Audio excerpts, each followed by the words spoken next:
National Association of Broadcasters for television in the greater public interest.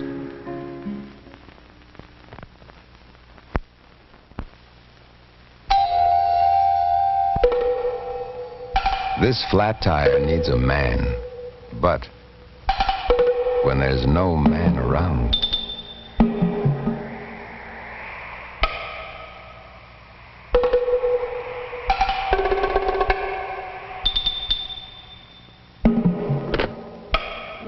when there's no man around, Goodyear should be. Why? Watch this. New Goodyear Double Eagle carries its own spare inside. Lifeguard safety spare. A tire in a tire. Keeps on going. Next time, give her a second chance.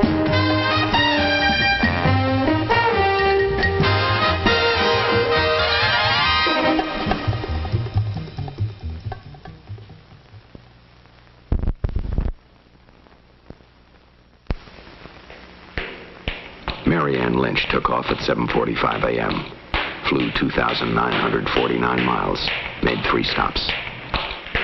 And most of the trip still lies ahead. Now there are schedules to check, flight reports to make, a quick supper with friends before turning in. Next morning, on the go again at 6:15. Then St. Louis, Cincinnati, finally New York. Glamour job. Mary Ann has made dozens of runs like this, served hundreds of hot meals, greeted thousands of new people. It all demands a lot of charm and works out to a lot of Coke.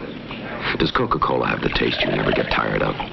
Do we mean it when we say Coke is always refreshing? Is things go better with Coke after Coke after Coke just a slogan? Write Miss Mary Ann Lynch, Trans World Airlines, Box 7144, St. Louis, Missouri. She'll tell you.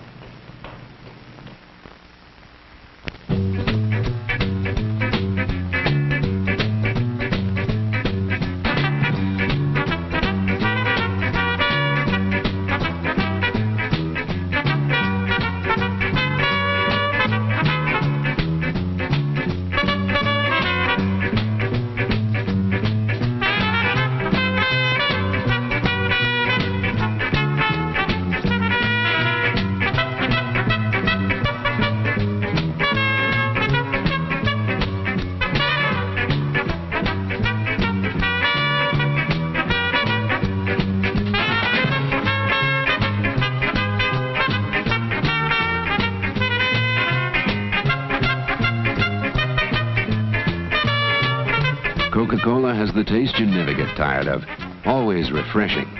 That's why things go better with Coke after Coke after Coke.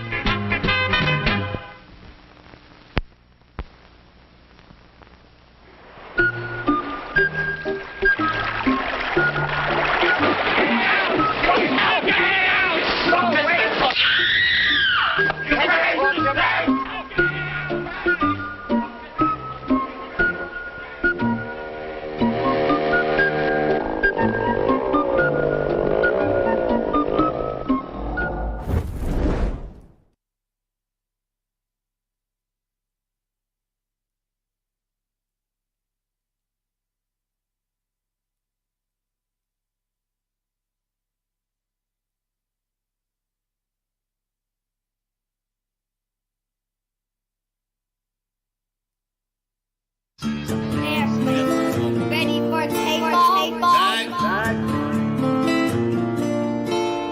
Whoa.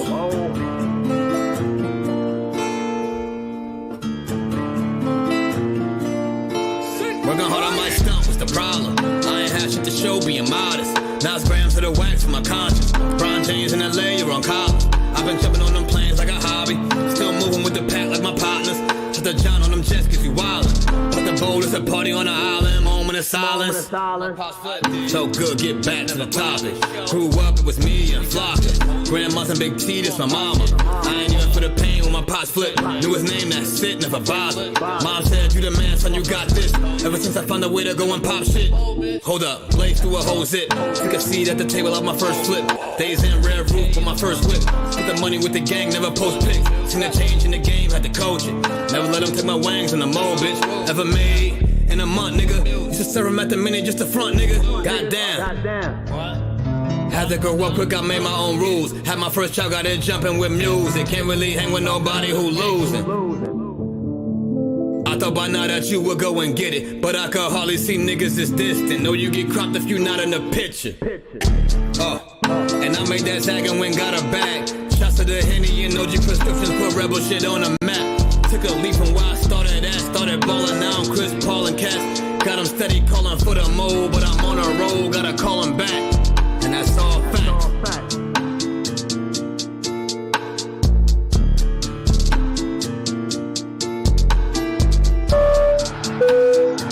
Ladies and gentlemen, welcome aboard. Welcome aboard.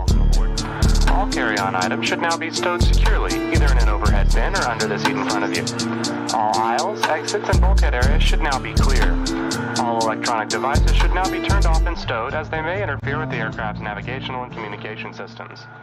Once airborne, we'll let you know when you may use approved electronic devices, but note that some items may not be used at any time during the flight. You'll find a list of approved devices in the in-flight information section. All right.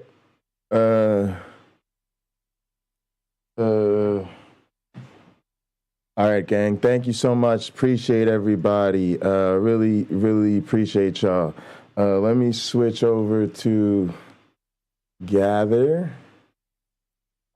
Thanks, everybody. Thank you so much. I really appreciate y'all. Thanks for bearing with me. Had a little bit of a hiccup there. I think what happened, to be honest with y'all, is the way Rumble is set up. Rumble's a little, it was causing us to have that frame rate issue. So I might boot up a test account at some point. I was thinking of another test account today. I'll boot up a test account and do some testing on Rumble before I go live there again to see what's going on. But it seemed to have interfered with our frame rate. So I just went ahead and restarted the stream minus Rumble. So, we're back to our normal deal. We're live on Pocket Locker 86, Facebook, Twitter, YouTube, and Twitch. Chilling in Gather. Appreciate everybody that's in here with me. James is here. Cameron's here. UC Love is here. Melody's here. And my bot Taraj is here. Myron Bot, Sam, and the spirit of Myron. Let me go ahead and open up these other channels on my mixer that I had muted out. James, can you hear me okay? Actually, I think James went to grab a sandwich. So I think James will be right back, as I understand it. Let's go ahead, y'all, and catch a vibe. Since James is away, let's go ahead and take care of communion, why don't we? Because I'm excited about today's stream. A lot of things going on. So we're just going to go ahead and flow with it. First take only, motherfuckers. Second take only, motherfuckers. All right. Let me go ahead and get our setup here. Boom. Appreciate everybody. So good to see you in chat. Let's go ahead and do communion, and during our communion song, I will usher out the stuff. Did I see your comment last night in Gather? I'm trying to think of which one, Cameron. I did see your DMs. I went to see.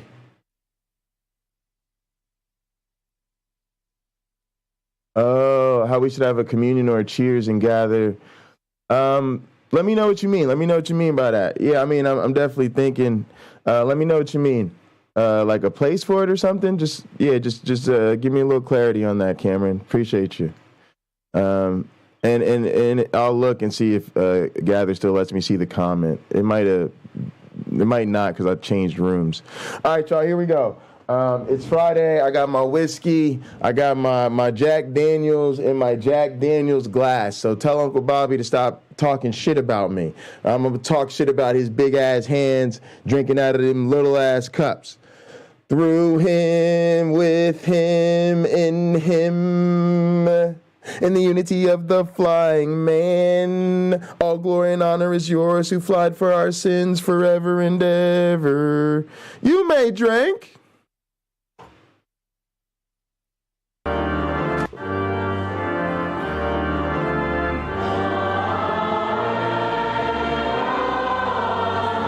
Oh, yeah.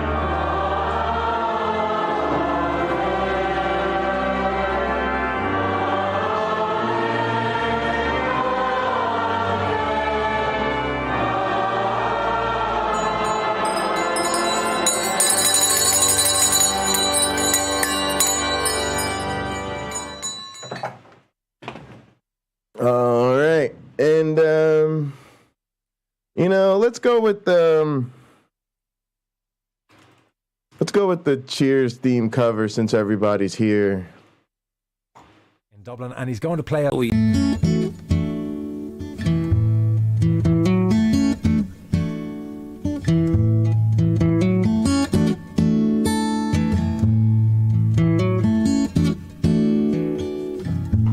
All right, James, are you in Gather? Are you back?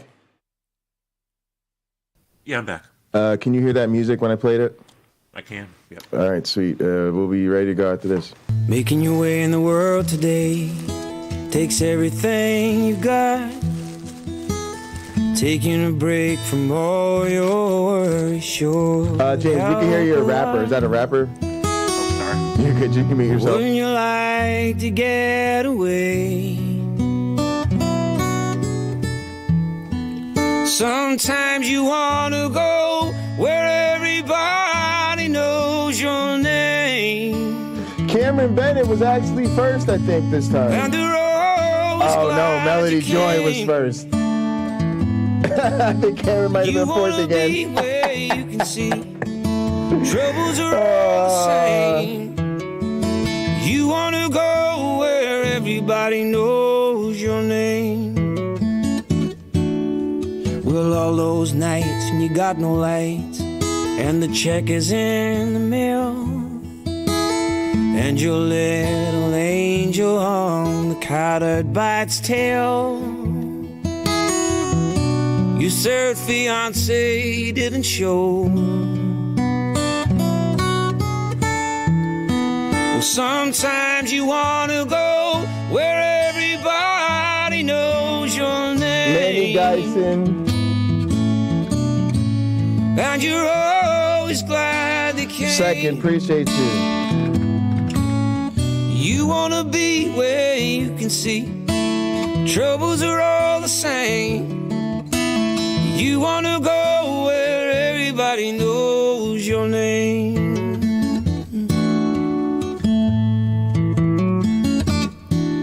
Where you get out of bed. Sandals is third, $250,000 pocket change. Appreciate you. Cameron Bennett, I'm sorry. Cameron Bennett was fourth.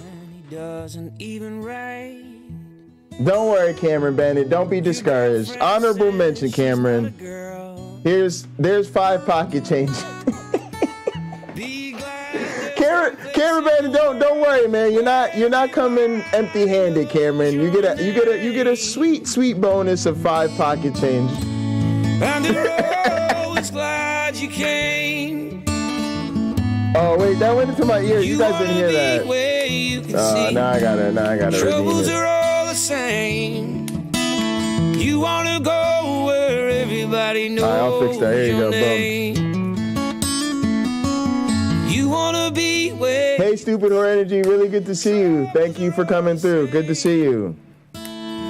Also, check your phone. Everybody knows your name.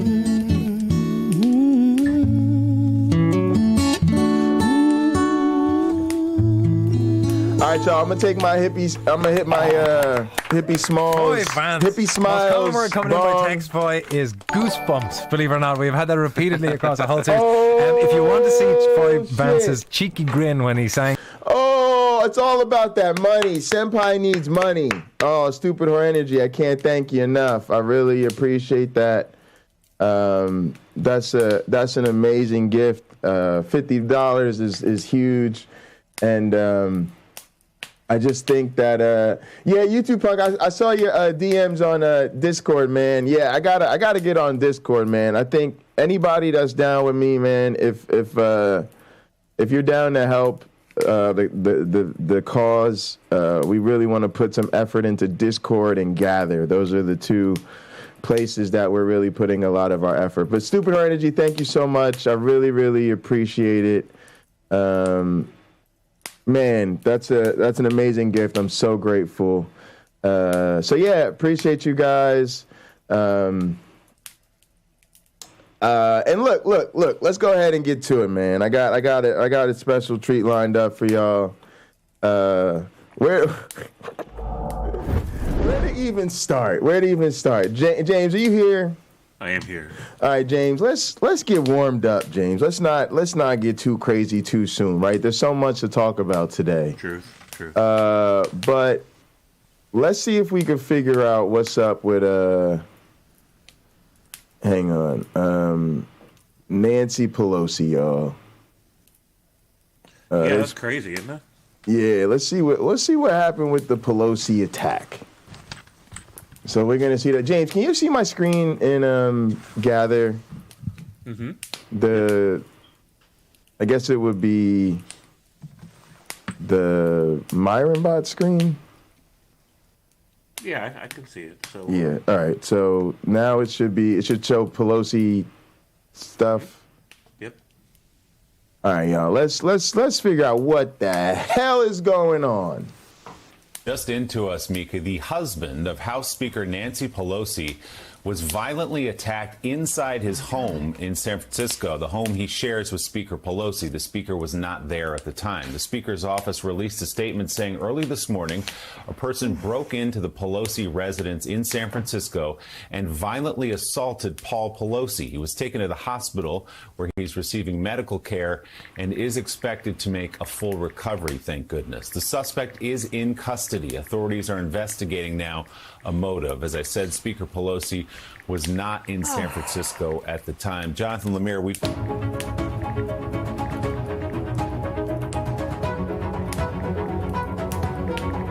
Now, James, what the hell's going on, James?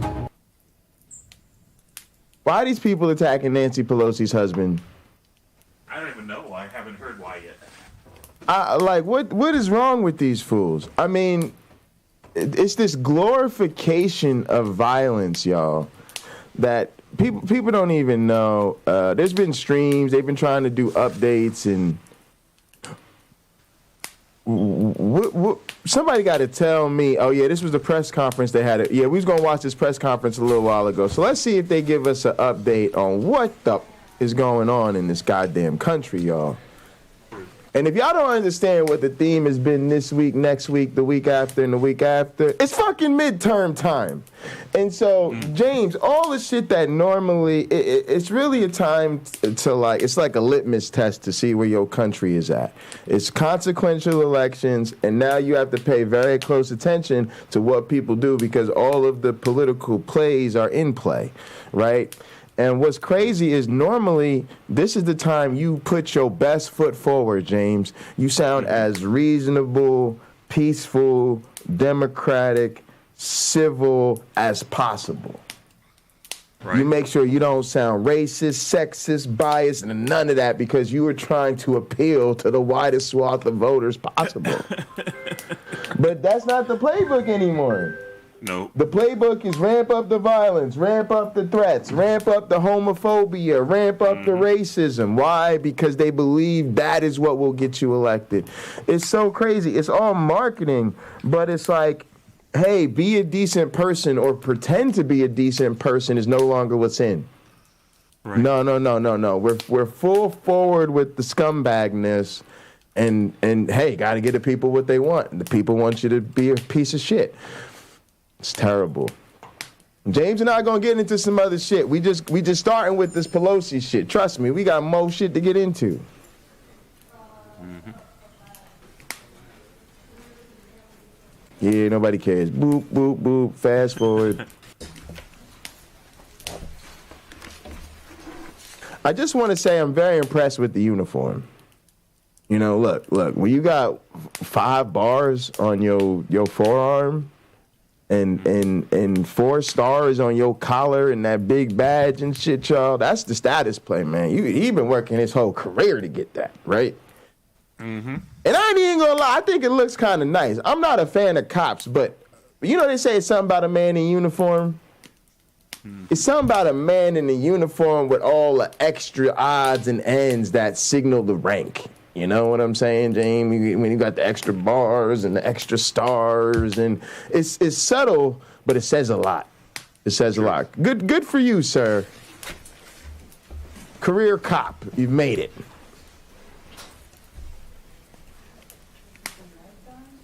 And now he like, yeah, my black ass got to deal with the speaker. The house's husband got attacked with a hammer. Close that door so we don't. He's like, life choices. Great. Yeah, they're not audio engineers. That was painful. Don't do that again. Right. Okay, good morning. Okay, we'll go ahead and get started. Good morning, everybody. My name is Chief Bill Scott with the San Francisco Police Department. At approximately 2:27 this morning, San Francisco police officers were dispatched to the residence of Speaker Nancy Pelosi regarding an A-priority well-being check. When the officers arrived on scene, they encountered an adult male and Mr. Pelosi's husband, Paul. Our officers observed Mr. Pelosi and the suspect both holding a hammer. The suspect pulled the hammer away from Mr. Pelosi and violently assaulted him with it. Our officers immediately tackled the suspect, disarmed him, took him into custody, requested emergency backup, and rendered medical aid. The suspect has been identified as 42-year-old David DePepe. Mr. Pelosi and Mr. DePepe were transported to a local hospital for treatment. This is an active investigation currently being led by the San Francisco Police Department Special Investigations Division. We are working closely with our partners from the FBI, the U.S. Attorney's Office, the U.S. Capitol Police, and our district attorney here in San Francisco County, D.A. Brooke Jenkins and her team. The motive for this attack is still being determined. Mr. DePepe will be booked at the San Francisco County Jail on the following charges: attempted homicide, assault with a deadly weapon, elder abuse, burglary, and several other additional felonies. Before I go any further, I'd like to thank the responding officers for their swift action this morning. Those San Francisco police officers are Officer Colby Wilmus, Officer Kyle Cagney, and Sergeant Edmund Hoang. I'd also like to thank our emergency dispatcher, Heather Grimes, who's standing here to my left, for a really amazing job. For inquiries regarding Mr. Pelosi and his condition, we refer you to the statement issued by Speaker Pelosi's office this morning. And with that, I'm going to turn it over to our District Attorney, Brooke Jenkins, for a few brief comments. And let me say in advance, this is what we know at this time. We will update you further, but we will not be able to take any questions after this statement. Thank you, Chief Scott, and I do want to commend the San Francisco Police Department for their immediate response. Hang on, you tall and fine though, and light skinned. I see that. Let me just admire for a second. Whew. Okay, yeah, I'm ready. Some good qualities. I'm ready. She got some good qualities, James. I'm ready to listen. You know, we got the crushing out the way. Are we ready to listen to this woman do her job? All right, go ahead. Do it. To this home and for swiftly making sure that Mr. Pelosi was okay and that the suspect was apprehended.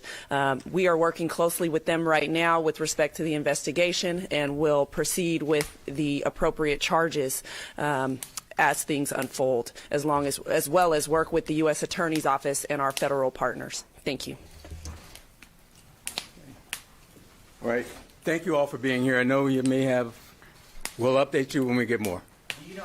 Yeah, I mean, that's how they're supposed to do it, y'all. It's an active investigation. I know that's thoroughly unsatisfying to people, but they ain't really supposed to be answering and giving all them kind of details and shit away. But that's crazy, man. We have to stop the political violence in this country. I mean, it sounds like an understatement, but it's just wild. Like, what do you mean you attacking the Speaker of the House's husband with a hammer? She ain't even in the state. Americans are just retarded, y'all. They got us out here looking stupid, y'all. Mm-hmm. Just looking dumb. We just dumb.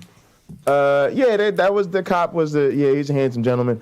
It is what it is. I mean, I don't like cops, right? And I don't enjoy defending police departments, but we do all live together. We are in a community. The best places I've ever been in my life, there was no cops. Where I grew up, you didn't see the police. But again, I lived in a gated community. So you had to go through security to get in this place. You never saw the cops, right? Right. And then, there was nothing but really small police departments where I grew up. And then, when I was in Switzerland, there's no cops. But that's usually just, it's a certain type of situation that facilitates that being possible. And most of us just don't live in, that's just not possible for most of us, Right. And so as much as there's problems with policing, top to bottom, corruption from left to right, hey, them the motherfuckers you got to call when some shit hit the fan. Mm-hmm. And I always say, I don't feel safe. That's why I want to go somewhere where there's no cops, because to me, the police are more likely to fuck me up than to stop me from getting fucked up. Right. They're much more likely. Yeah, they're much more likely to be the thing I need protection from than protect me, right? Right. But on the off chance a regular ass citizens happen to put my life in jeopardy, man, you do kind of want to show respect for those good cops, right? Who hopefully, handle things like this. Because to be honest, I don't want to handle a situation. James, I love you, but when someone breaks into your house with a knife and a gun and all of this type of shit, a hammer, I don't really want to be the one that has to respond to that. It's not really my skill set, so to speak. So Truth. We got to deal with that balance. Go ahead. So my son needs me for something. I don't know. Oh, so, yeah. I'll hold it down till you get back. All right. But yeah, y'all, it's just interesting to see how these things are responded to. I feel a very similar way about Mike Pence, right? Not a fan of anybody that's a conservative Republican today. I just don't think today being a conservative Republican is a good look. And if that defines you, we probably not on the same page. But at the same time, Mike Pence did what vice presidents are supposed to do at a critical time in which him being vice presidential or whatever probably literally saved democracy. So when people want to now say Mike Pence is some kind of Democratic hero and all of this shit, in my honest opinion, on that day, he fucking was. He just fucking was. Right? Like, imagine, y'all, if Mike Pence tried to go along with Donald Trump's shit. He could have made the shit so much worse, but he didn't. And so it's the same thing. What I was going to kind of mention before James did was I've sat on the steering committee for police departments, y'all. I've worked in a prosecutor's office, right? Not everybody that's in the system is a problem. Some people are trying to really help people. And I appreciate that. And at the same time, my grandmother was a dispatcher, right? So they talk about, I want to give thanks to the emergency dispatcher. That was my grandmother. I talk a lot of shit about my grandmother because she believes in some Pentecostal bullshit, but my grandmother's a retired dispatcher. It was cops in our house all the time. They always showed us mad love. And she worked on that. And, growing up, it was like, if you wanted to go see grandma at work or whatever, the couple times that happened, or, even just being in the neighborhood, riding by the police department or popping in there and talking to people, that's what it was. My grandmother worked at the police department. That was just the way it was growing up. So good to give them some TV time, and hopefully they're handling this. But obviously, the bigger story is just the climate of political violence and how, again, just like we see on YouTube, people don't have the proper bounds. You don't have to like Nancy Pelosi. You can talk all the shit you want about Nancy Pelosi, but it's on some other shit when you're going to attack her husband in their home, you know? Because all it does is babyface Nancy Pelosi. I'm sorry. I feel bad for Nancy Pelosi. I wish her all the best. I respect her. She's made so many political faux pas that I can't even begin to count them. In a sense, she's nauseatingly cringeworthy, like most of the Democrats, right? But here's what their enemies don't understand. When something like this happens, again, going into midterm madness, you're just making me feel sympathetic for her. You're just making me feel like, well, you know, at the end of the day, Nancy Pelosi ain't really that bad, you know? And I feel for her because she now has that soldier in her to me, you know? I want to big her up, you know, show her mad love, because I understand that doing certain type of work really does put a target on you. And it really does make you subject to all types of shit. And then you got to do your job on top of that. So now, while I don't agree with her politically or on the policies or on the social issues and all of that shit, and I think she puts her foot in her mouth and stumbles and all of this shit all the time, at the end of the day, I respect the woman. And now we going into these midterms, and now I'm getting behind her because y'all out here acting like this. And I'm like, yeah, you know what, Nancy, them disagreements we got, you know, they're substantive. But we could talk about that later. You know what I mean? Right now, we just got to focus on keeping the Republicans, especially the Trump the trash, out of office. And then we'll deal with our differences later. So I keep telling people, you got to think through behavior. That really determines your intelligence level, right? It's like if you attack somebody or just shit on them and you don't realize you're putting them over, and you're just going to make people rally around them and be sympathetic, you're stupid. And you're undermining your violent intentions, because rather than it really working as an intimidation tactic, number one, you're dealing with people who know that this is what they signed up for, so they're not going to be intimidated. And then number two, you're just making your enemy a more sympathetic figure because you're stupid as shit. You didn't think through it. You thought about the first step, but not the next step. Right?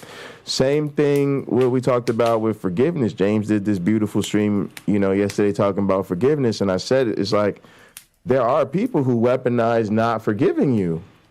You know, they just won't move on because they don't want you to move on. And sometimes, you know, that's totally reasonable or responsible or perfectly okay given what was done to them, right? We're talking about situations where it's deliberately used, where maybe it would be better for that person to let it go, especially if it's something that most people deem in the realm of reasonable to forgive someone for, right? So let's hang all those asterisks. But at the same time, my point is, if you think through it, like a lot of us have experienced, man, you fuck somebody over and you think they were a good person before y'all had that conflict, and then they forgive you. They're like, yeah, you know, what you did was fucked up and blase and glavinoids, but at the same time, you know, I want to move forward in life, and I want you to move forward too. I hope you're doing well. You be like, oh, shit, I let a good one get away. Right? So, again, if you think through it, sometimes the best way to shame somebody is actually to show them grace. So, you know, and this is what we're dealing with the fucking Republic trash, right? They're so quick to just oppose everything and obstruct everything. And I always say, if the Republicans were smart, they should do what Clinton did. Boom. They should do what Bush did. Boom. What was that? The triangulation. You speak above and beyond party differences, and you speak to everybody in a way that nobody can afford to disagree with, and then you actually construct an artificial middle. And then that's how they became such political powerhouses. They spoke the things that people said, I have to get behind them irrespective of what my leanings are. And that's what the Republicans don't do. They got to just say, you know what, we're the party of the people. And even though blah, blah, blah, blah, blah, we think Joe Biden didn't give you enough student loan debt relief. Yeah, if it was us in charge, you would get $50,000 worth of student loan debt relief because we're here to support the working people. And what do you mean? We're here to sponsor legislation to make sure everybody has to get vaccinated. That's all they had to do. All they had to do was just try to just outshine the Democrats. We all know the Democrats ain't really doing shit. All y'all got to do is show up on your Jesus-y bullshit and try to actually be more decent. Nope. Because they think at the one step, but not through the next. And that reveals how fucking stupid they are. So let's move on into the next thing. Let me look over here. What else we got to talk about? James took a break. Good. Cool. James stepped away for a second. You know what we should do? Let's talk about James's ass. I got all types of heel energy in me today, folks. We got to get to the part. James, what the fuck? Can we get to the part? James, really? You did a 10-hour stream? Who the fuck tells these people it's okay to stream for 10 hours? Holy shit. And why am I not hearing anything?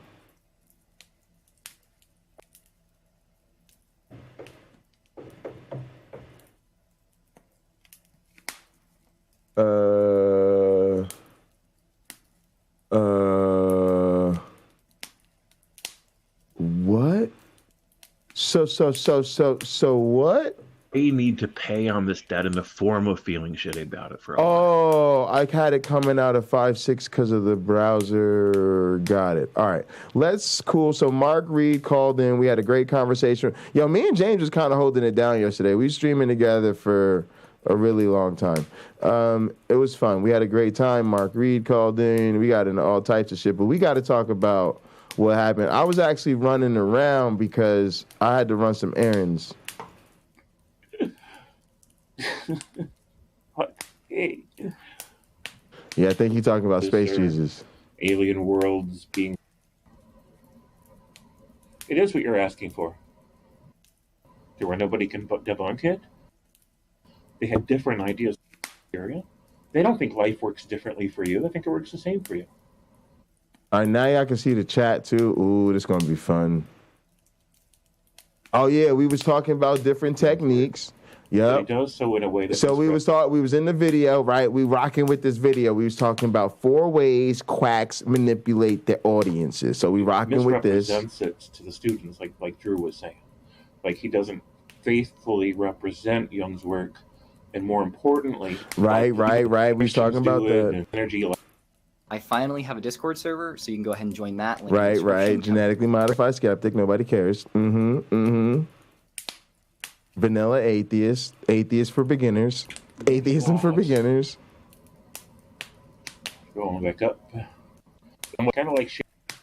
Sorry, y'all. We got to find the Richard Madsen stuff. I meant to find it beforehand, but guess what? I didn't. So we'll especially if you're a social justice warrior, that made even more...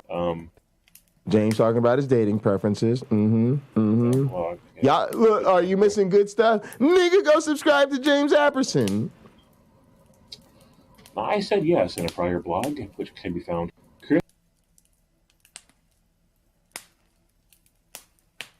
By tricking the body into release. Here we go. Well, you know, I if I'd been speaking with Richard Madsen, we'd have had a whole different conversation. Richard Madsen's correct about that. All right, here we go, y'all. From what to, right? And I'm paraphrasing here a little bit. Come back over here real quick to the chat. All right, this is when James... All right, so here's what's going on. James has decided to read his blog. And in James's blog, James is talking about Christianity. And let's just say he's talking about normal Christianity, the kind you all think of when I say the word Christianity to you. And then Richard Madsen, someone who, watches our stuff and is in the chat a lot, was in James's chat as James was reading his blog. And so James gets to a point where he starts to have this conversation about Richard Madsen. And so I'm gonna play through some of that, and we're gonna wax about a little bit of it as we go here. I'm actually gonna tap into the little boys' room real quick so I could come back, sit here, and smoke. But we're gonna all enjoy this because this is what I call. I love this shit. It was a good time. We was having a good time. If you're not subscribed to James Apperson, you need to go subscribe to James Apperson right now. And don't even tell me you're not subscribed to James Apperson because I will think you're a terrible person. To see what I've missed. James, you can't prove Cthulhu isn't real. Wow. I've never even tried to, man. Cthulhu is entirely possible where Yahweh is not. Richard Madsen says, this is biblically incoherent. We are to be saved from what Noam Chomsky pointed out earlier in the show. Those being things like nuclear war, climate change. This is bullcrap Christianity. Right. Well, if I'd been speaking with Richard Madsen, we'd have had a whole different conversation. Richard Madsen's correct about that. I can only address what Christianity means to those people, to religious fundamentalists, right? Christian religious fundamentalists.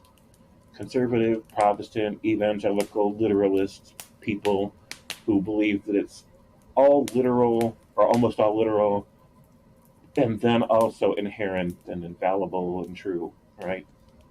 Like those people, right? Literal. So, so I wrote it to a Christian, right? Because he said, catch you back up to speed real quick, he said that Christianity is only about joy. It is only about helping people escape a joyless life, right? So his assumption there, one, is that if you're not a Christian, you have a joyless life. Two, therefore, since Christians have joy, and that's the only way to have any real joy or the most possible joy, then it's their job, it's their mission, it's their religion, all about joy, all about saving people from joylessness.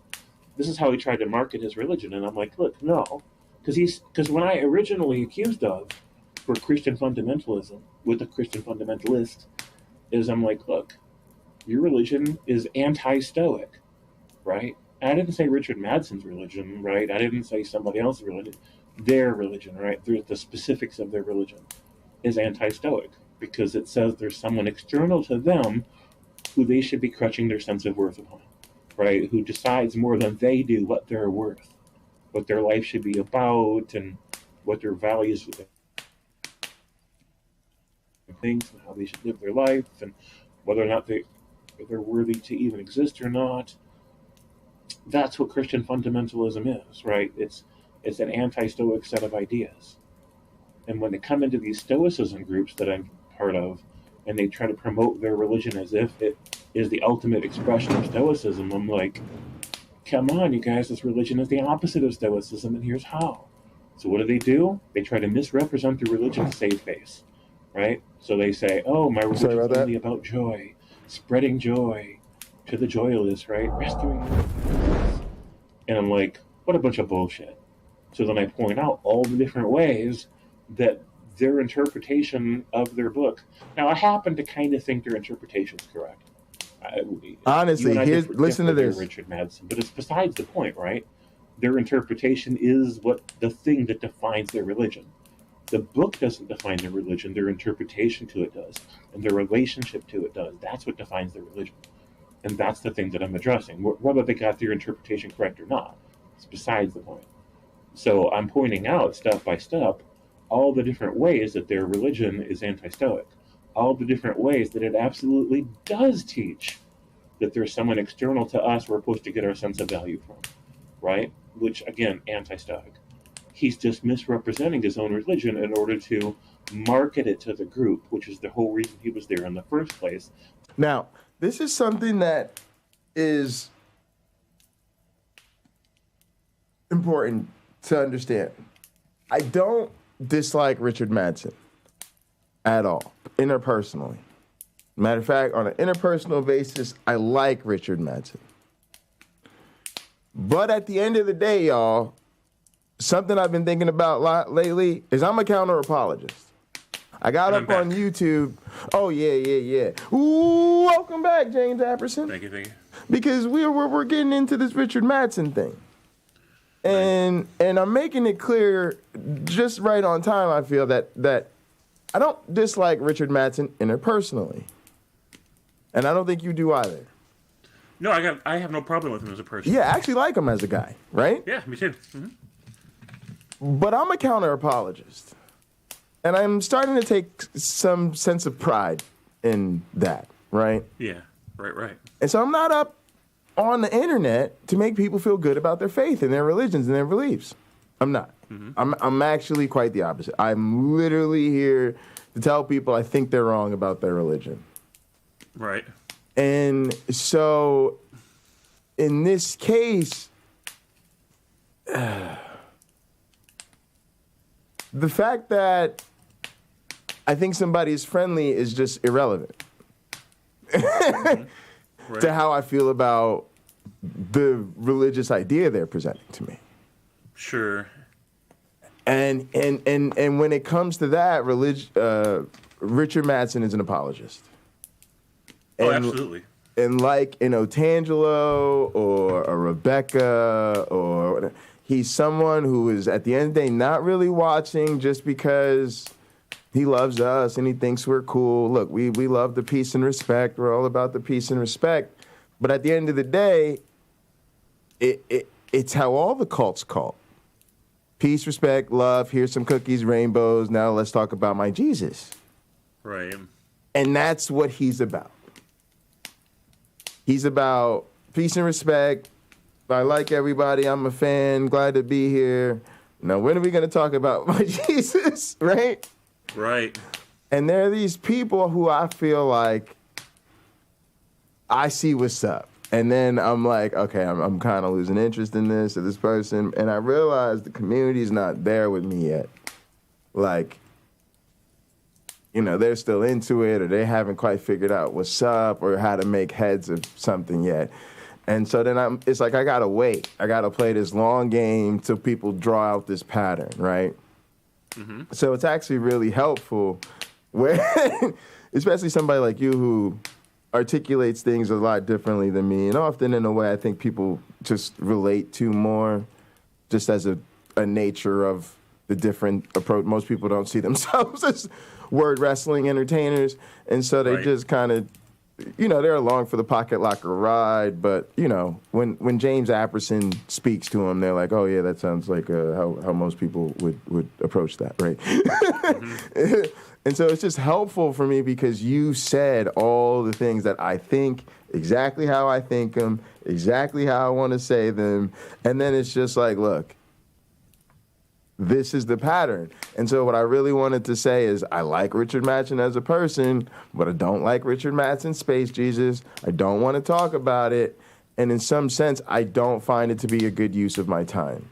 And I think he's a person who, just like other apologists, is pushing a narrative to talk about his Jesus. Mm-hmm. And it's problematic because we are dealing with the Jesus we need to deal with, mm-hmm. which is the Jesus of the people in our lives who practice Christianity as we know and love it. Right. And he's just coming along, kind of taking the whole conversation into intergalactic realm that isn't of use to us because it's like, hey, Richard Madsen, we don't think you're a bad guy, but since we don't think you're a bad guy, we really aren't out here trying to, like, break down your space Jesus because your space Jesus isn't an active problem to our day-to-day lives, right? Right. But it is a distraction from talking about the Jesus we got to talk about. Right, and I made it clear when we started this discussion and in the middle of the discussion, at the end of the discussion, that the Jesus I'm talking about has nothing to do with Richard Madsen's Jesus. Nothing at all. So if Richard Madsen wants to say, oh, no, that Jesus isn't real, mine is, he can go discuss that with them, not with me. Right. Wrong audience, right? Again, wrong audience. Right? Yeah, and then I'm going to just play some more of it and we're going to wax. To market it to the group. So Richard Madison says, nope, the text must be referencing some intended reader unless God's writings were authorized by someone too stupid to realize that no one will ever do it. This is not very smart. Well, I mean, nobody ever accused religious fundamentalists in their religion of being smart, right, Richard? I mean, we know that it's not. Right. Richard Madison says, YHVH asks nothing of you but acceptance of reality. Your pride makes you think that you are the intended reader when you cannot be proud. When you cannot be proud and sinful Christians! Exclamation points. So, go ahead. Just think about that. I mean, all that some super alien being wants, and I'm not sure if Richard Madison thinks that this is a god. It's Madsen, I think.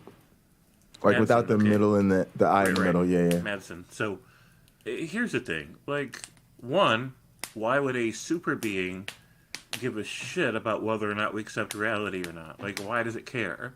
And if it did care, then why didn't it help us figure out reality? Why not help the scientific process along? Why not give everybody better intellect? Why not, like, start us off where we're not clueless in the world and depending on parents who are also clueless?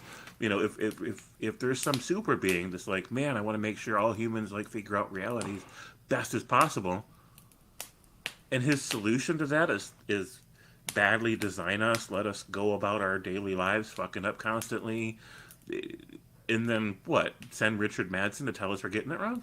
That's the solution? Yeah, it's come on. It's pretty wild. Yeah, it's weird. And then for me, I think he was saying that, and this is just according to my, recollection of a previous conversation with him, that basically he thinks the intended audience is Jesus, right? Because he tries to make this point of you're reading it as though it was actually written for us, and it wasn't, right?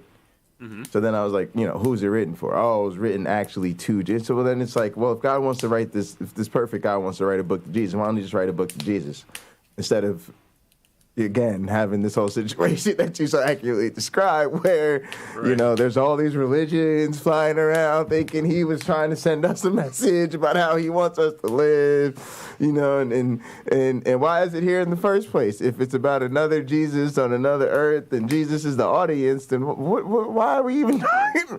All right, here's some more. I mean, all I can say to that, Richard, is that your interpretation is what fucking bonkers. Your interpretation and how you relate to that interpretation is what defines your narrative, right? And if you want to call it a religion, it's what defines your religion. It's just yours, right? And so, I mean, if you want to go head to head with some of these fundamentalists and tell them that they're sitting on some bullshit, hey, I got your back. Come here, I'll be there. So that doesn't necessarily mean that I agree. So, James, do you hear that? That was kind of my thing. I remember using StreamYard, and these type of audio drops are, they're just ubiquitous, right? They're just part of internet life. But I think everybody gets them. PineCreek gets them. Derek gets them rarely. But, it happens to everybody. Really does. It's frustrating, especially since I never know when it has happened. Yes, yeah. And then you were also, I wanted to mention too, if you have weird stuff happen, I don't know that I'll always know what's going on, but if you, I remember you saying you got more skips or whatever with Gather or whatever. If that type of thing happens and you have a recording of that stream or whatever and you want to just show me an example and stuff like that, it'd be really helpful for me just to, you know what I mean? Because I won't know either, and it does help me kind of think about, what might be going on or what type of problems we can solve. Not that, like I said, sometimes it just happens, right? Because there's so much internet signaling going on, and it's just it's the same way it happens in a Zoom call once in a blue, you know what I mean? But yeah, what I need to do is set a timer when I start my streams, because StreamYard's not keeping an entirely accurate count. So if I set this timer and I have a notepad or something next to me, I can write down the time when something happens. Why do you say it's not keeping an accurate count? It just doesn't seem to. It seems to.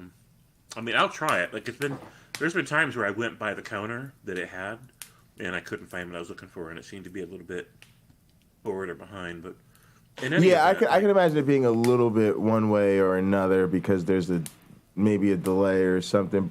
But it should still be in the same ballpark, right. I would imagine. But go ahead. And I suppose that's good enough. But I need to start keeping a notepad, and when it happens, then go back and see how bad it translated in the actual video. I see. So translate when you hear something to what happens when you hear that. A lot of times, what happens is there'll be the circle that goes round and around that indicates lag, right? Waiting to buffer.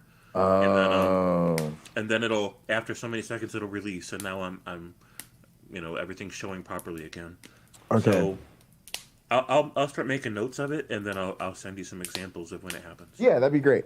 Also, early on, right? I always tell people, watch your show, watch your stuff, do your, and at this point, we make too much. You can't do that. It's not reasonable. But I do still recommend spot watching your stuff. Oh, I got a new thing in today. I showed a clip. I did a thing. And then you just kind of go through it and see, just when you change stuff, right? How did that change translate or whatever like that? So that you're kind of spot monitoring your stream, right? And I also recommend, if you're streaming, to watch the stream. So I'm watching my stream now, right? It's on my tablet. It's sitting next to me on my phone. It's right here, right? So just like everybody else, I can see the stream right here. I have it muted. I can turn it up. You'll hear the echo, right? Yeah, it's just a tablet sitting there watching the stream. And then a lot of times, that's how I know what's going on your stream. Because when I switch over and I call into your show, I just switch over and I pull up your stream. Because I know what's seeing my streams on, right? I can keep an eye on it from up above, and then I'll see what's. And sometimes it helps me because then it's easier to look at the chat on your. But yeah, so yeah, there's just a couple of things. I want to hear some more about what you said about Space Jesus. I was just so you guys know, I dipped, right? I left. I had everything set up to monitor everything. We were actually listening to you in Gather, right? Mm-hmm. But then I had to go to the dispensary, so I was just on foot. Man about towning and listening to James Apperson, and people was looking at me funny, man, because there's not a lot of people out, but you just had me laughing so hard, bro. It's one of them shits when you listen to you're walking around town, somebody's going in, bopping in their music or singing, and it kind of just draws some attention because they're it's just noticeable, right? Yeah, you just had me rolling, bro. I was just laughing my ass off listening to this shit. You're right. Cool. It's I can agree with Tobias Singer when he's letting them know they're sitting on some bullshit, but that doesn't mean I agree with Tobias Singer about his religion, right? It's the same thing with Richard Madsen. I'll agree with him when he lets the fundamentalist Christians know they're sitting on some bullshit, but that doesn't mean that I agree with him about his own religion. A separate issue entirely. So perfectly said. Or if you don't want to call it religion, whatever you want to call it, it's just a different thing. Be right back. I gotta grab something. All right. So Richard says, is eloquence in authorship indicative of intellect? If not, why are there rewards for that? You cast aspersions on the intelligence of the authorship. Be consistent and admit you are. Well, here's the thing, Richard. I'll cast aspersions on the intelligence of the authorship. I'll cast even greater aspersions on their ethics and their humanity. I think they were horrible people. And every time intelligence shows through, they're using it for evil. I'll say that about the authors. It just is what it is, though. I'll cast aspersions morning, noon, and night on that shit.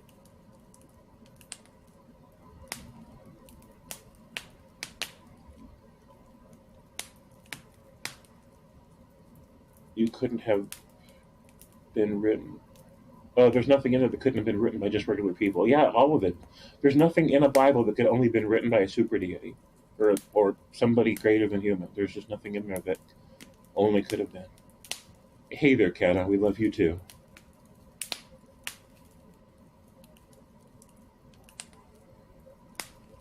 Richard Mann says, nope, none of it was divinely inspired. Are you Christian? Why would you assume such a thing? It claims it was written down in heaven proper. Peace and respect. I promise you, you have never read any of the Bible at all without Christian goggles. Well, I mean, here's the thing. You can say that, but when leading scholars in the fields, giant chunks of what's in Bibles, and they explain it for the context of history, what history actually was, right? And all of it holds true to what we know of history, and all of it holds true to what we know of human psychology and sociology. Like, I find it credible, and there's no Christian goggles there in play at all. Some of these scholars used to be Christians, but some of them were never Christians, right? And some of them aren't even from our country where that cultural influence is present. And yet I still agree with them, right? I'm like, it is what it is. We know that a lot of the cultures that they got their stuff from, they like copy this idea and copy this idea from other religious cultures. We know those religious cultures often meant it literally. We know that what stories they were copied and snipped from, right? We just know. And those stories where they got these ideas from convey different moral lessons, different ones.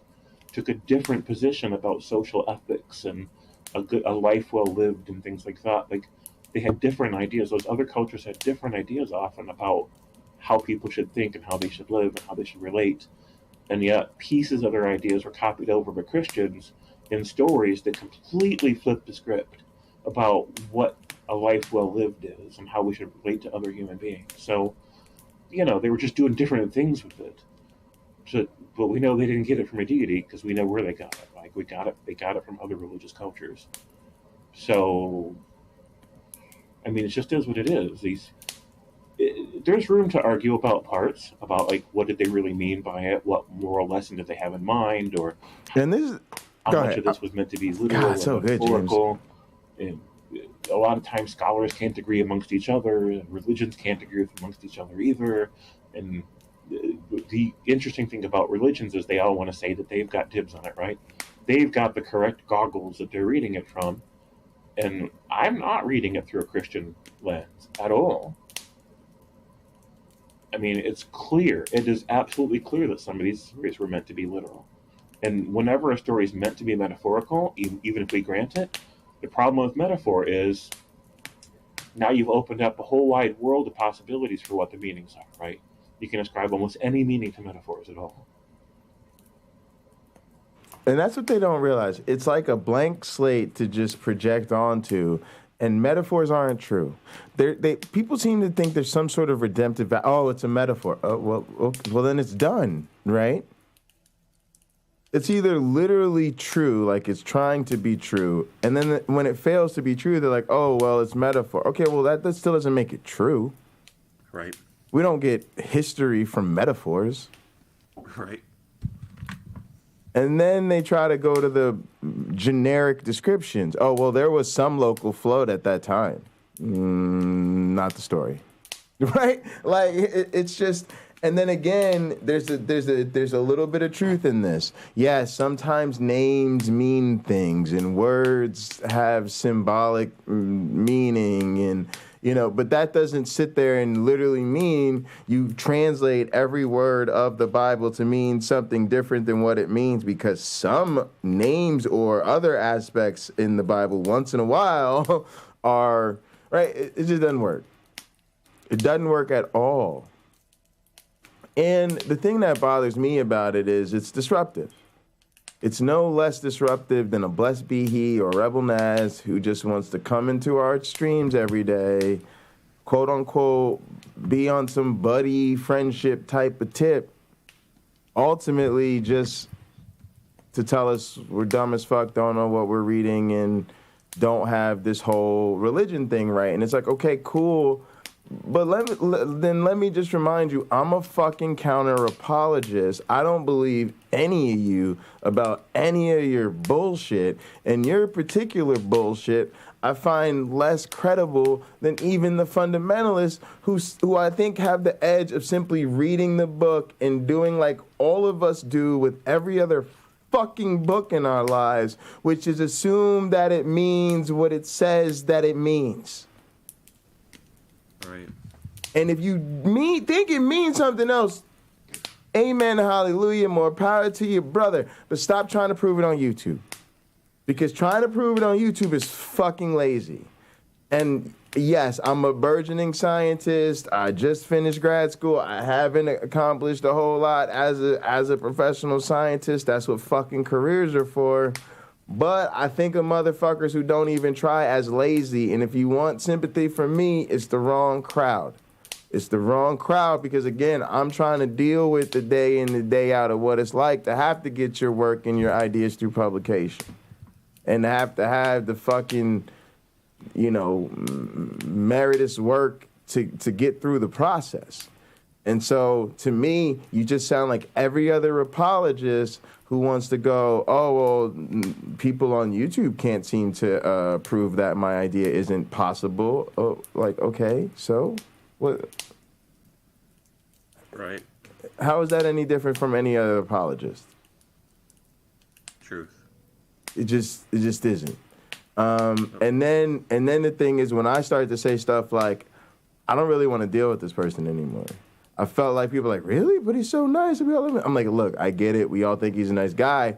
But essentially, I noticed he was one of those people who was just showing up, ultimately trying to tell me I'm talking about the wrong interpretation of the Bible because I don't know what the words mean, and then trying to call in on the regular just to say, cool, Jay, I like you, I really enjoy your show, but everything you just said is irrelevant, essentially, because you're talking about the fundamentalist bullshit Jesus, which doesn't make any sense, and so why would you waste all your time arguing with the Jesus that doesn't make any sense? Instead, you should be arguing against my Jesus, which only I believe. And I've even broken it down to him literally on air, James, like, so what's your favorite interpretation of the Bible? Which one should we go with? Like, you NIV, King James, NRSV, like, oh, none of them.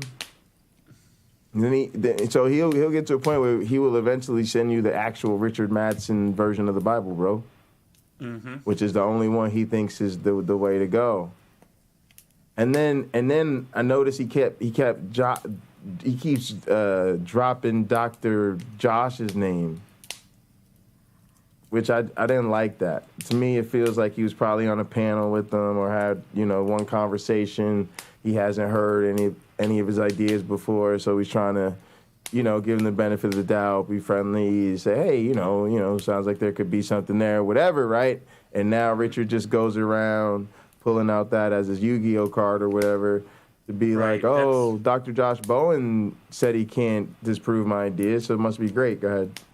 That's why I don't humor it. I'm not going to feed that delusion. I'm not going to give him, this endorsement. He can go around and say, hey, I found another intelligent person that agrees with me. Therefore, I'm even more sure that I'm correct and can't wait to let everybody know that James Apperson agrees with me also. We're just not going to go there. We're just not. So, yeah. But you heard me tell him somewhere in this stream that he really needs to just get his, write up his paper and get it peer reviewed. It's the same thing with these. Yeah. James, we could actually cut it there if you want to just wax about the conversation, because people can go check out your stream. I don't need to replay more of your stream. Much love to you for actually being here. We got the man himself here, and definitely y'all. If y'all are not checking out James' stream, hopefully that gives you reason to at least check out that part of it. That was a great stream yesterday, man. You know what I'm saying? Look.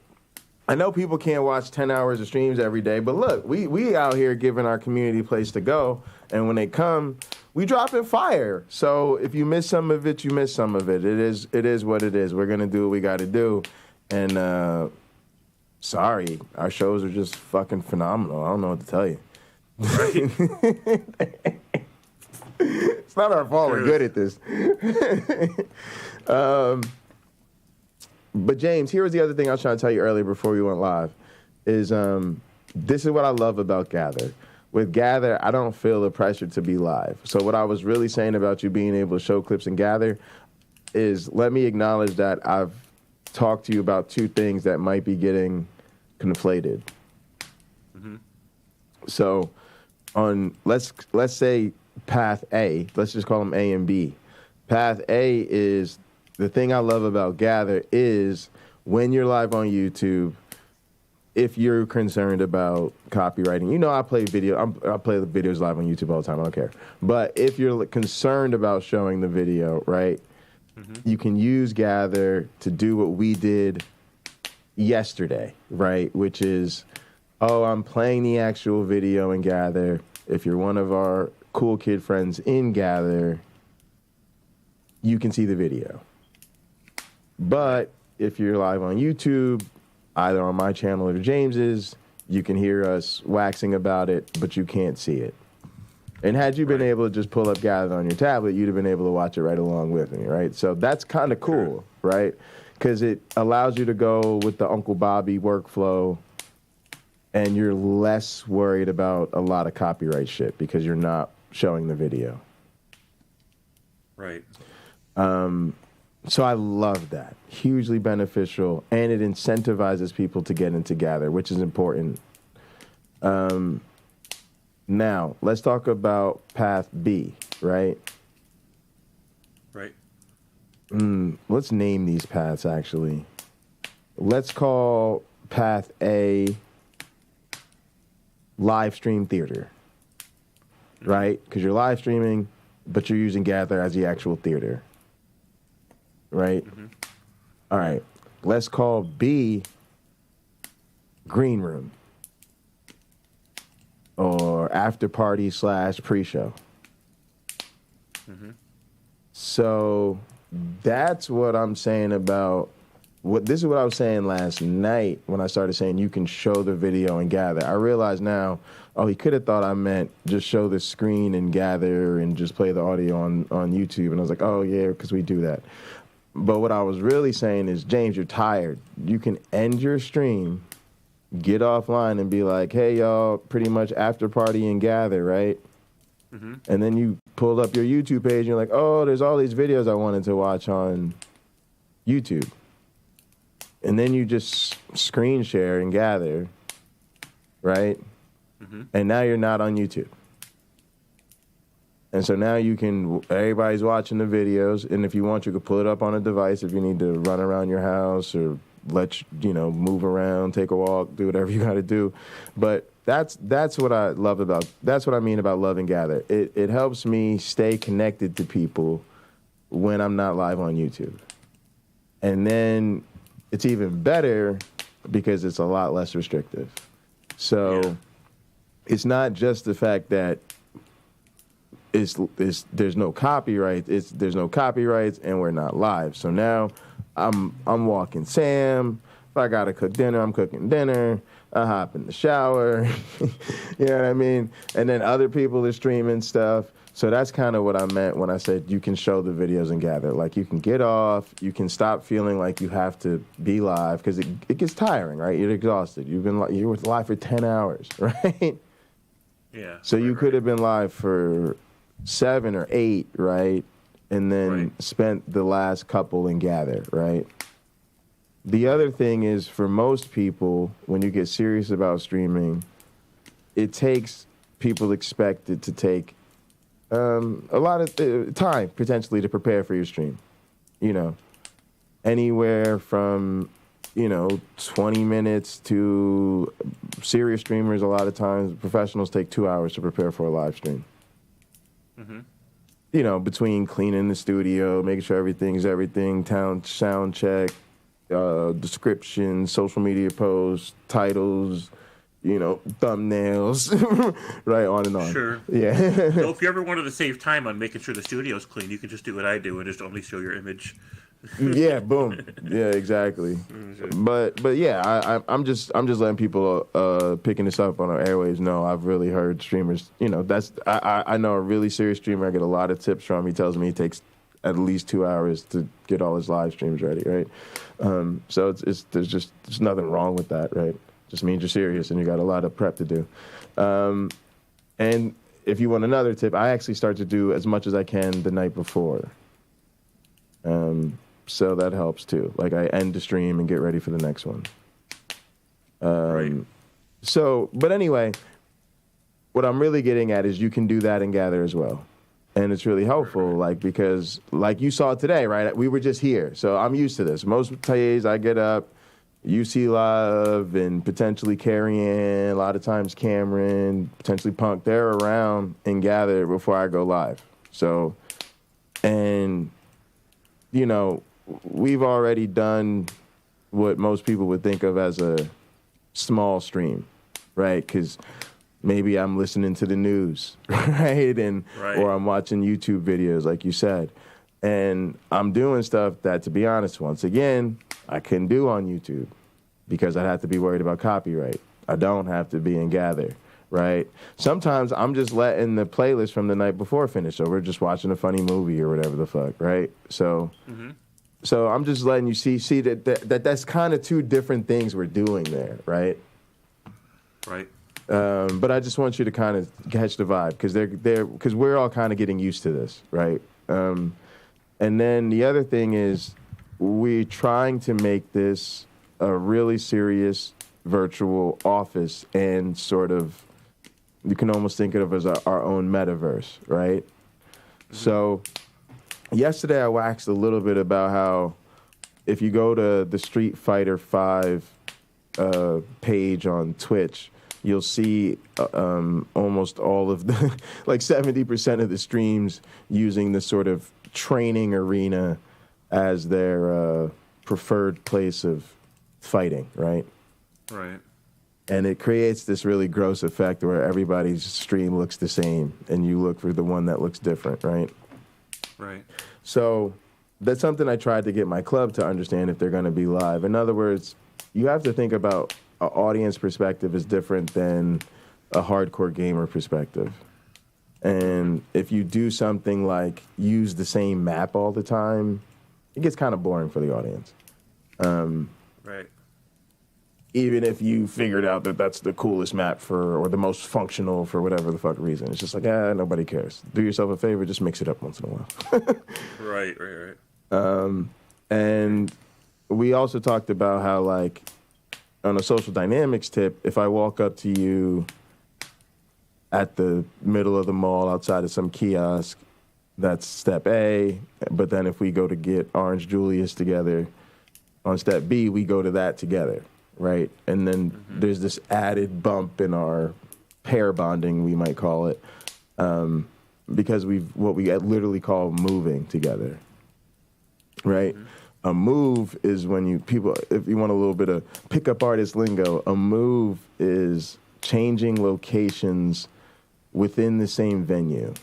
It's really important to do. So if I approach a girl at a table of her friends, one of the things I want to do that's really important if I want to play this really hard, James, is I want to move her and bring her back. Because it kind of builds that trust with the group, right? She's cool when she's with Jay, and he will, in fact, bring her back. They lose that tension of, holy shit, she went off with that guy, and what the fuck's gonna happen, right? So when I walk over to the group, I'm focusing on group dynamics, blase glavinoids, whatever I might do. I might do something weird. A lot of times what I do is I'll move a guy first. I'll be like, yo, James, I'm really glad I met your crew here. Yo, you guys are so cool. Yo, bro, you want to come over here and grab a beer with me, or let's go check out the game over there, whatever, right? I'll make an excuse for me and you to go somewhere, right? Number one, I know there's a really good chance other people in the group will just come with us. Right. But number two, I know if I go to hit it up with the chick later, it'll already be a little bit disarmed. So anyway, a move is you stay within the same venue. Me and you walk over to the sports area, watch the big screen, chat it up a little bit about guy stuff, come back, and now you're more ready to let me flirt with the girls in the group, essentially. And I call it going the scenic route. Going the scenic route, exactly. And then if I'm really talking to a girl, I might do something like step outside for a cigarette, right? And I might get out there and be like, I don't actually smoke cigarettes, so I'm just going to pop a gummy. It was just kind of loud in there. Or whatever. Right. Chit-chat for 5 or 10, right? And then be like, oh, we should get back before they get suspicious that we're making out. And then, right, and then just go back to the group and order another drink or whatever. But anyway, that move is really important. It's the change of venue, right? And then a bounce is an actual change of venue. Like, literally, let's bounce. Let's get out of here. And so that's, if I want somebody to end the night at my place, I'm not going to go from the club to my place. We're going to go to the club, to some other bar, where we can get a burger. Then we're going to stop at the 7-Eleven, get some late-night snacks, right? Then we might pop over to the diner, grab some ice cream and Cinnabons, and then ask if you want to get Netflix. Why? Because now in the last 3 hours, we've been 5 places together, and you feel like we've been friends forever. Right.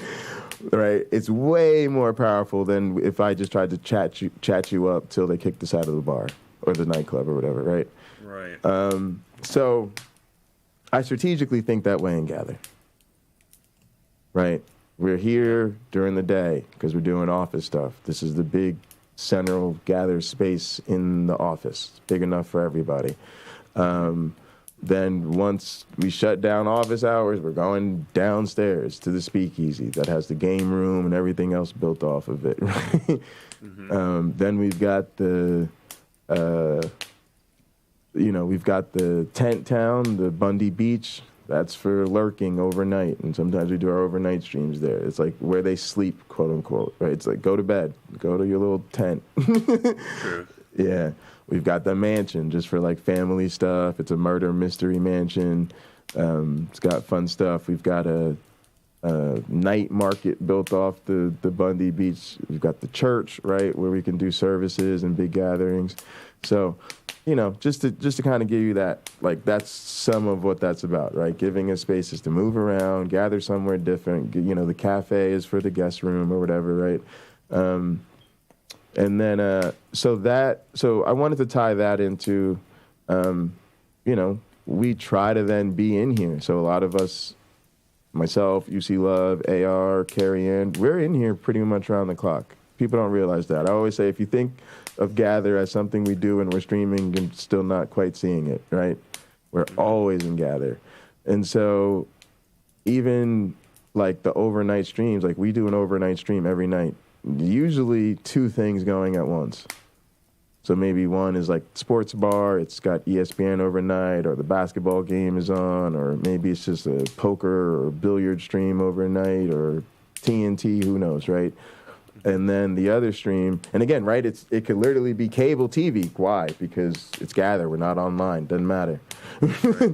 And then the other stream is normally like the movie night. So it's got the movie or the fighting game streams. It's basically doing what we used to do on the casino. Yeah. And then people have independent volumes. They can choose what to watch and how much and how loud, and then everybody's chatting, and then we all go to bed at different times and different shit, right? And then we get together and move to the office, right? And then wash, rinse, and repeat. But yeah, I just want to take the opportunity to kind of lay out that vision a little bit, because we talked about past A, B, and C, and then I wanted to kind of step back and say, here's the overall vision for Gather and why we move around. And then also, I'm going to take you out real quick, James, to the cubicle area next to us and show you that, that's actually directly part of this too. And hopefully you can claim a cubicle. Have you claimed one of these? I don't think so. Give me a second. I got to switch tabs. My computer's lagging out. Yeah. No worries. Take your time.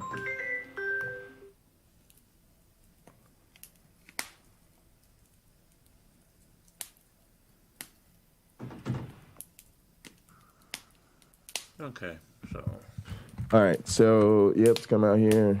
Punk, and you guys can come too. All right, although we will be right back. Oh, I'm moving the bot. Look at me. Hang on. I gotta switch tabs. All right, here we go. All right, so did these like light up? They should like turn and should ask you to claim one. Does it ask you to claim one?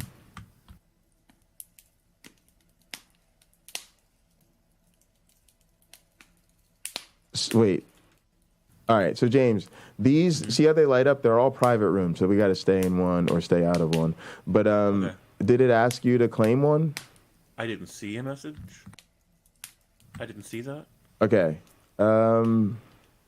Try respawning and then coming right back to this cubicle area. Right, 1 second.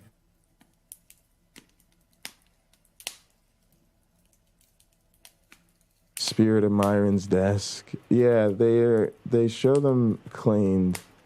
I can Lena's desk. All right, did you see it? It only just says you have entered a private area. I'm not seeing anything about messages. claiming. All right. For some reason, like most of us, like the first time we reloaded back in after they started doing that, we got it. But here, I'll show you around real quick. Follow me. Okay.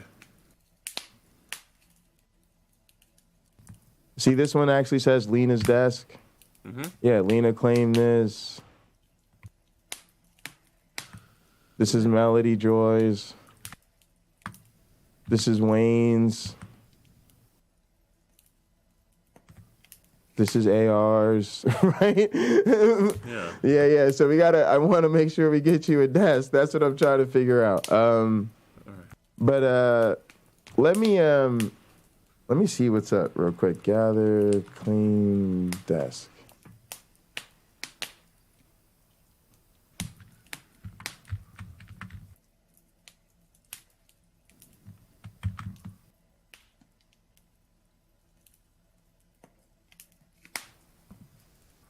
The desk feature is still in development and got pulled. Oh, because of some issues. Hang on.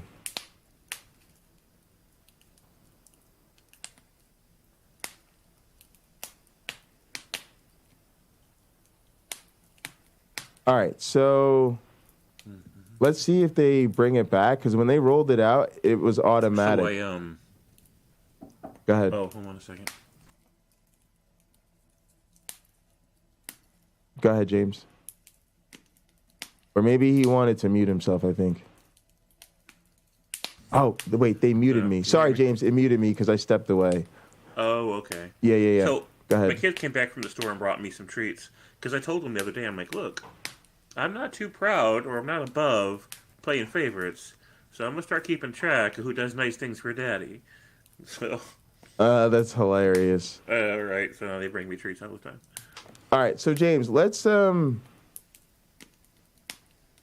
you a desk. You know what? I think there's some up in the upper right corner that probably aren't claimed, and if you just tell me one, I'll go ahead and at least rename it and stuff.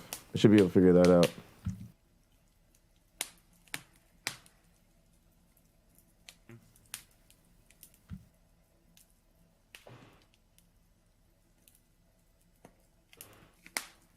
I'm not sure I can tell which ones are claimed or not. We have a powerful cumulative case. Just go into it, and if it just says a number and doesn't have anyone's name, then it's unclaimed.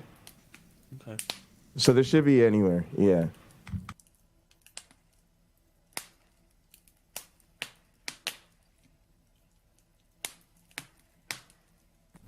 Yeah, all of these are open.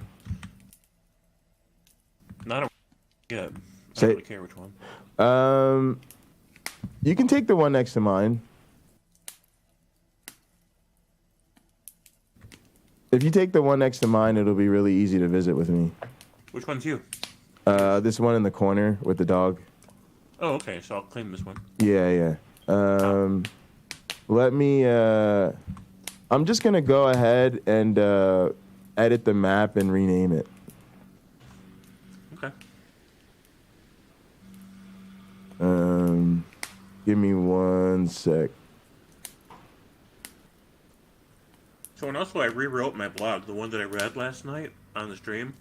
Like, I went in and fixed it, like, to make it read better, because when I read it out loud, I realized a couple of things about the way that I write that could be improved. Go ahead. So, like, one, I use negatives too much. Like, in question form, where I'm trying to make a point, and I'm like, you know what? I can just make a simple statement, not make it a question, not use a negative, and then I can just introduce the... Now, is this one of those situations where using the negatives sort of informally in speech is common, but you find frustrating when you're reading your writing? Right.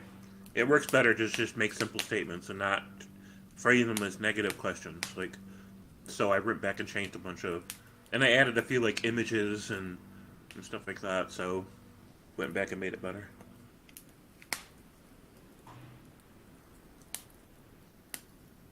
All right. Added a few more points I hadn't thought to make before too, so I was glad I went back. But yeah.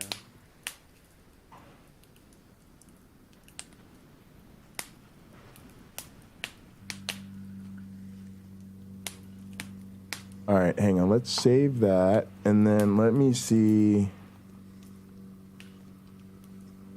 what these things say. Actually.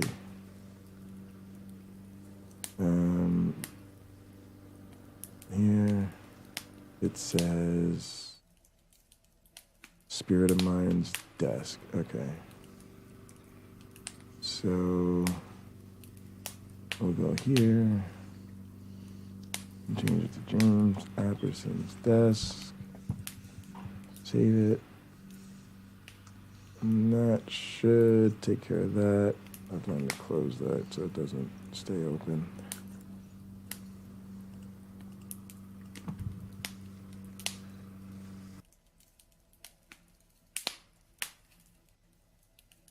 All right, cool.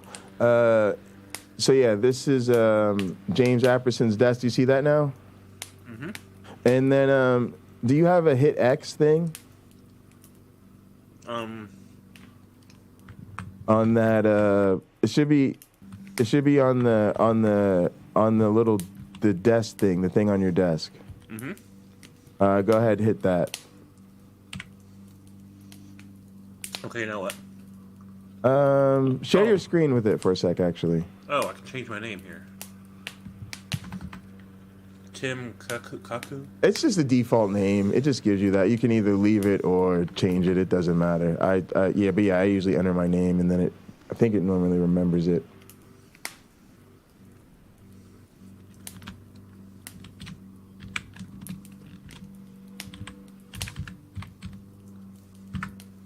Okay. Can you share your screen real quick? Yeah, hold on.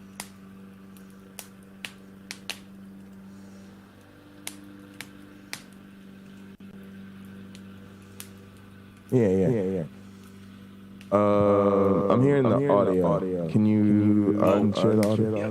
Let me close my window. The neighbors are mowing their lawn. There you go. But yeah, I can mute myself too. All right. So. Oh, wait. Hang on a sec.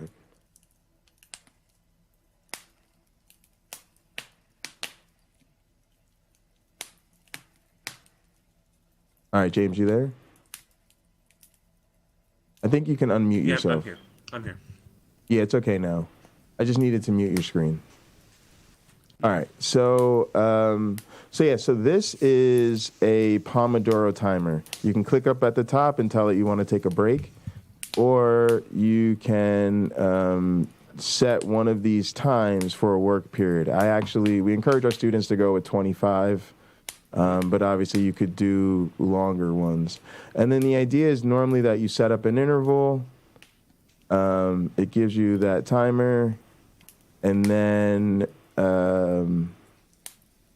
when that work time is up, it'll automatically give you the timer, a similar interface to set up a break timer.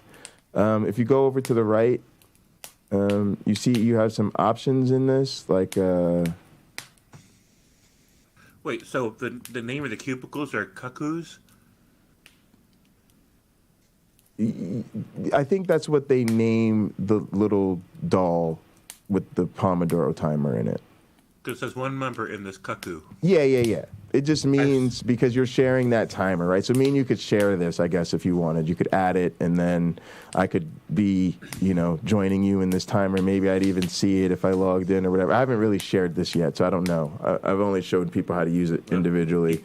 You guys saw it first on Jay Bundy's channel. I have been officially cuckooed. Yes, you've been cuckooed, baby. But yeah, go look over to the right-hand side and see what those options are. Right, there's a little timer icon, a person icon, an info icon. Okay, hold on one second. So cancel. You don't have to cancel it. Just leave it. Just go over there. Do you see them over to the right? Yeah, I just want to see what they are. Oh, wait.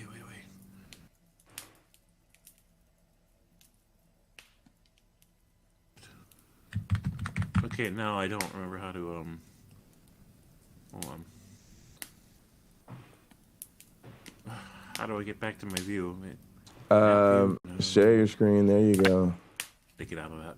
So. No worries. So I can share my screen again. 1 second. Yep, take your time. There we go.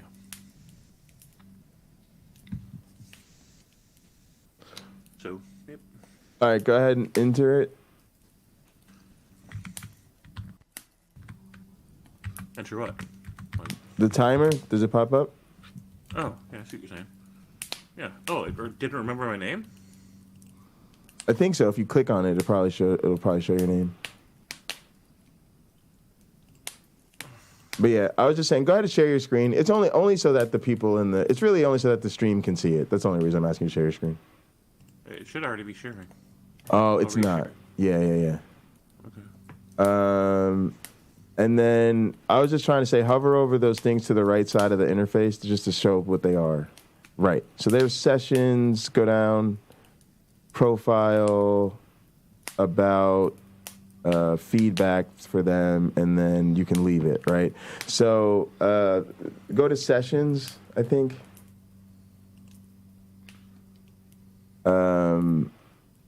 Okay, scroll down. You can support them, blah, blah, whatever.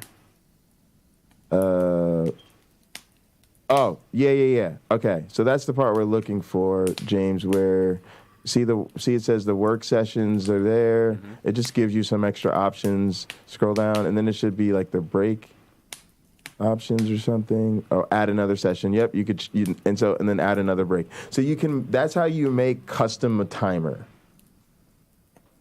Okay. Right, and then it's also saying use the Pomodoro technique or restore the default preset. Right, and so.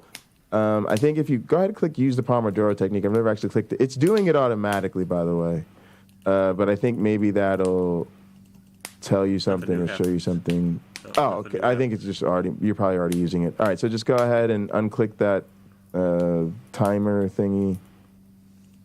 And yeah, thanks. I just wanted to show people. So that's what, hang on a second. So just show people.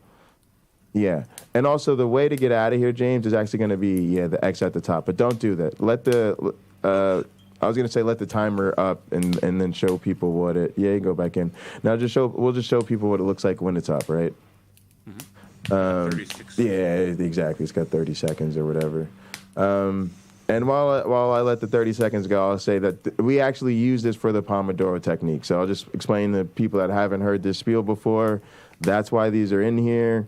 They are actually in here. I deliberately added them to all of the desks because I wanted everybody in our community that's in here to be able to use this to do the Pomodoro technique, which is you set aside a period of intense focus for work, small break, intense focus, small break, and usually you do 3 rounds of that, and then you take a larger break. So a lot of times, Rob, I suggest our students do. Right, and now you could tell it a break time, right, James? 3 minutes, 5 minutes, 20 minutes, 30 minutes, or to skip the break, right? And so we normally suggest that our students do this in about 3 or 4 rounds, right? 3 rounds of 25 minutes of working, followed by a 5-minute break, right? That gives you a nice, clean half hour. Mm-hmm. You do that 3 or 4 times, depending on how you want to do it, and then you take a longer, say, 30-minute break, right? And just learning how to work in that rhythm, I find, is really helpful. And I noticed that you pulled up a timer yesterday, so I just wanted to show you that we've got that feature built in to Gather. And I think it's really nice, right? Because these are some of the things you could combine, James. You could come in here, you could be using your cubicle or any of these spaces to work on a blog, right? But you could also share your screen in one of the larger meeting rooms and say, wax about a video, show a video, prepare for your stream, right? Go live however you want. After you go live, if you want to, say, watch a movie or something like that, right? Because I'm normally in the Pinochle Lounge, right? So even after hours, I don't go from here to the Cheers bar for the most part. I go to the Pinochle Lounge, and I do that so that the Cheers bar is open for somebody like you or whoever else, right? Yeah. So you could easily go in there and just say, hey, I'm going to watch my favorite HBO show while I put on my pajamas. And then when you're done, say, all right, I'm going to bed. You know what I mean? So, yeah, just wanted to wax a little bit about the vision for Gather. Yeah, that makes sense. Appreciate that. Yeah. And then normally we want to get to know somebody before we invite them in to Gather. So that's why we let everybody share the guest room, but not the other links. And then the deal is once you feel like you actually know somebody or you want them in here because you've got a pretty good vibe of who they are, then just let me know and I'll send them the invite. It also allows me to give them an invitation to come in and schedule a time with them so that I can show them around and we can give them a tutorial, and so they don't feel like overwhelmed or lost the first time they log in. But yeah, feel free to share the guest room link with people. And I'm also going to make you an admin or whatever over there so that, God forbid, somebody call in and then you need to get rid of them, you can. Okay. Yeah. But yeah, that's it, James. If you want, we can go back over to the other room and link up with the rest of the gang and wax about some more shit for today's show. But I love having you here. I've been wanting to show you some stuff, so thanks for coming over here. I wanted to show you the office, a little bit of the office features. Let's do it.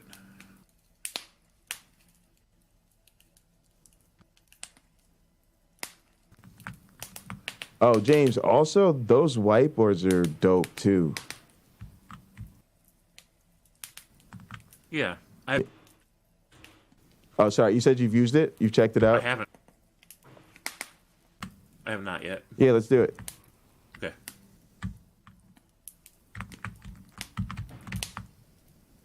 So, yeah, I just pressed X. Do you see it? We're looking at the same one, right? And you can see... you could totally just erase everything on here. Nobody's put anything in here that's important. But, yeah, go ahead and you can sign it. There's a bunch of different tools. Hi, Cameron, Melody, something. Oh, I don't want to erase that stuff. I'll just... No, yeah. You can just sign somewhere else. Yeah, just sign somewhere. my name to it. Like, how do you create a... That's what you're here to do, is figure it out. Fool around. Press some stuff. So you got the shapes, which is pretty cool. But I think you just use the selection, maybe insert... Oh, you can add cool stuff like code blocks and stuff. Ooh, I didn't even know about the insert. That's nice. All right, where's the regular like pencil thing? Note. Oh, there's a community whiteboard both in the canvas. Oh, dude, we have a community whiteboard for like typing and stuff. Then you can see both, and then the canvas is the actual whiteboard. That's cool. I think you just do a line, James. Go to line at the bottom, above the question mark. No, that's not it. That just draws a line. I lied. Okay, well, line above the question mark. I lied. That's just gonna do a line. There's a selection tool. Oh, I can do it with the mouse, but I can't do that. Oh, this cracks it around. Line, arrow, ellipse, rectangle, selection. Oh, Cameron said he just typed his because he didn't know how to. Me and Cliff figured out how to draw on this thing. I just don't remember what it was. All right, let me see. Let's zoom out. Oh, nice. Now it's nice and big. Text. That's what she said.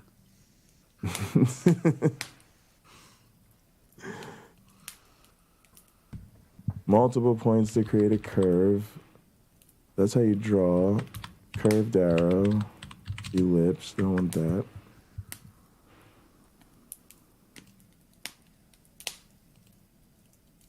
Selection. Maybe I guess it just expects you to actually be able to type. But you would definitely want it to give you like just a regular marker tool. Yes, I think you would use text. Sign into eraser. Am I being this silly?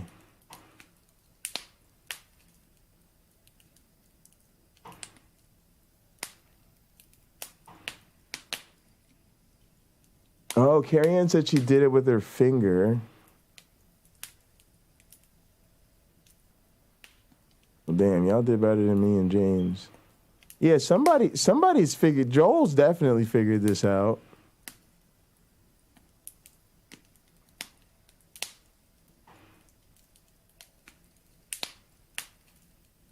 Weird.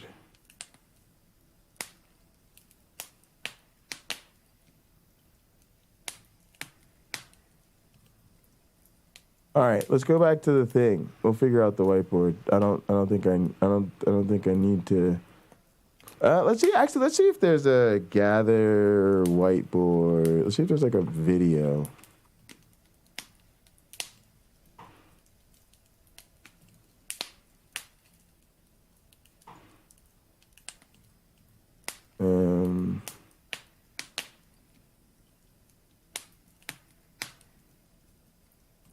Whiteboards. We've got whiteboards. Oh, this shit looks dope. Copy the URL.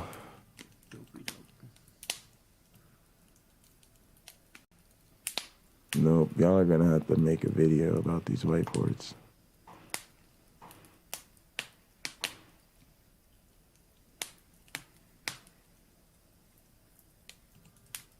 Y'all are definitely gonna have to make a video about the whiteboards. All right, James, let's go back to the office. Fair enough. I don't know what these fools are doing with this whiteboard.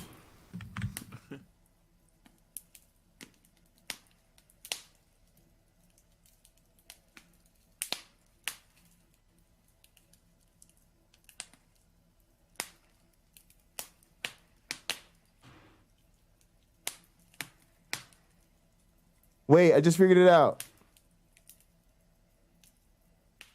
James.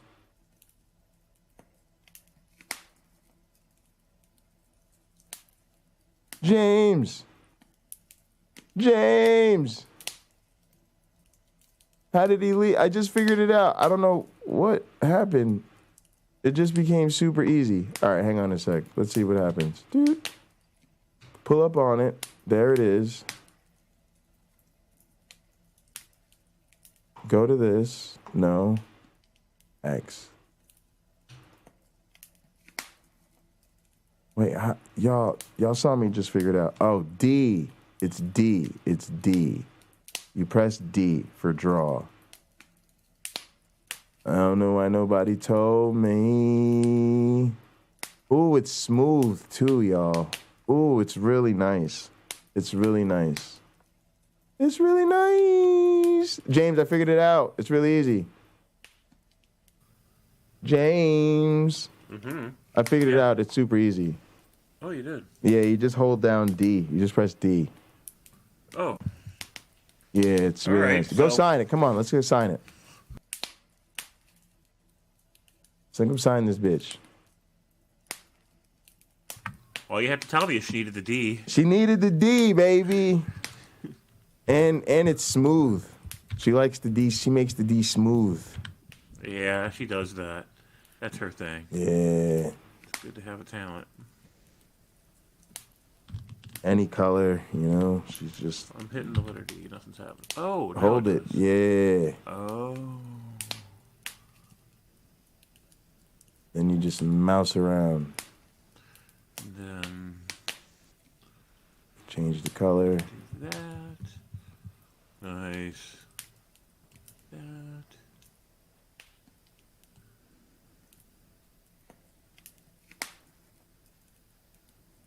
So yeah, we could be over here sharing actually meaningful ideas rather than just writing our names on a board like 6th graders. But that's, you got to learn the tool first. Learn the tool first. And our names are important. Right. It's an important. It is technically the first idea you share when building a community.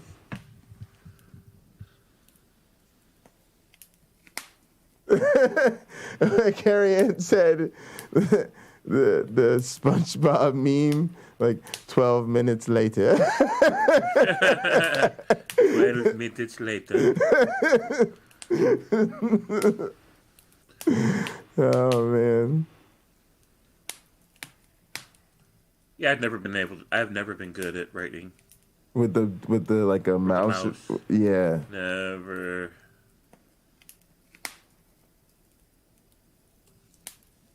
Never. What's up? All right, let's get out of here. Oh wait, hang on. James has got it going. He's got the stroke going. It says Jesus.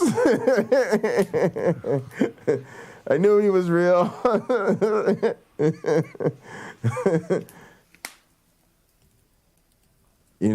On our end over here, it looks like Jesus is being written by a timeless, spaceless, immaterial.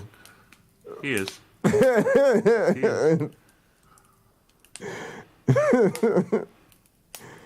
Jesus sucks. Yeah.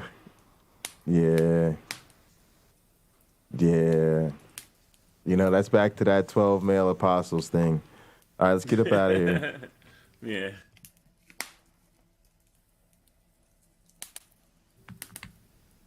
All right, let's see what else is going on over here.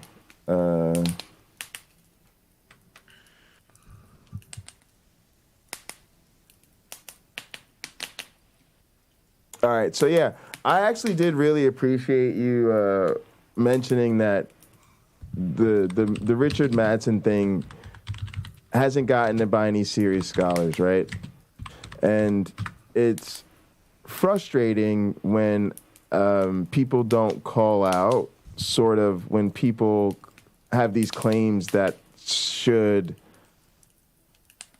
they're essentially asserting should supersede scholarship, but there's no scholarship on it. Right, so in order to simulate scholarship, he cited a bunch of different scholars that he just quote mined to build an idea with that they never would have signed off on. Yes. And this is like... And in a weird way, I have a similar critique of Richard Carrier. The difference is, the difference is Richard Carrier's work, I think, holds up, right? Mm-hmm. The criticism in his case is that in my opinion, if he truly is concerned about the academic disregard of Jesus mythicism, then that's a problem that only gets solved through academia. Mm-hmm. And again, he's free to live his own life, and I'm a big fan. Bought his books, took his class, same time Derek took it, everything. Huge fan, right? But I recognize that his personal lack of interest in an academic career and seemingly more focused academic research on this, and not to say that the book and the work he's done isn't enough of a contribution. It's just it has to continue to grow, right? Like the concern, the way I would put it simply is, I don't know who the next Richard Carrier is. Right. And what you would like is to see, as Richard Carrier matures and ages and whatever else, that there's this new wave of mythicist PhD students or PhDs that are going to say, well, I am going to pursue this or that aspect of this in the literature, in the research, to keep it going forward. And unfortunately, some of us just have to sort of, I hate to say this, but we have to submit our lives or our careers to the academic rigmarole. Right. Like, I don't wake up every day thrilled about being a university person, but it's the most common route to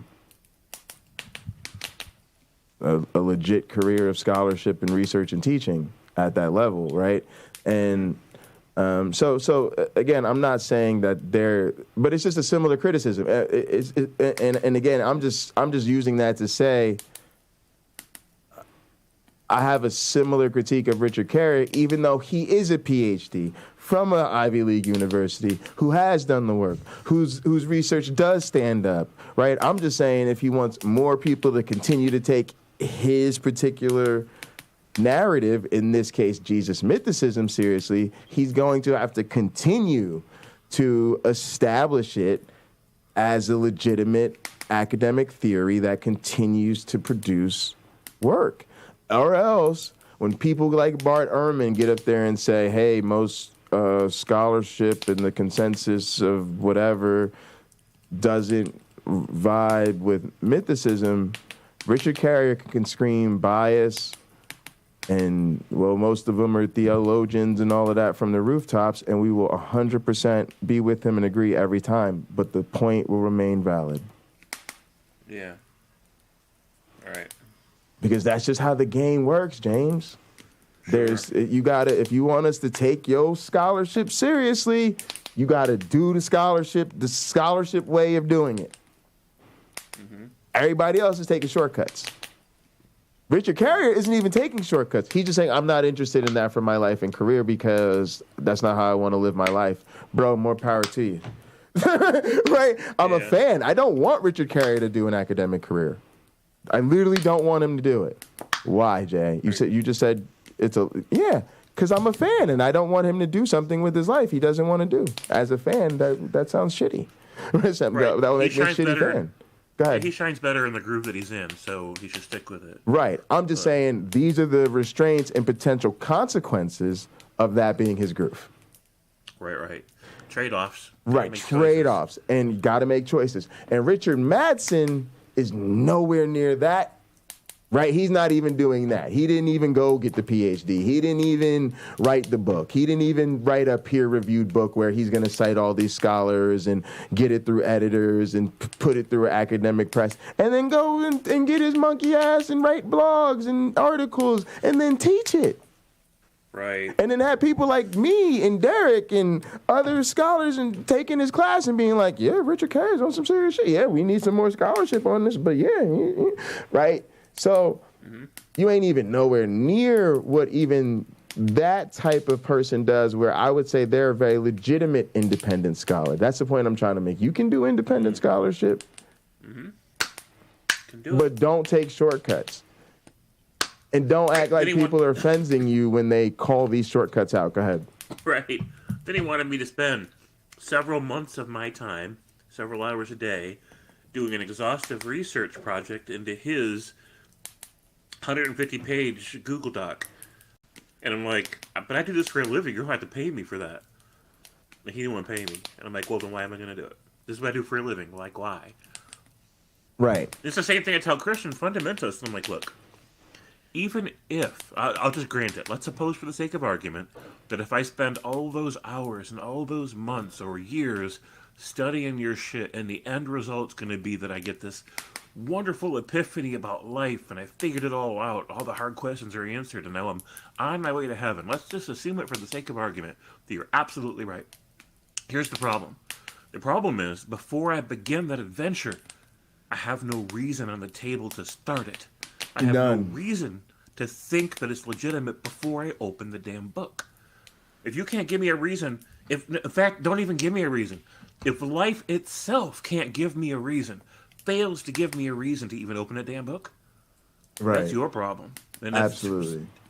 super alien Jesus' problem. It's Yahweh's problem. It's Jesus' problem. It ain't my problem. Absolutely. I 100% agree with that. So, and again, I'm putting it out there as a counter-apologist. Sandal said, I like Richard also. Sometimes he makes my head hurt because he's thinking so differently. He's mostly very nice. I think he's a wonderfully nice guy. It's just so is every other cult representative, right?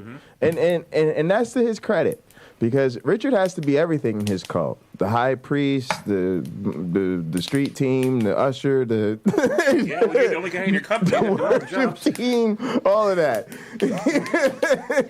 And you know, he's recognized you need them people skills if you're gonna be on the street team. Uh-huh. But that doesn't change the fact that you're selling something that I just don't think is useful. Nope. So yeah, let's get into. We covered the Pelosi attack in James Apperson versus Space Jesus. There's some stuff I want to touch on from a video I was watching where Derek was talking with another content creator. I'm sure many of y'all are familiar with. I want to replay some of that conversation. I'm gonna take a quick pee while that plays, and then we're gonna wax about that. And then as I get into sort of, you know, the later part of the stream, we're gonna be focusing on talking about fascism. But yeah, let me get into this clip. I think 3 things that debunk Christianity. This was a great conversation. They touch on some things that I think are really important. Let me play it. I'm not sure where everything is. Let me just roll it back a little bit, and we'll see if we.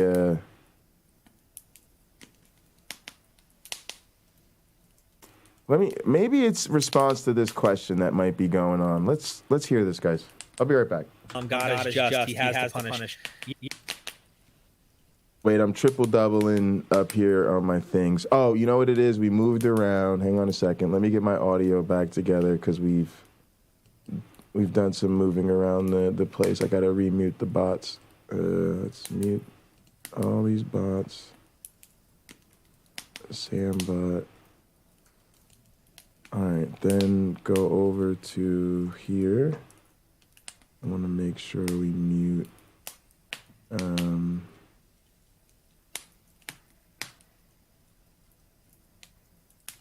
Everything. This is Myronbot screen. All right, let's mute Sambot. Mute J Bundy. It just came back. When you leave a room and come back, it will kind of unmute people and stuff. All right, so let's see. That should be good. Let me just do a double take over here on my other machine. Get that audio set up real good. Quick little check here. I think I just had to remute myself. Yep.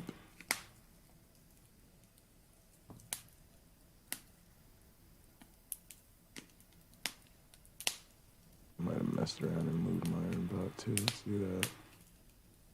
All right, everybody, cool. I think we are good to go here. Let me see what pulls up when I grab this. Let's go ahead and close these out.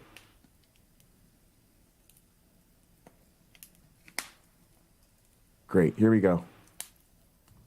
Yeah, I'd stay tuned a little longer because the God of the Bible, not sure how just this is. You're going to see that.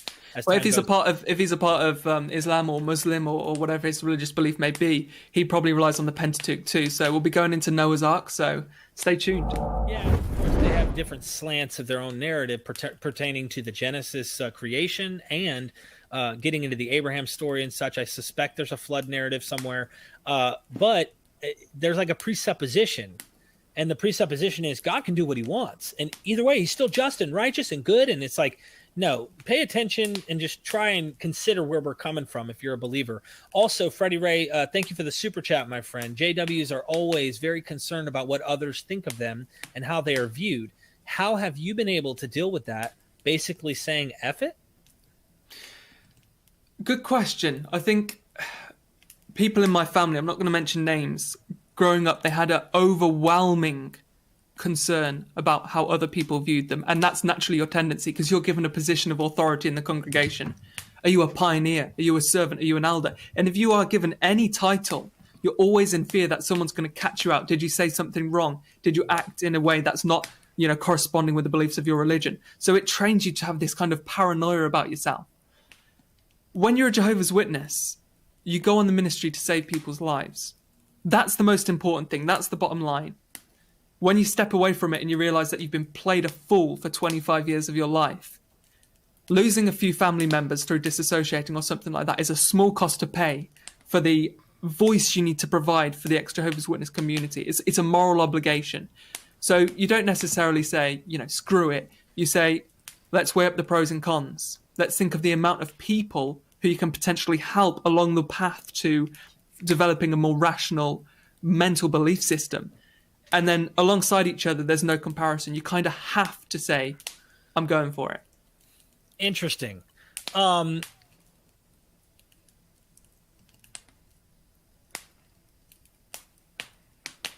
we froze here. I don't know if anybody can hear me.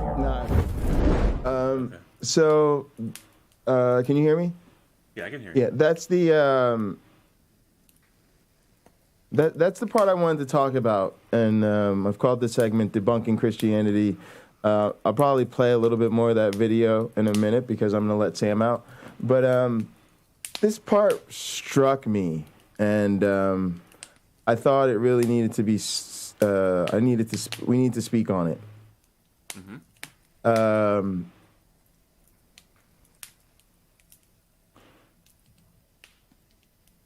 I want to give credit to a lot of us for not being believers anymore. Uh-huh. Just off rip, James. I was thinking about it, and honestly, I thought to myself, I think it was either earlier today or last night, I really honestly, seriously thought to myself, honestly, Jay, because sometimes I talk to myself in third person because I'm a psychopath. And at least I know it though. So I can fake it, James, like that other guy.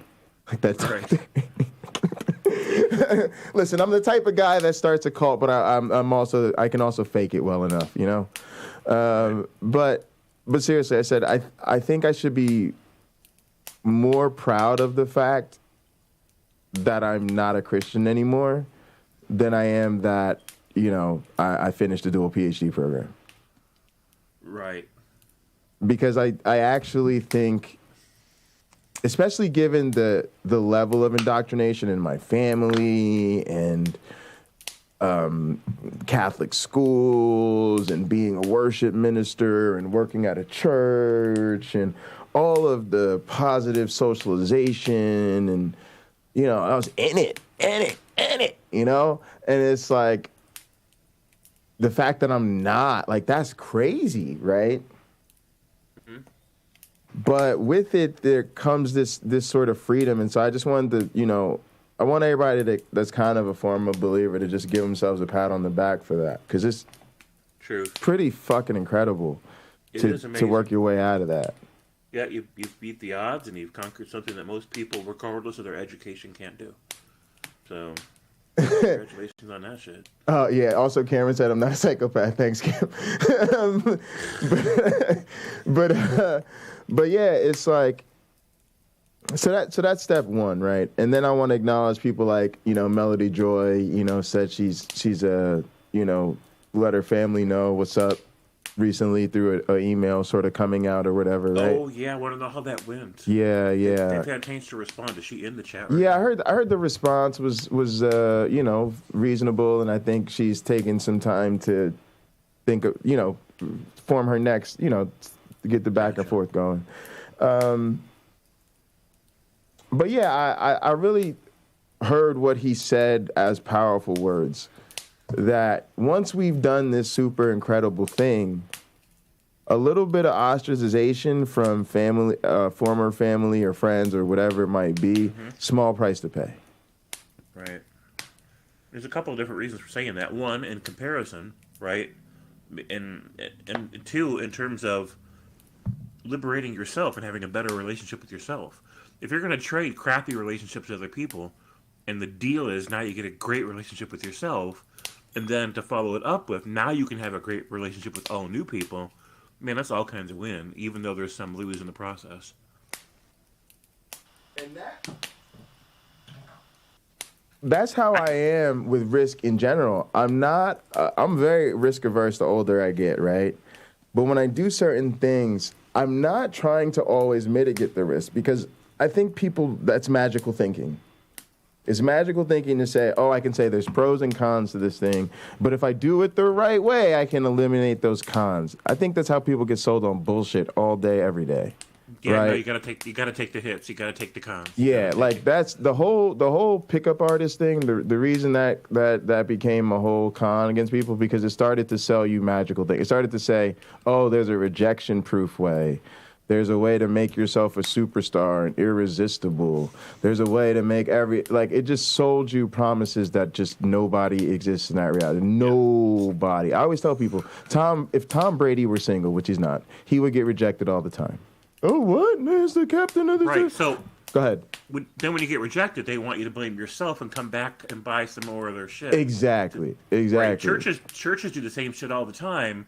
You know, you'll have complete peace and harmony and love in your life, and you know, you'll never be depressed, and you won't have any mental illness and all this other shit. And then when it fails, you come back and say, I want my money back because this shit don't work. And they're like, oh, well, you're doing it wrong. You're not praying hard enough or believing hard enough. Right. And it's always your fault. It's always your fault. Right. Rather than just accepting the realities that this is just what everybody faces. Right. I always did use the Tom Brady example. And I said the reason is, for some people, it's more powerful to say, I said no to Tom Brady, than to get swept up in his game. They can make up in their head, oh, he just wanted to use me, have a good night with me. And right, so there's this risk that even if Tom Brady comes up to me and he says, I'm in love with you, I think you're the most beautiful woman ever, I'm in town for a couple nights and I would just love to spend the time with you, I don't know if he really means that shit. Right? And there's a risk he could just be using me, leave me brokenhearted, right? Mm-hmm. But there's a guaranteed small win if I just take the ego boost of this international fucking superstar just hit on me, and then say, no thanks, I'm gonna head home for the night and, you know, feed my cats. And then I got this amazing story of, holy shit, girl, you never gonna believe what happened to me. Tom Brady tried to get this punani. Yeah. Well, yeah, girl, you know I had to shut that down. I don't care who you are, you know. It ain't that easy for nobody, right? So there's a reason in which just regular average person takes international superstar. There's no comparison of the levels here, right? There's just none, right? But there's a reason, and it's not to shit on them or to shit on Tom Brady. It's to say everybody can get rejected by anybody for any fucking reason, and it doesn't reflect the value of either party. Right. It's just part of the lived experience of being human. And somebody tells you and starts to sell you a way of life or a system that eliminates these sort of it just is what it is factors of life, is selling you some bullshit. And so I was just going to say that's how I am with risk. Like when people know this about the things we do on the internet, we do with this channel, the way I am about my career.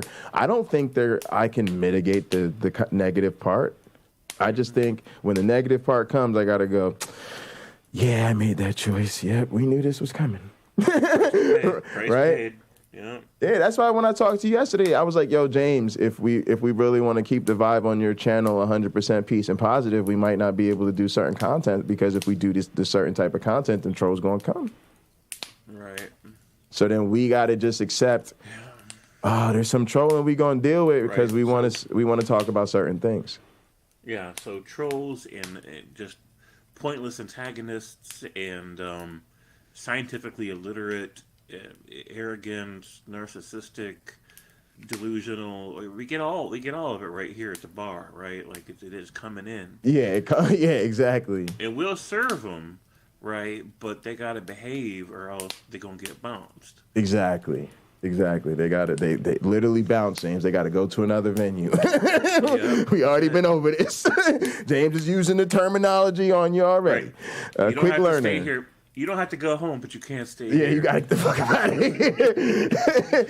Yeah. But yeah, no, I really feel this way now. Back to, just what we was talking about, that I'm living my truth. I'm living my freedom. I have my friends. I'm having, like you spoke to so eloquently, a so much better relationship with myself and my life and the world around me. Even my work colleagues celebrate, in a sense, my atheism, right? My advisors and my mentors are going, Jay, we think what you're doing on YouTube as a counter-apologist on behalf of science is fucking dope. Keep it up, right? Awesome. So if that makes some family members uncomfortable, or they can't watch my stuff, or they don't want me around for Christmas, cool. Mm-hmm. And honestly, it just makes it easier for me because it stops us dragging out the year in, year out rigmarole. Mm-hmm. And I just see it as a cost of doing business. And now the business I'm doing is just straight up. I live in my truth. I don't really jive, and it feels interesting. I want to speak to just a bit of a contradiction in my life that I noticed before I roll tape. If it's cool with you, it's like there's a hypocrisy with me that is easy to call out, and I'm gonna lay it to you straight. All you got to do is say, Jay, it doesn't make sense to me that you don't want to go home and deal with your family praying over meals or exchanging religious gifts, especially on a holiday, right? But at the same time, we all know if it wasn't for COVID and you could do what you want, you would be voluntarily working your ass off every day, playing drums for a worship team. So you can go there and literally lead them in worship. Yeah. Now, if you're gonna say it up, call me a internally inconsistent hypocrite, cool. Yeah. But if you're interested on my take on it, the difference is that's something I've chosen to do as a service to my community, and I choose to participate in that because that's how I'm fighting this fight. I don't want to have to do that when I go home, where I should be, again, myself in a way that I can and should be able to be authentic with my family. And so I don't want to have to put the same go with it for the good of the gang that I have to put on to get through my gig when I go home to my family and friends. And I just want to make that clear for anybody that cares on how I see that. Right. What you think? And it makes sense to me. Gotta keep it real. Yeah. So what are people saying? Like, I'm not watching the screen. Are they saying something? Somebody was Carrie's telling the story about a rock star that tried to pick her up. Sandals brought up the good point. People who are into anti-apologetics is a small, crazy minority. Because people who are into apologists are also a small, crazy minority, but anti-apologists are even smaller. Yeah, that's crazy, right? Like, and I think it's by orders of magnitude, right? Like we would all be doing so much better if we were just on the other side of this. If we were just like pro-Christian right-wing grift nut channels, we'd be rolling in that monetization. Because even their smaller communities are so much bigger than ours. And so it's like our big communities are smaller than their small communities, and then we're small within our small community, which is, we're a micro community. We embrace it. We're a community where everybody knows your name, right? So we kind of fucks with that. And I come from that. Like, again, I come from a class of 50 students, 350 grade 7 through 12. So I'm ready to ride on a small community vibe, but it's definitely a valid point. Yeah. And it's something to really remember out here, right? Because it helps you adjust your expectations, right? It helps you say, man, we're doing really killer. We're doing amazing given all of that. You know what I mean? Yeah. All right, can you see Derek and Harrison on your screen? Let me come back to Bundy Ranch. Yeah, I see. Also, James, you going live or what's the deal, bro? Oh, I don't know. If I went live, I'd probably read some of my boring blogs to people. I'm just here. I'm sure people will love it, but if you decide to, man, let me know. You know, I'm all about it, man. So next time I write a blog, I might do a blog where I write the initial blog and then show the changes I make afterwards. Because the first round is always something I change later. Always. So that I can talk about like my reasonings behind why I went with this word instead of that word, and dude. change this around. Oh, let me mention one more thing about Gather. I think it's really important for you to know. Because you just made me think of it, like, because you could do something like write the initial draft while you're not live on Gather. People could watch you write or spit. You could, bounce your thoughts off people or whatever. I always think of it like micro streaming. I'm streaming, but I'm streaming to the 5 people who are in Gather. Right. And then, do what you just talked about, the editing thing on a stream, right? And then release the blog. But part of this, James, is I'm trying to make it so people can't use YouTube. So, and this is the part I wanted to mention so that if you start doing shit like this, people will blame me and not you. Okay. The thing I realize is if you want your community to do more, you have to give them a reason to. The reason I like the way Derek and people like that go about Patreon, website memberships, YouTube memberships, and stuff like that is because they know you won't support them in this particular way otherwise. So Derek knows there has to be exclusive content that only Patreon members get. And he works hard to make sure only Patreon members get it. Now, he might let other people give a preview of it, part of it. Oh, hey, check out this thing I'm doing. But he is going to make sure you got to go to Patreon and get it. Because he knows, even if he just said, I'll release it a month later on YouTube, people would just wait till he releases it a month later on YouTube. Yeah, that's just cheap, though. I subscribe because I want to support him. I feel like I'm stealing. Like, it's like showing up at the grocery store every day for a free sample and taking the whole tray because you watch the whole video, make a meal out of it. You get what you need out of it. You're like, okay, thanks for the free sample. And then you just leave. And it's like, yeah, he's offering that. But, man, it just seems unethical if you can afford it. And if you can't afford it, then I tell people, I'm like, look, share his videos, promote his videos, and then it's the same, right? He's happy with that. But if you never support him, and you know what I'm saying, you don't share his videos with nobody, you don't tell him his videos about nobody. Hit that super chat once in a while. You need to do something. A super chat, join, or at least share his stuff on your social media, or share his stuff like in private messages with somebody, like let them know about it. Or even join some groups where it's relevant, right? And say, hey, did you guys check out Mythvision yet? They got a great video about this. Like, do something to help him, right? Yeah, absolutely. So if you're dirt poor, do something that's free for you but still helps him. Absolutely. And I love the fact that people do that. It's why I'm really thankful for Stupid or Energy because she gives me regular donations and stuff, even while small. It's really cool. But all right, so here's where I was kind of going with that. I feel the same way about Gather. If we stayed on YouTube as much as possible and then kept doing YouTube stuff, right? So I deliberately started streaming earlier, ending streams earlier, making streams shorter, right? Because then there's just all this stuff going on that you only get to see in Gather. Because I know if I just sat on YouTube all day and night, nobody would ever change. Do you see what I'm saying? Sure. Gather had to almost become like Patreon. Yeah, we're having movie night, but it's in Gather. Yeah, we're watching pay-per-views, but it's in Gather. Oh, you're not in Gather? Sorry. I don't know what to tell you, Fair. And so I just wanted to encourage you to think that way too, because I think these are gonna be the things that help you. Part of the reason Stupid or Energy, I think, donates to what we're doing is because he sees that we're building community and we get to connect in so many other ways. Believe it or not, I don't think we're at the level where it's about getting to 1,000 subs. Because even if we got to 1,000 subs, it'd probably be off the back of something that went viral, and very few of those people would support us. I think it's more about finding the 5, then maybe 10, then maybe 15 people that are gonna support you.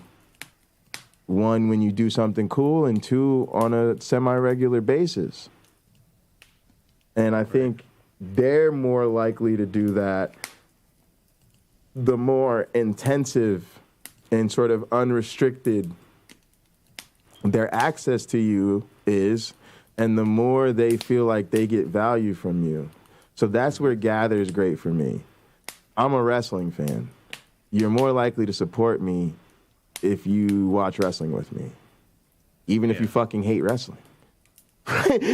Because you see us having fun, you see us throwing wrestling parties, you get me and Wayne talking shit, having a good time, right? A lot of people are, you know, happy to fucking watch Sunday Night Football with me and Uncle Bobby. They don't give a fuck about football, but it's exclusive Uncle Bobby shit, right? We're just waxing. Uncle Bobby's telling stories. My one black friend props through. Maybe there's a little random Counter-Apologetics from time to time. And everybody's just chilling. So now you're 5 or 6 regulars, right? This is what I learned from Cam Girls, James. Your 5 or 6 regulars are much more likely to hit you with that $10, $20, $50 monthly or every other week donation, because they have so much more access to you, right? But part of that is you being like, I'm not going to keep giving 100% of the James Apperson effort away on YouTube. Right. Because you just can't go anywhere with it, especially not till you get to like over 1,000 subs. And so I just wanted to offer that up and let people know that I see it that way. And I don't see it as a forced thing. It's an encouragement thing. We can do more. We can build better community. Unfortunately, YouTube isn't the platform for doing that. Unfortunately, Facebook isn't where it's at right now. You know what I'm saying? And so that's not our choice. You know, you're frustrated with the DMCA shit on YouTube. So am I, right? It's not. If it was up to us, you'd be able to do whatever the fuck you want on YouTube, and we wouldn't give a shit. The people that run Facebook are abusive, psychopathic motherfuckers. Right. Straight up. Right. Straight up. So. And it's too hard to build a community in that environment. Right. It's just, you know, and it's plus the platform is limited in the ways that you can connect. You Right. know, we want to give people more than you can just type in chat, and typing in chat's valuable, but you know, like I said, more is more. Yes. Yeah. And so that does mean we have to encourage people to do more, right? And so we try to incentivize it. Here's a virtual office. It can help you actually be productive. Here's gaming. Here's movie nights. Here's this. Here's all the fun. We can do, you know, and it's like, and if you still are just not willing to join the Discord and get the links, let us know when you are. You know what I mean? Like, it just, because I just can't be on YouTube 24 hours a day, right? This isn't going to change anytime soon. But yeah, I need to let Sam out. You can see he's getting all anxious and needing to run around a bit and go to the bathroom. So I'm gonna if you don't mind, I'm gonna play the Derek video while I let him out. We'll take notes on things we want to wax about, and when I come back, we'll wrap. About this. Thanks so much. And yeah, y'all, this is interesting. We're going to do this for a little while. This video is really awesome. And it's just really timely given the conversations we've been having. Also with the holiday season coming up. And yeah, then I'm excited later on to talk about fascism. So appreciate everybody. I'm going to let this high maintenance dog out. I'll be back in a few. I was going to say, because that's exactly what, if you look at what Richard Dawkins did, I'm sure he's viewed like, I can't imagine how he's viewed, and he just brushes that off and moves forward with the evidence, and knowing that he's doing a service to humanity by continuing to speak out. And yeah, we're going to get into the morals of modern times and ancient times, but I want everyone to stay with us as we consider what we're going to be discussing on these topics. So I'll just say to Freddie, yesterday I was in the supermarket and I bumped into someone they're no longer a Jehovah's Witness, but I think they still mentally are. And I kind of gave him a nudge in a friendly way, and I said, "How's it going, mate?" And he said, "What are you doing? Don't talk to me like this." And I think it's clear that that word has got out in the local area about the YouTube channel and things like this. So you have to have, if you don't have this shell, this personality of, I don't care, it's going to be very difficult. You have to kind of have that self-confidence in yourself to believe what you're doing is right, so that no matter how other people treat you, you've got that backbone, you know? Wow. Well said. So point 2 is God is obviously really messed up, to put it in basic terms. And can you give us an example? Go ahead and give us an example. I'll follow through with something I think will be relevant to the topic. Yeah, I think a couple of examples to me. It was the killing of the Midianites when God orders to kill them all, and the Israelites kill every adult male, and they take back as possession kind of the women and the children. And then they decide, you know what? No, we need to kill all the children, all the boys, that is, and every woman who has slept with a man, but we're going to keep the virgin girls, the young virgin girls, for ourselves.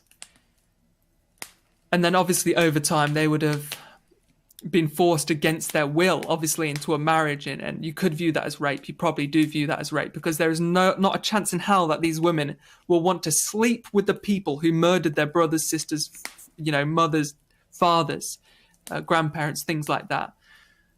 Is that coming from the mind of God? Is that coming from a loving, caring God? The Jesus God of the New Testament, who says if someone does something wrong to turn the other cheek?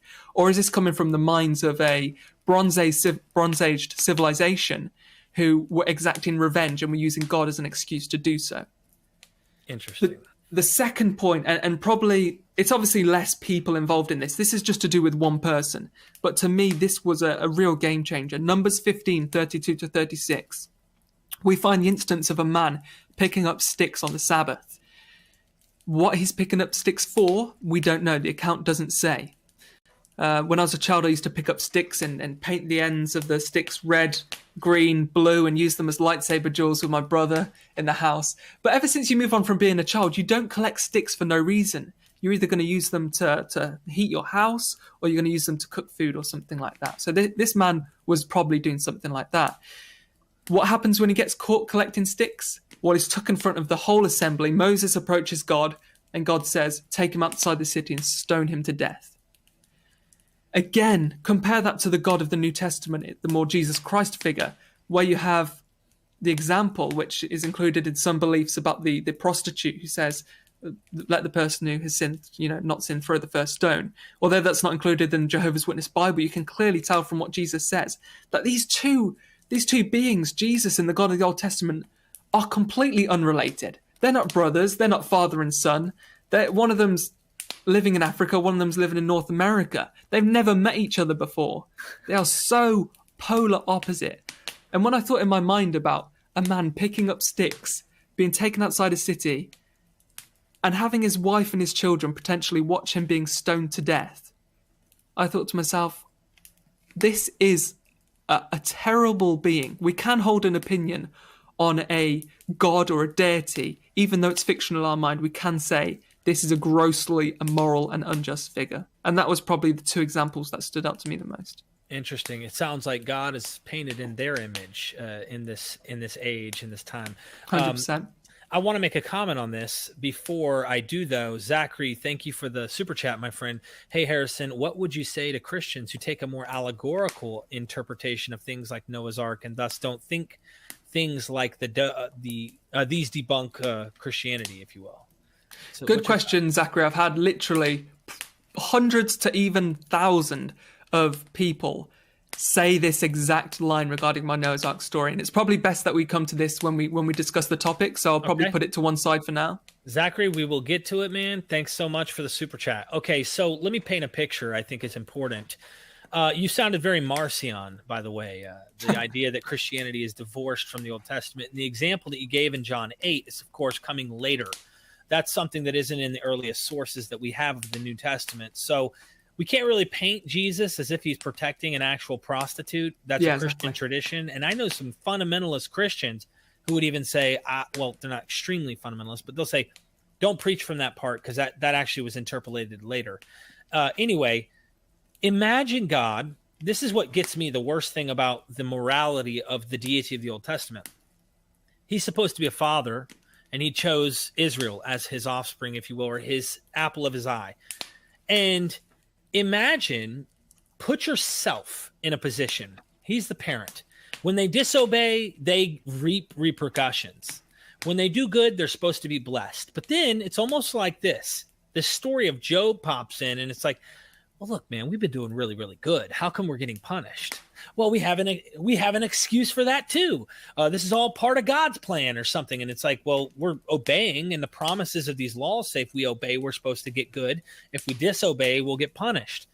Imagine you or I is standing in the house every day, and I say, guys, to my kids, I have 3 sons, clean your rooms on Tuesdays and Thursdays, or just one day a week. I need you to clean the rooms.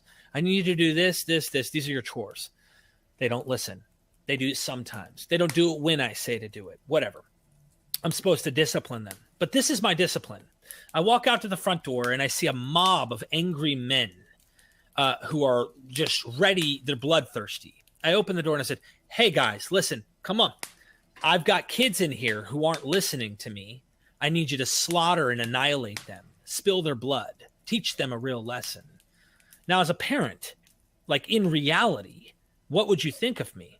I mean, I am an absolute maniac and a horrible, horrible father figure. God does this over and over according to the narrative of the writers, saying, why are we in Babylon? Why are we in Assyria? Why did they conquer us? And they took us as slaves, and they took our women. And why is this happening to us? Over and over and over. And it happens over and over. And they think they're going to get vindicated. The book of Daniel is all about the vindication. That God's going to come. He's going to save you. There's going to be a resurrection. But it never happens. And so not only is he this crazy maniac figure who's supposed to protect his children and his offspring, his, if you will, apple of his eye, chosen people, he not only doesn't do that, but he also doesn't vindicate anything at the end. So that's the mind blower for me, is like, have you read the story? I mean, he put them into Egypt on purpose, according to the story, just so he could get them enslaved, so that he could show his power, just so he could make them not slaves anymore and free them. Oh, his mind is way above ours, though, Harrison. And his thoughts are so much. That doesn't sound like a very nice father. That doesn't sound like a good God. That's just my opinion. And we have other examples of other gods that do this. And look, the one who believes in this God is going to look at you and go, you are wrong. You don't understand. But then if you mention that Krishna or Vishnu or any other deity did something that was absurd, or let's say Zeus, he slept with a human woman. He raped a woman even. Dionysus, whatever. Oh, that's corrupt and immoral and not right. But have you read your book? Have you considered it? So that's my thoughts. I really love that illustration of the father and getting that mob to kind of say, here's my child, you know. You always get this, no matter what religion it is, they will defend their God to the hilltops. And I've seen that in so many comments to my videos. You get this kind of thing of, we can't question God. We don't know the mind of God. There is always a good reason. It prevents them so much from thinking rationally and developing critical thinking skills. It is just a complete mental barrier. And they so easily do it. As you say, any other thing, they've got the most critical mind, you know. They go out to buy a car, they're looking at everything meticulously, like, well, what's the reviews? They rate the stars and all this stuff, but turning their attention to their own religion and their own God, no, that's not the thing that we should do. Don't go there. Yeah, don't go there. That was strike 2. Strike 3. Noah's Ark. This came about because my dad was at work with me window cleaning, and he said, I tell you what you should do as your next public talk. There's an outline called The Flood of Noah's Day Has Meaning for Us. And I thought to myself, wow, this is perfect. Because I did my first public talk called Evidence of God in the World Around Us. It was using evidence to encourage the congregation to bolster their faith in God and in the Holy Inspired Bible. And I thought maybe I could do something like this with Noah's Ark. I'll find ample evidence from the Bible and secularly that proves this story is 100% historically true, and everyone will just leave the Kingdom Hall thinking, thank goodness for that talk, because I feel encouraged. I feel, like the Bible, I may have had a doubt in it, but I don't have a doubt anymore. So I thought this is a great outline to tackle. Right. I then got home from work and I looked at the outline and I saw there was maybe 5 or 6 pieces of evidence. And I started at number 1, where it's basically, in other words, said, we know the story's true because the Bible teaches it as historical fact. And obviously, to anyone who's heard of the logical fallacy of circular reasoning, you know that you can't use this sort of reasoning. It's the same as a Muslim saying, we know that Muhammad was a true prophet because the Quran says so, or a Hindu saying, we know that Vishnu or Lord Shivas, I think it was, brought his beheaded son back to life because the holy Vedas teaches it as fact. A Christian would never accept those 2 lines of reasoning. So they'd say that's absurd, it's just circular. But again, as we were talking about before, because it's their own book and all of it's inspired, if we have a doubt with one part and the other part verifies that doubt as being true, well, then there we go, it must be true. And so I took on this topic, and for a period of months, I annihilated every aspect of it. I looked at woolly mammoths frozen in Siberia and across the Canadian area there at the top of North America. I took Chinese picture symbols, with, like the word for flood. It's 8 people, it's a boat. Oh, could there be something in that too? I took all these different things that Christians would kind of scrape the barrel, I suppose, and say, and find anything to back up this story as being true. And after analysing all of it, I was left with this kind of feeling of, I'm not sure I could do a public talk on it. You know, it's even the strongest evidence is quite weak. I'm not sure I could do it. But then, as I was saying, with regard to reading The God Delusion and things like that, my perspective shift. I then watched YouTube videos and did online research from people who had questioned this story and had come to a very different conclusion.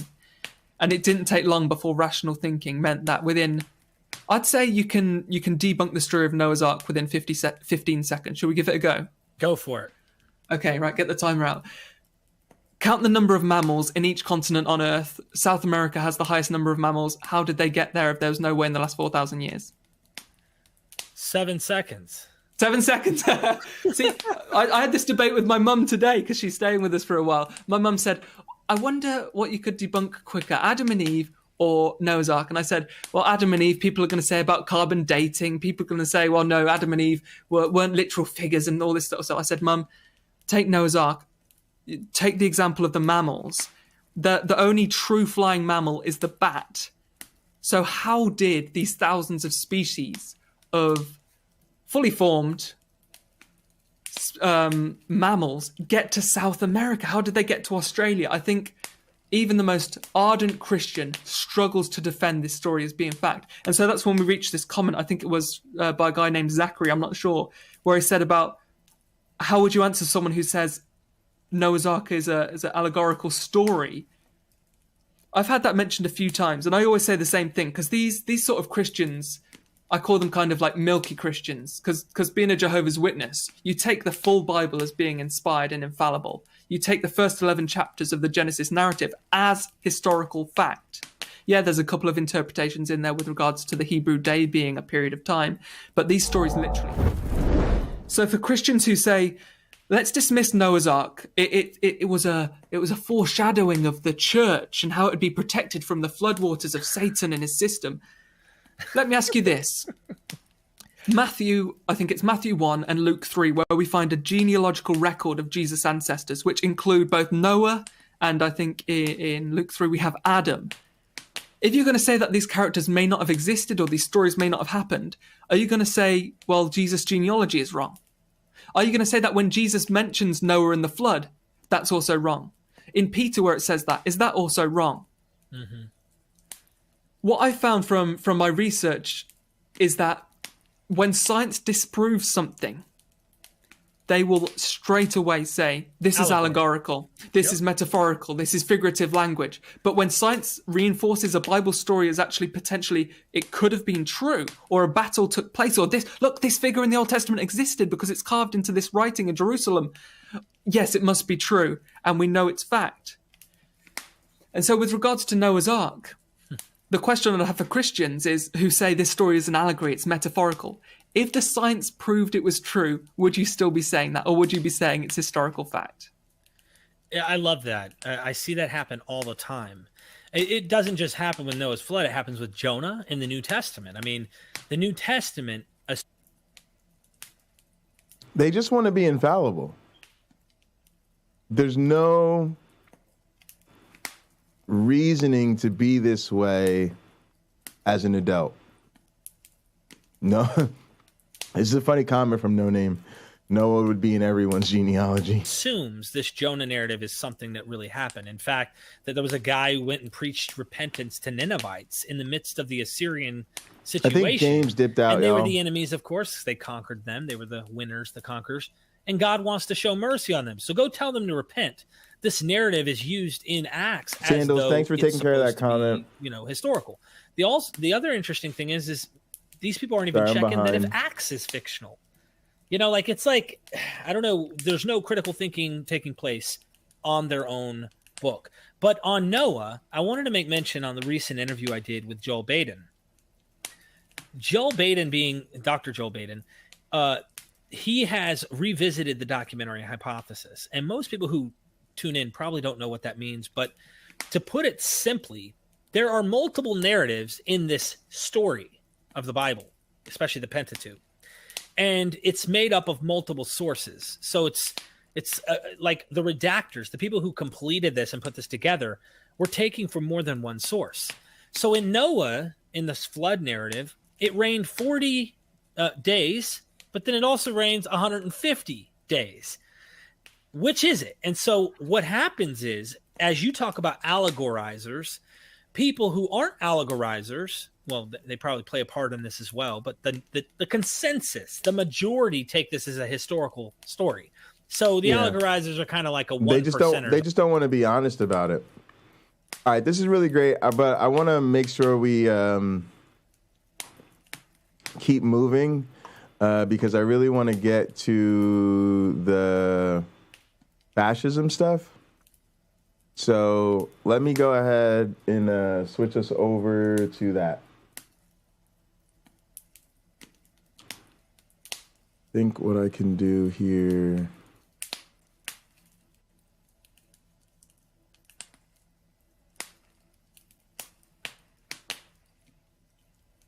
Yeah, perfect.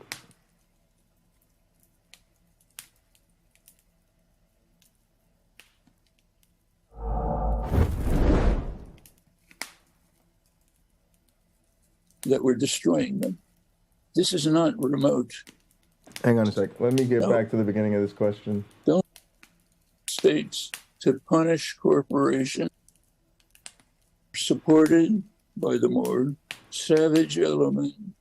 Wait a second. This went somewhere else. Hang on. Let me pull this out from my history. Oh, I got more skipped frames. I don't like keep getting skipped frames.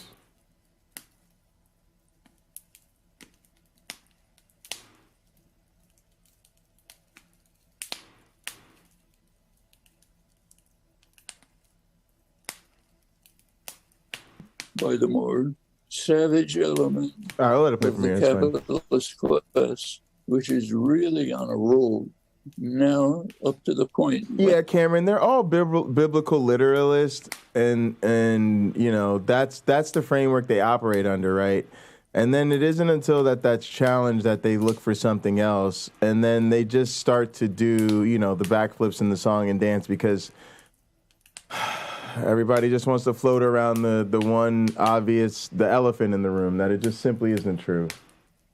And they're pressing legislation to punish for states at the state level where it's easier to coerce Pizzagate people. To compel states to punish corporations that provide information about the effect of their investment policies. Not just don't poison the atmosphere. Don't even allow them to provide information about it. That's savage capitalism gone insane. Okay? In order to preserve our profits for tomorrow, make sure the public doesn't even know that we're destroying them. This is not remote. Savage capitalism is going amok, even to the point of its lobbying organizations trying to compel states to punish states if they impose require corporations to provide information about the effects of their policies. Not only can you not get them to stop the policies, you can't even allow them to provide information about it. Public must not know that the GOP and its corporate backers want to destroy you. This is not a moment, and this is 100% of the GOP. There's no exceptions. It's not a time to send a message by stabbing yourself in the back.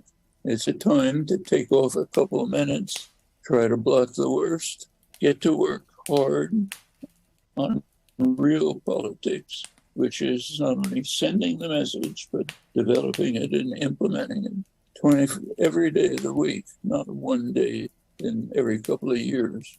Dan, the climate issue, it seems there's polling that it actually can transcend a lot of the other divisive issues that people that vote Republican and people that vote Democrat disagree about. But there is some overlap on the question of climate. And there is some polling to show that a significant number, by that I mean it could be 10 to 15%, there's some polling even as high as 20, that people that identify as conservative Republicans do think that human-caused climate crisis is a real urgency. Yet I don't see the Democrats leading with that. Why aren't they leading with, do you want to elect climate deniers? It's sort of buried down in a grocery list of things that Democrats say. Dan, it seems such an obvious strategy, but I don't see them implementing it. All right, guys, this is important. It's clear when I say there's a night and day difference between the parties' platforms. I'm talking about what Biden has actually done and what Democrats in Congress have voted for and so forth on climate, and their programs are almost clearly inadequate, very inadequate. They won't solve the problem. Robert Poland has been telling us what could be done and what should be done, among others, as an economist, but it's not his program that is being based. But the Republicans, as Noam has pointed out over and over again, I really congratulate you, Noam, on your energy on this, putting this out. The Republicans are reading in the opposite direction toward the maximization of the finding, producing, and burning fossil fuels in the atmosphere, and leading toward the fastest rise in temperature they can. So in terms of voting, people who care about this must vote against the Republicans coming in. That will have a very great effect. But when you say the Democrats are not pushing that, which I agree, I notice that, they work on what they think will get them votes. They have their focus groups. Sandals, are you talking about the GOP, or did you really mean GDP? One can conclude, I don't think they're attempting to lose on this issue. Whether that doesn't mean they are doing the best to win, but when it comes to an issue, I think they have to conclude it's not on the public mind. Do not polls actually show that even though people who will agree that there is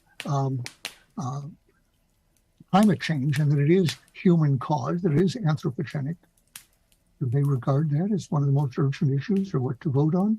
My impression is very few do, that they don't. Take your Republicans who understand that. Are they going to vote for a Democrat on that basis? I don't know of any indication.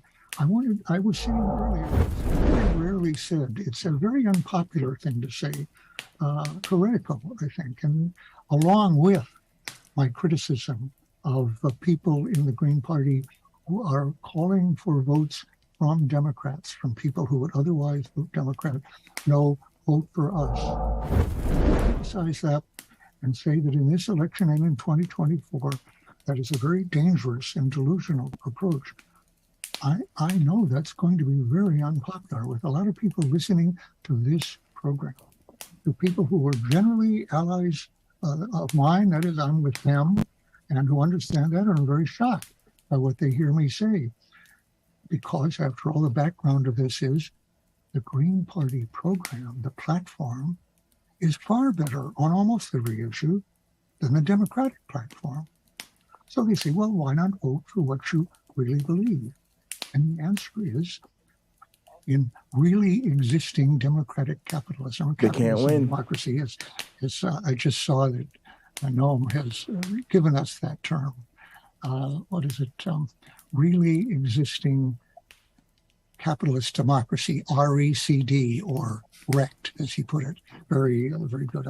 I just ordered that book, on dissent. And I also ordered last night, by the way, your book, Withdrawal. Just having noticed that both coming up. Okay. In the really existing capitalist democracy in America, not everywhere, in fact, not most capitalist democracies, we have a two-party system. And that does not only reflect the fact that the two parties have more money and they're better established and they get more publicity and everything. There's a reason for that. And the reason is, in large part, that we have a system, an unusual system in the world, of winner-take-all single-member districts in which a plurality in the first voting wins the seat. An esoteric point in most people's minds, but it's been described as even a law, which is a little exaggerated, but it's a very strong. All right, let's get in airplane mode, y'all. Like I'm trying to take care of some technical difficulties over here. Of a third party. They're kind of annoying me though, so look, I'm gonna just switch over to will this. Be regarded as spoilers. Any effect at all, which they don't always do. Let's go, y'all. But if they have any effect, it is to throw the election to the party less akin to their point of view. And we start with the thought, well, is there a real difference? Does that matter? And I have to repeat over and over. It is time climate and to get into airplane mode. Also, y'all, James Apperson did. So, and James, we love you. James is so important to everything we do around here, y'all. But the nigga ain't a big OG Roddy fan, you understand? And so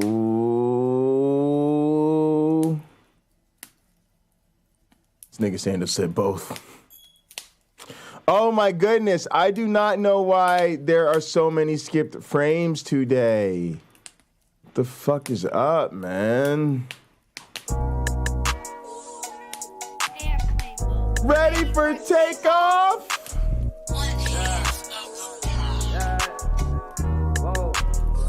Start my morning every day with her. In the afternoon, I lay with her. In the evening, I'ma stay with her. Hi, I'm in love. I ain't even tripping, but them say she a drug. Let's go. She here every day for me. In the morning, hit her faithfully. At least the dub when we touch. No one falling in love. The gang is gathered and gathered. Cameron's with me and gathered too. Bring her out on dates with me. See my mama new place with me. I don't know what happened to Punk. She hold me down on the days when I ain't feeling too up. I ain't even tripping cause she with me in the clutch. I go all out the way for ya. Take some time out my day for ya. I even took her on a plane, but she ain't even a drug. Some say I'm tripping, but they ain't even in love. In the morning I might lay with ya. In the afternoon I play with ya. But I know I'm never. Is James live or something? Mary Jane is different cause she ain't even a drug. She be there every day for me. She my sweet Mary Jane shorty. I even took her on a plane, but never enough. He probably had to do something. She turned me into the plug. She be there. I'll listen to James if he goes live. She be there to take the pain from me. The homie said that I'm tripping, but all they do is get drunk. Smoking on the wax, they thinking I'm off the drugs. I go all out the way for ya. In the morning I might lay with ya. In the afternoon I stay, cause she know that I'm in love. I ain't even tripping, cause she the one I could trust. She go running every day with me. tripping, I ain't slipping, cause she ain't even Nathan. Niggas sipping lean, ain't worried what's in your cup. And I'm way more entertaining than Nathan, man.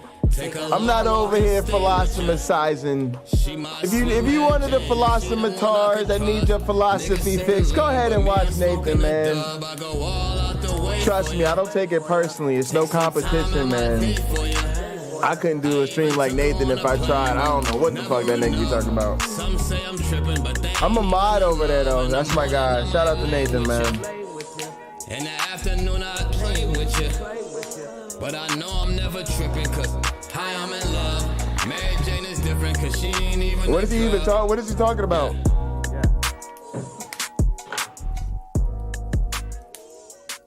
All right, let me get into this. I'm gonna play this thing again.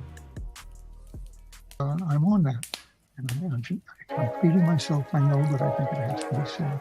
And then what I'm gonna do is I'm gonna get working on my Avida-ED, y'all. We got to get working on this Avida-ED video. Boom, let's get to it. Which is, after all, my own personal. Let me make sure my screen is being shared. Nuclear matters. I have to say, with great dismay, there isn't that much difference. But on other matters, yes, you have to. You really should effort, and not just on election day. I would say yes. Oh wait, before we do this, y'all, or while I find this, I want to talk to y'all about this shit right here. Just watch this story. This is a little bonus footage, y'all. A little bonus story. I was gonna add this to the title, but I ran out of characters and I had to prioritize some other stuff. So let's call this bail fail. All right, this is a bonus segment, and then we're gonna get into working on this Avida-ED video. Bail fail, y'all. This is a serious issue, man. I kind of wish James or some other people were here, man. If y'all want to get with me, man, get into together and let me know what you think about this. There's a killer on the loose in Milwaukee, and the victim's family says the man wanted for pulling the trigger should have been locked up at the time. Fox 6 investigator Brian Polson shows you why one of Wisconsin's most wanted criminals keeps getting caught, then released. Oh, I think it's getting a little better. And the one factor that makes this case different from the Waukesha parade attack. Okay. It doesn't take a sophisticated assessment. What's all of that, though? This person is dangerous. Complete menace to the city. The trick is measuring that danger in dollars. Money, ultimately, at the end of the day, does not equate to safety. And that explains why Kenneth Twyman is a wanted man again. It makes no sense whatsoever to me. This woman, we'll call Mary, is worried. We don't know Kenny's next move, and that's a fear for us. That's a great fear. That's why you're talking to me in the dark here. Yes, exactly. Last month outside the Quick Mart near Fond du Lac and Locust, someone shot and killed her nephew, 24-year-old Tavon Luckett. What happened? What happened? Her confusion turned to anger when prosecutors charged Twyman with homicide. 4 outstanding warrants, 4 felony open cases. In 2018, police say Twyman led them on a high-speed chase, crashed into an SUV with a mother and 3 young children inside, then ran off into the darkness. Snaps. Inside his car, police found a half pound of marijuana, cocaine, heroin, scales, a gun, ammo, and 7 mobile phones, including one that contained videos so concerning. Never seen such reckless behavior in my days. Wait, I just missed some shit. God damn it. That's on me, gang. It's on me, gang. Don't worry about it. I got you. I got you. I got you. Don't worry. Don't you worry about a thing. I ain't gonna do that to you. Don't worry, I ain't gonna do that to you. Chase crashed into an SUV with a mother and 3 young children inside, then ran off into the darkness.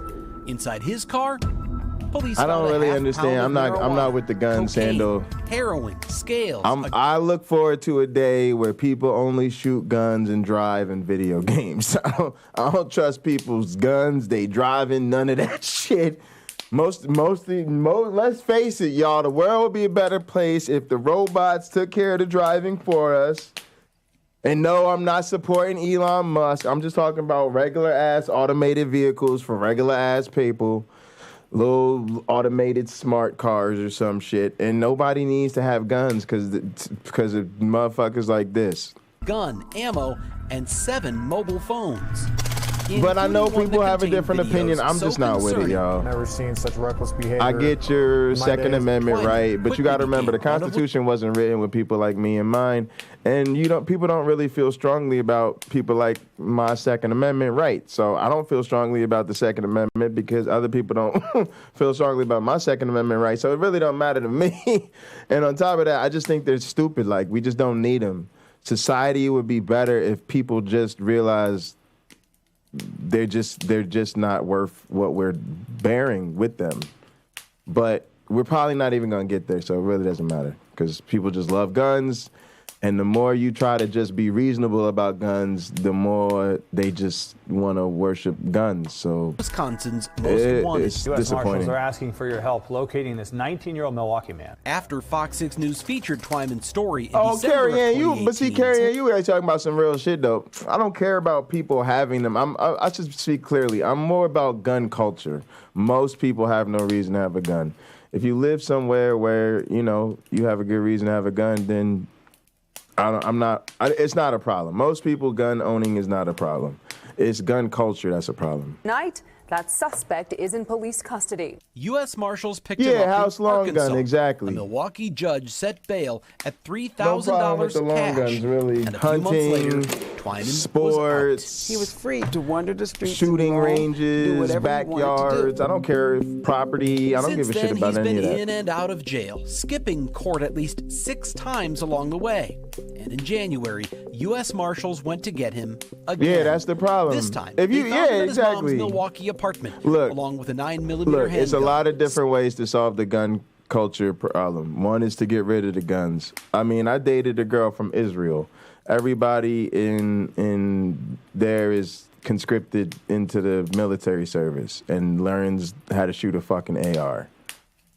So, it's different ways. It's just the way we're doing it isn't working. But I really don't, we're here to talk about the bail problem, right? 17. This is a person. It's not even. I mean, guns is only subtext here. This is really about bail. This motherfucker keeps getting let out on bail, keeps skipping court, and then keeps doing really, really horrific shit. Round magazine, 2 pounds of marijuana and wads of cash. State of Wisconsin versus Kenneth Twyman. In a digital recording of Twyman's initial appearance, his lawyer tells the court $1,000 bail is more than enough. They're The scary. only other job he has is working with his father. That's at another his part of the store. solution. Part of the solution is taking the violence seriously and understanding them.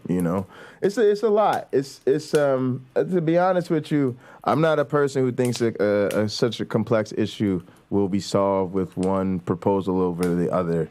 It'll be a comprehensive approach. It'll be, okay, we need less guns. That should be clear. Then we start by reducing them where they're most abused, least needed, etc. Then you've got to take the education more seriously. So then gun safety should be maybe a part of every school required education, maybe even gun safety training in schools. I don't know. But there used to be a time when school did focus on practical skills. And in other cultures, there is sort of a normalization of gun ownership and use from a young age. So maybe making it part of the publicly available somehow or whatever, right, is a good way to go. Then you've got to, probably do the red flags and the fucking, more restrictions. Probably certain classes don't need to be owned without special additional training, certification, or situations. It's going to take a whole lot of shit, y'all. I'm going to be honest with you. It's going to take a whole lot of shit.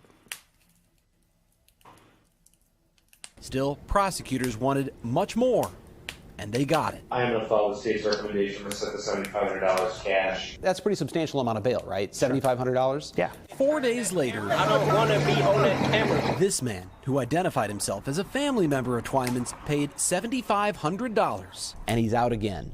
To commit murder.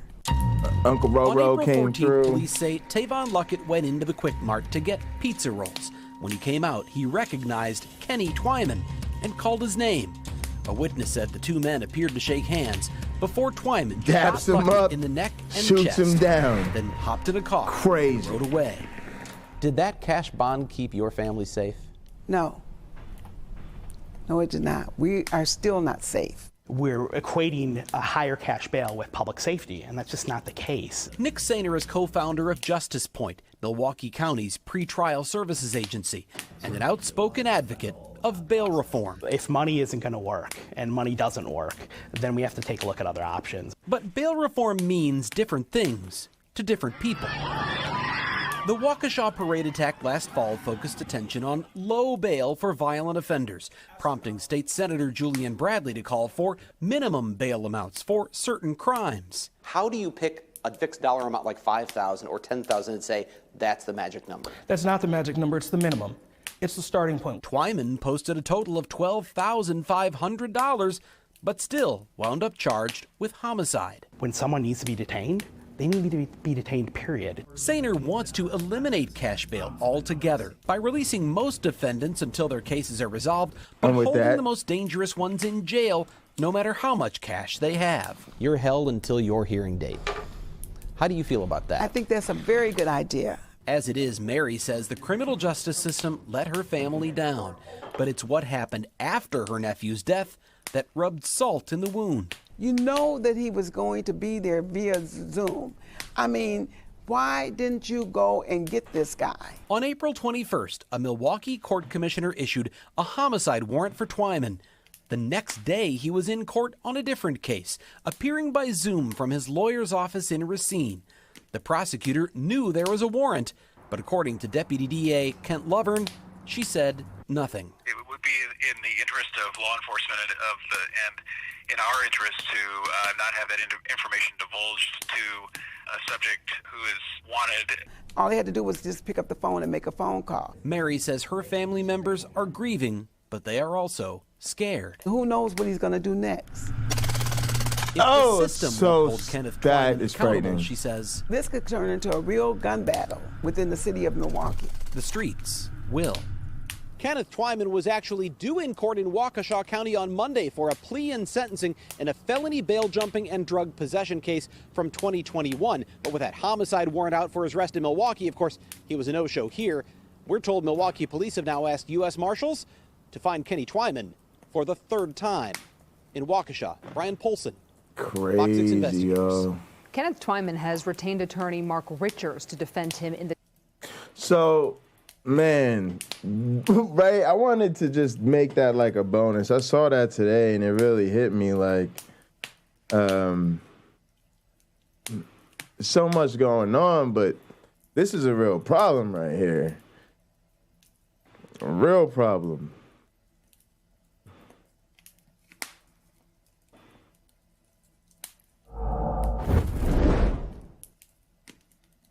And the whole bail system is kind of corrupt and oppressive anyway.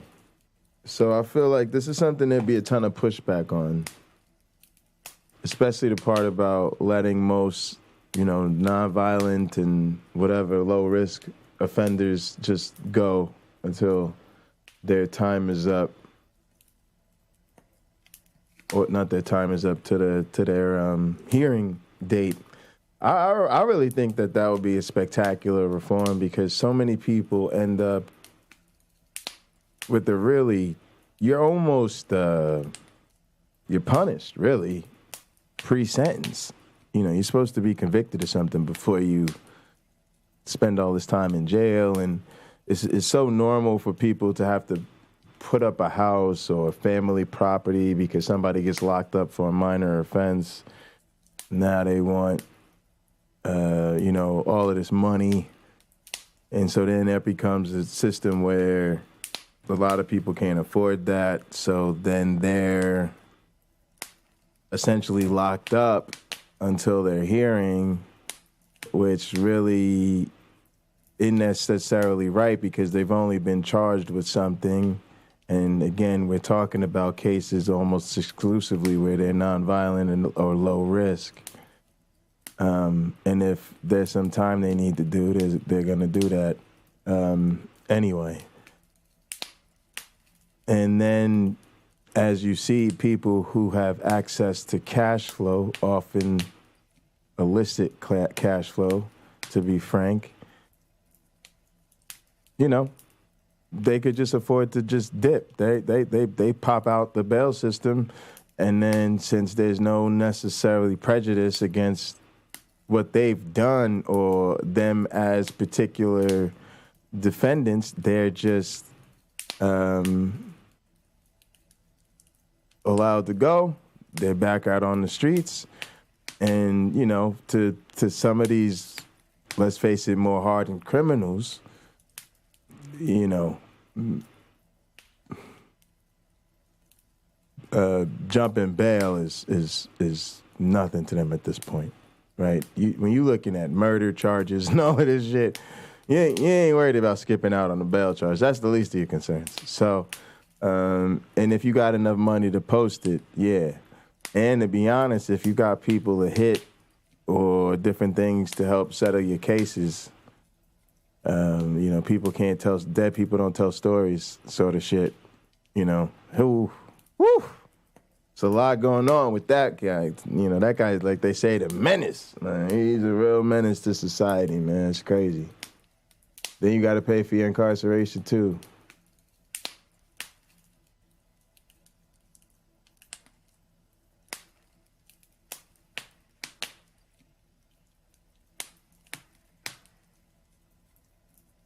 Mental ward. Yeah, he needs something. And that's what I was just thinking too. Are there any like genuine menaces? Because it's sort of like normal people don't do these things within it's not within a normal range of behavior. And it's almost like when you're doing stuff like this, I don't know what more of a symptom you would need of serious mental illness. So then, is there even really truly range for the extreme punishment on a criminal basis? That's something I've been really thinking about a lot. I wonder if James would want to make a stream about that, or some other people. Like, just basically this question of, most of us can do some bad shit, and within a certain range, it's like, okay, then we hold you accountable for that. But there's certain things that, like I said, mentally well-adjusted people just simply don't do. And if that's automatically indicative of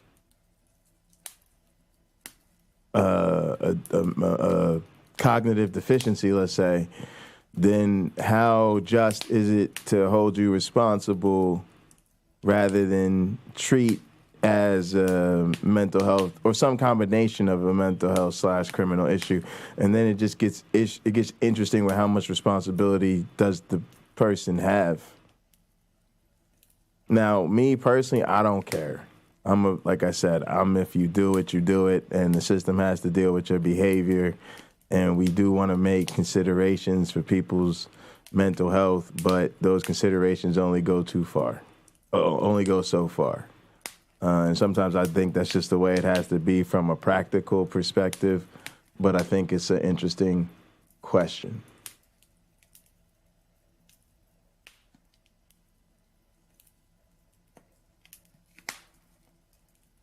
Social services is bare bones. We left to fend for ourselves or pay the ultimate price. Yeah. Yeah, it's all very, very interesting things to get into. All right, let me try to get this Avida-ED thing going here.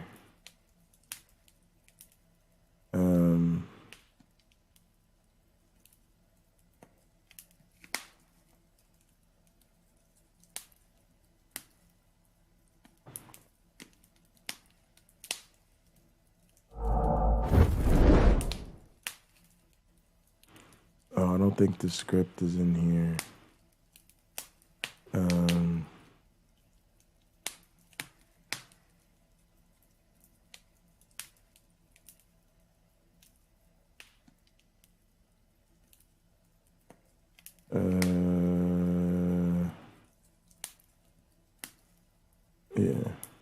All right, so we gotta first adjust the script, then we're gonna set the camera up and whatever. So let's lo-fi it or something. So here, let's go. Let's do this. Let's.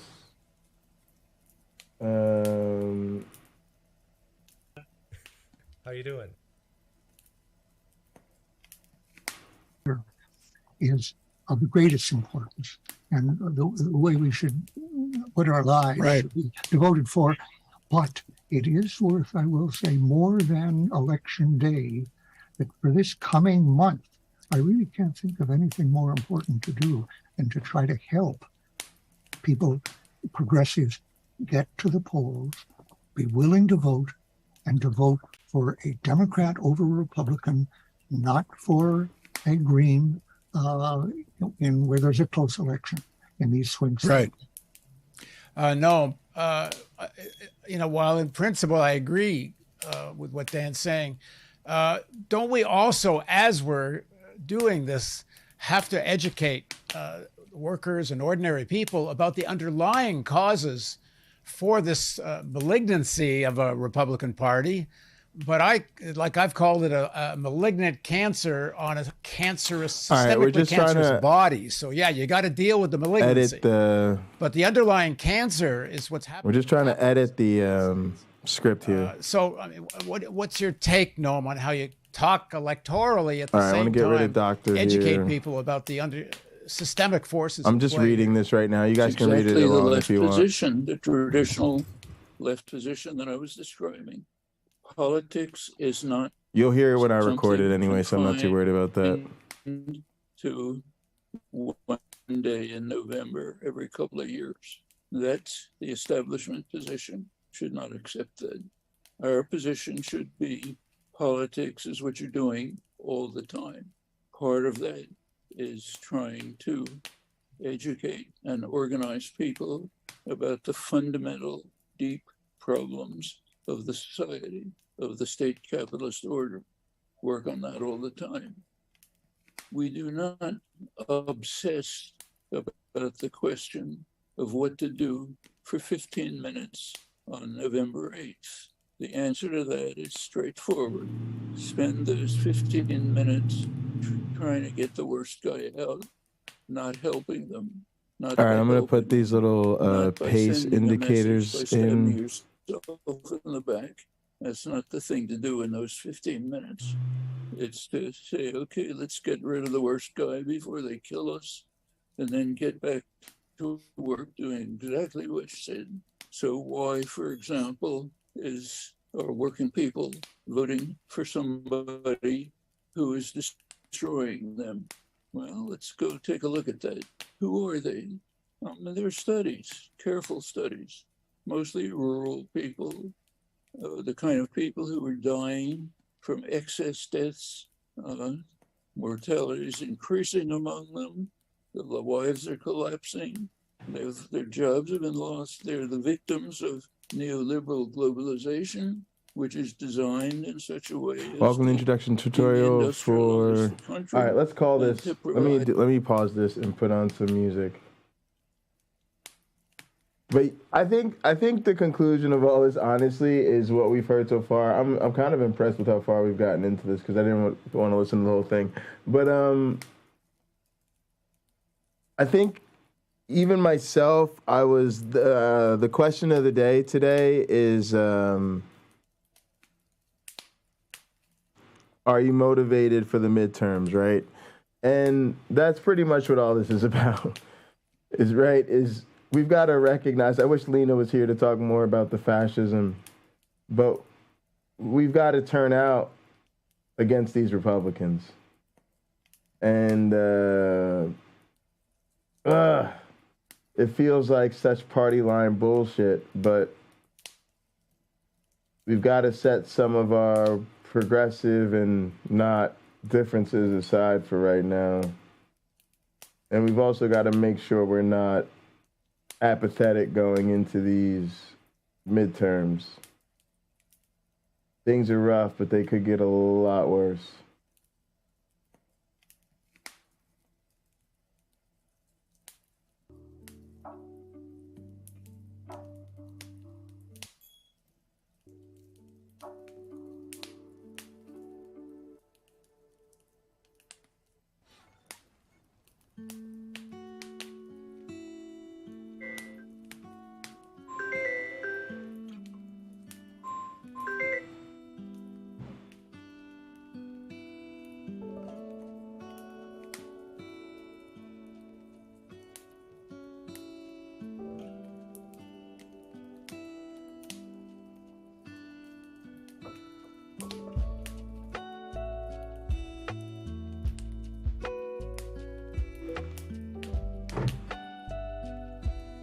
All right, let me see. Welcome to the Avida-ED studio. I'm Jay Bundy. In this video, I'll introduce you to Avida-ED Forge graphical user interface. Let's take a tour of your virtual lab bench. Now, the next part, probably needs to slow down a bit.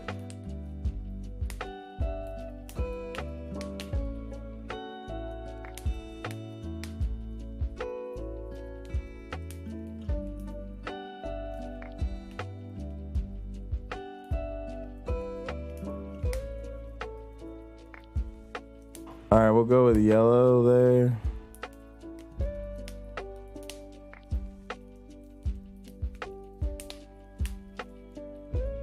All right, so welcome to the introduction tutorial for Avida-ED 4. Avida-ED is a digital evolution model system that allows you to investigate evolutionary concepts using data from experiments you conduct with evolving digital organisms.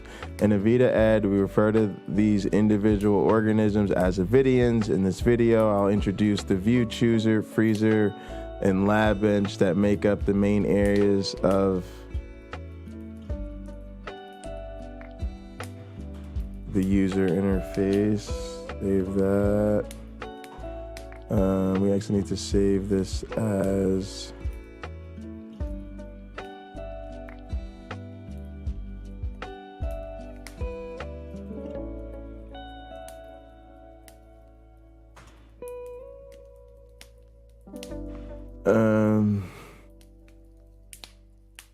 the view chooser area has 3 buttons to switch among 3 viewing modes. Population view, which is the default view when you open Avida-ED, contains the virtual petri dish, experimental setup, and statistics panel.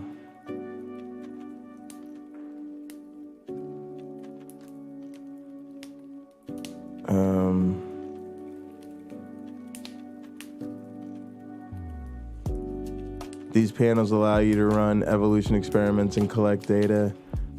I just realized I thought I wanted to go with green, yellow, and I guess I could just do a different color for an in-text highlight, like blue or something. Let me see. I like that like electric blue highlighter color, but I don't see it.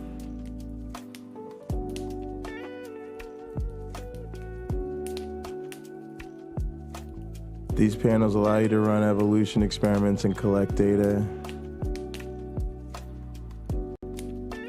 And I actually think this needs to be moved.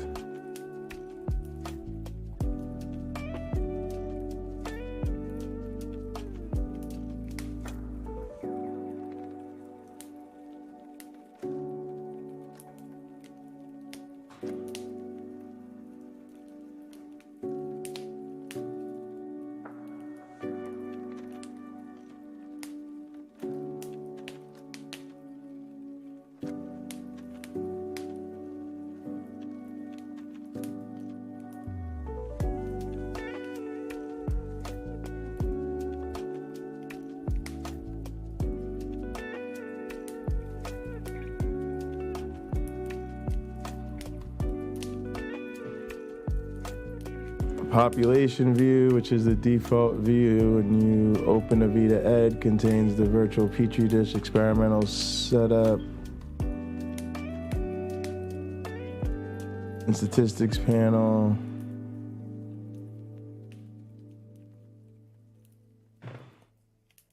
Let's say the first view is population view.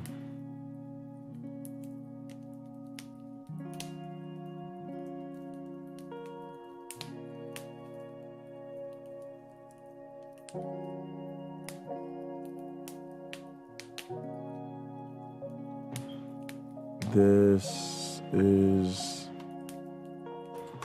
default view when you open Avida-ED. It contains the virtual petri dish experimental setup and statistics panels. These panels allow you to run evolution experiments and collect data. Just say run experiments. The organism button switches to organism view.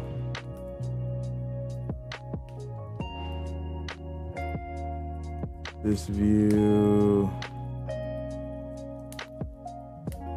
let's just say organism view. Organism view allows you to observe an organism's genome, run that genomic instruction sequence, confirm phenotypes, and display an offspring's mutations.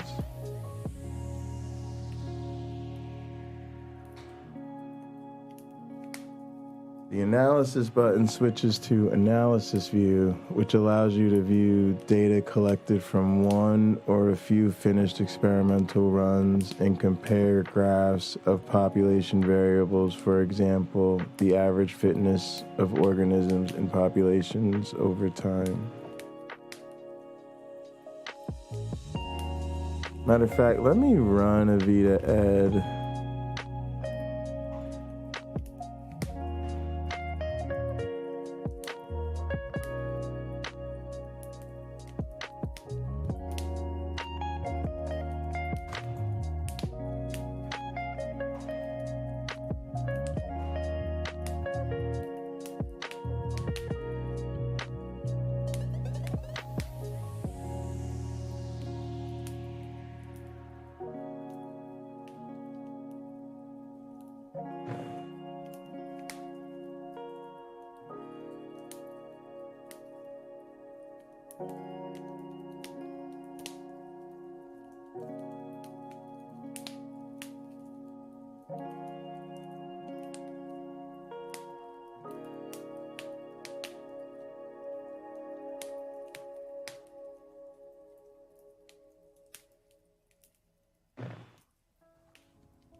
The analysis button switches to analysis view, which allows you to view data collected from one or a few finished experimental runs and compare graphs of population variables, for example, the average fitness of organisms in populations over time.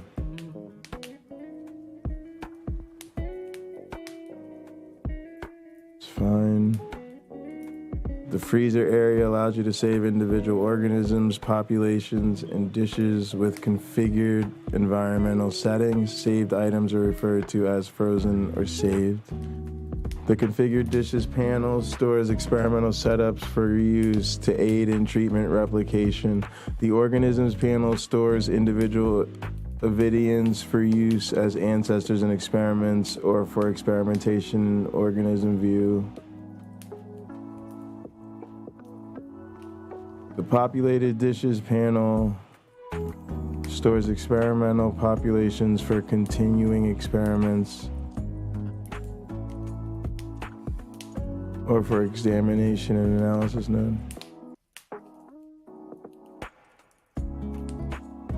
The lab bench areas where experiments are performed, Avidian individuals and populations are observed and data is collected and analyzed. When in population view, the lab bench consists of the virtual petri dish or map, which is the digital environment in which the Avidians reproduce and the Avidian population evolves.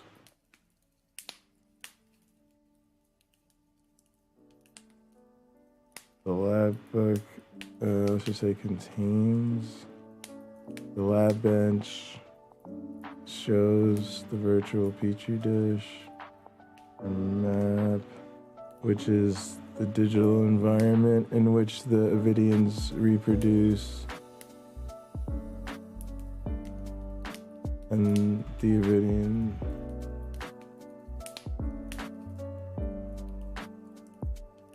All right, to the right of the map are several information panels. When in the stats mode, they display a variety of real-time statistics about the organisms in the virtual petri dish. All right, when you click setup, the information panels change to setup mode, which is where you can access the environmental settings to configure an experimental run. Here you can change the dish size, the per site mutation rate, the ancestral organism or organisms that will seed a run, the availability amounts and pattern of resources in the dish environment, and other parameters. In the example experimental run with the default settings, go to population view, go to setup, drag an organism from the freezer on the ancestral organism box, and then click run below the map. The seed ancestor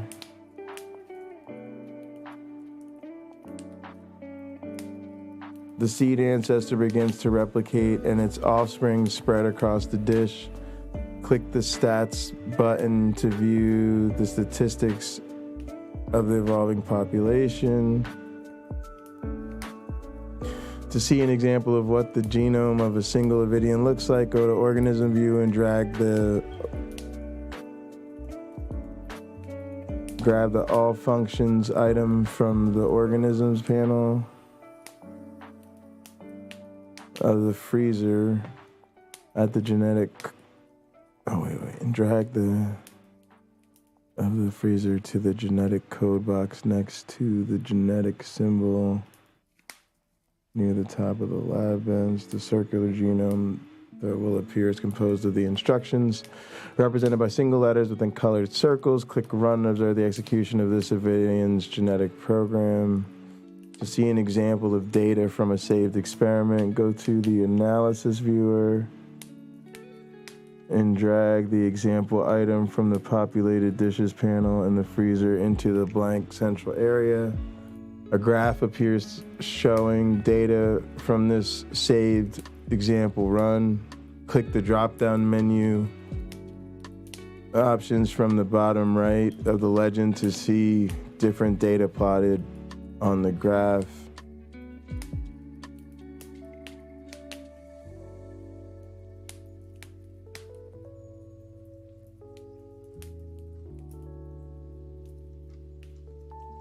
In this video, we introduce the navigation, freezer, and lab bench areas and some basic controls of the user interface. Additional tutorials with details about these are available at Avida-ED.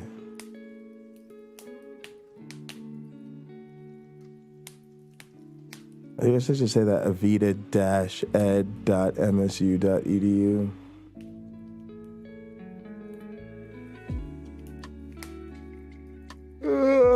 No, I don't want that. It's not good. It's not durable. Are available at our website. Boop, boop, boop, boop, boop, boop, boop. And then we're gonna cut back to the regular camera, J full frame. We'll put that again here. I'm fucking tired today. Boom. Get rid of that. Get rid of that. Also, that would be hanging. We don't want anything hanging like that. It's not a good habit. And then probably, I don't know. Yeah.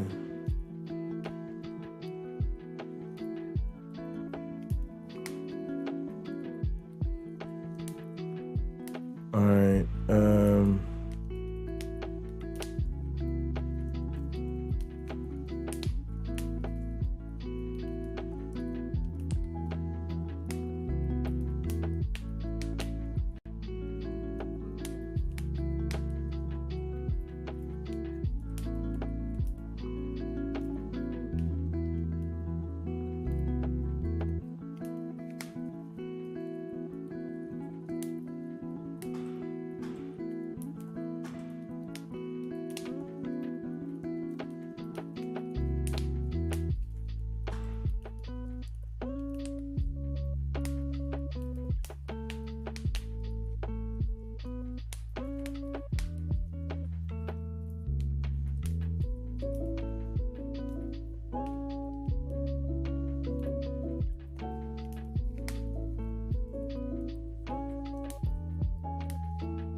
All right, let's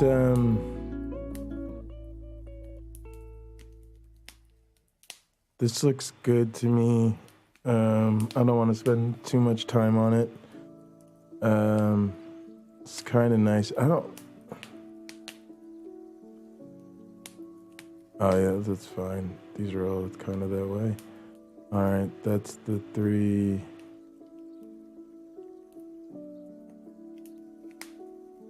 Oh yeah. All right, so this is just examples.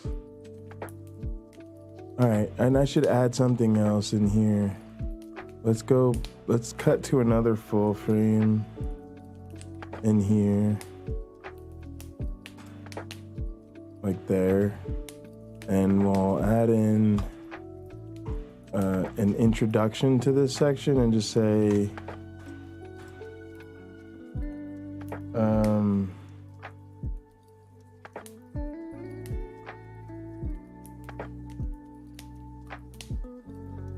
what are we gonna say here? No, we don't want that. Let's just say, let's take a quick look at some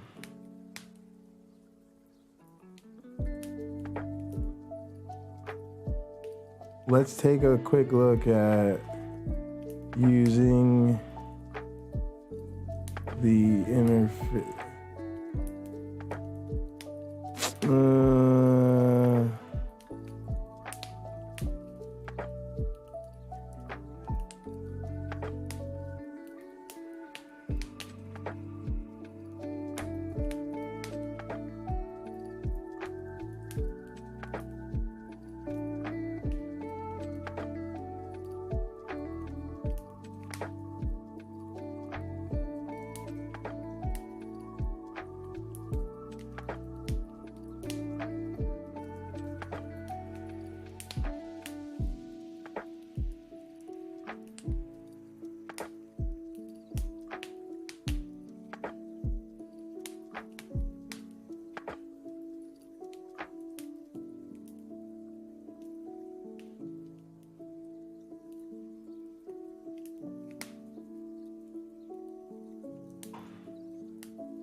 Yeah, I like that. Let's see the virtual lab bench in action. That's full frame, and then we're gonna go back to actually, we're gonna go back to the webcam, which is this.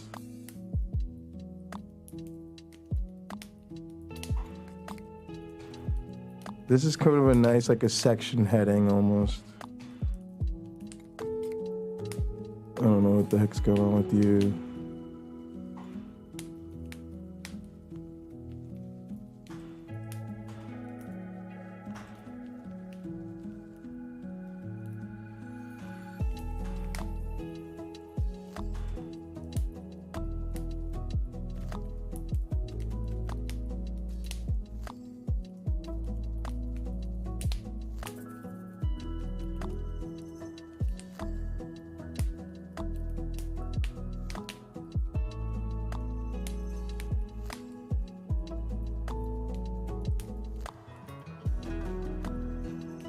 Something's different about that. Oh well.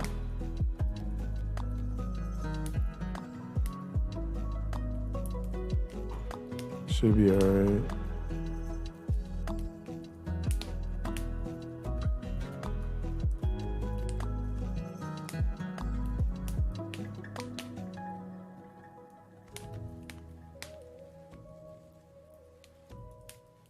Actually, this is fine.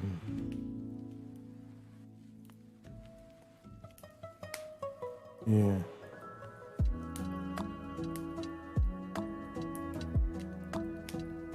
Maybe a little bit different because of the numbering or whatever the fuck. But, yeah, I don't like that at all. All right, let's save this.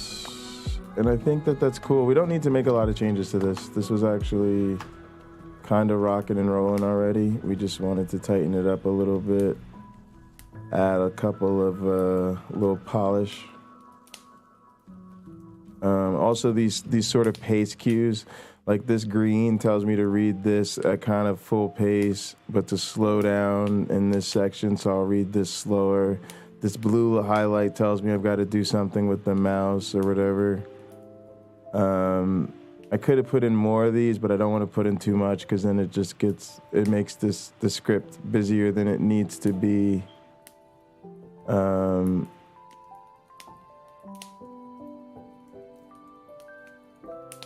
Same thing here. All right, cool.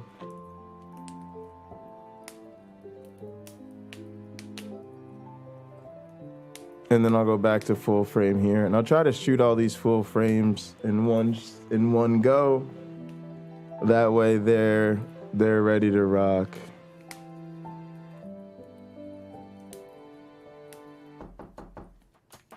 Carrie Ann, I got dinner for tonight, but I bought everything to make some chili. So you inspire me to make some chili. I'm gonna make some chili this weekend, y'all.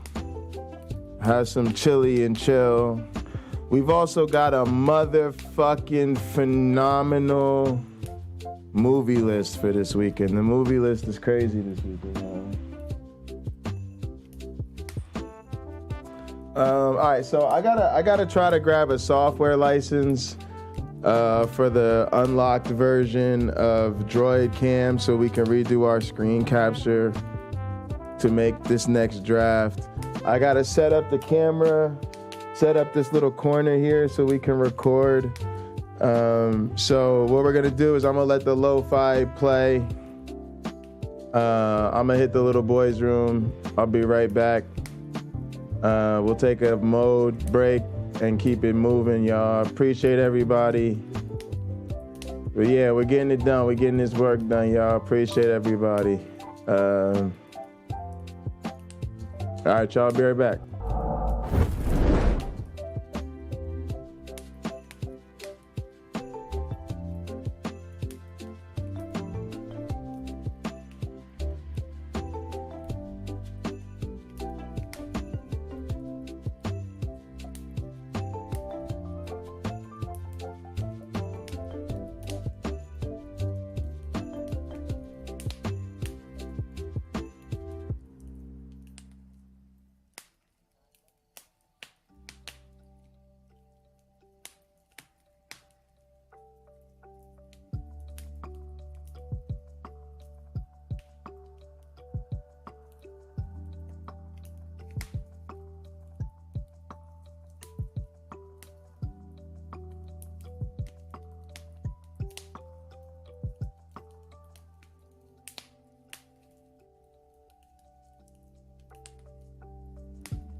Cheers to all friends and fuck faces alike.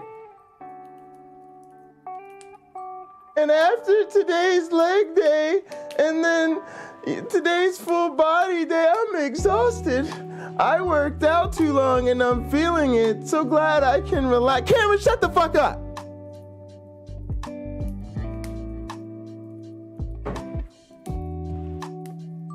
Cameron, the rest of us has skipped the last 8,200 leg days. Okay? All of them. All of them. We skipped all the leg days. Fuck is you talking about, son?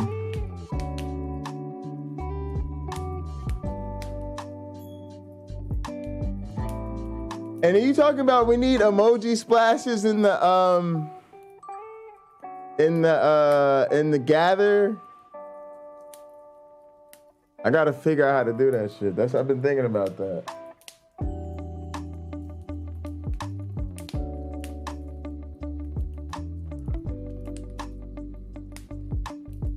Technically, it's a web source.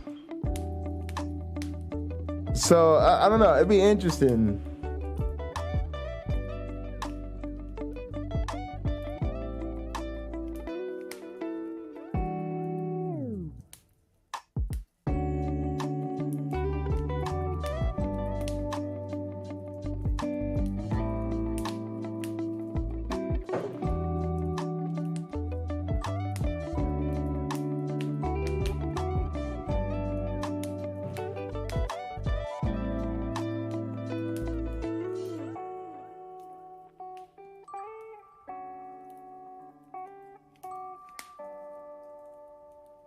Oh, Wayne in here. Wayne didn't skip leg day either. He training for his matches and shit.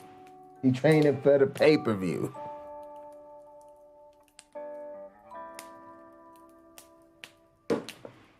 He trying to get ready for that super kick party. Super kick.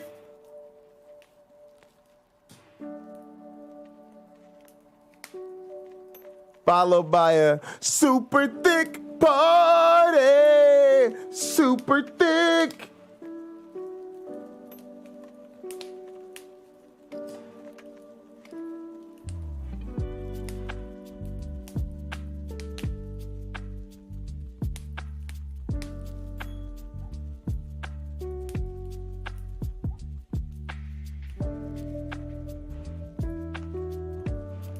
Man.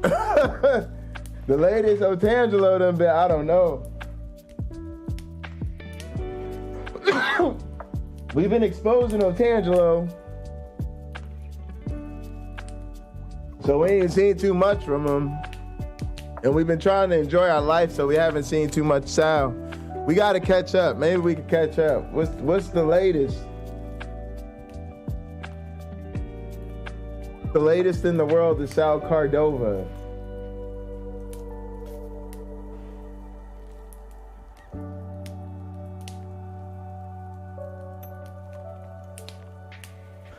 I think I'm gonna have to reach out to this fool because they haven't set up the thing with what's his face? Reasons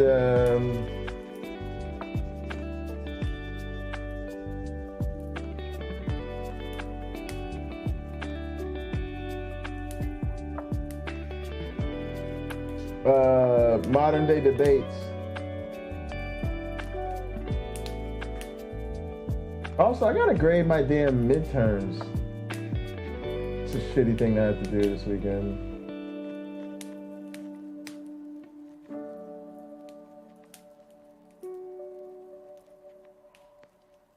Evidence and reason. Sorry, I got it backwards. Oh, look, he hasn't done anything in 2 weeks.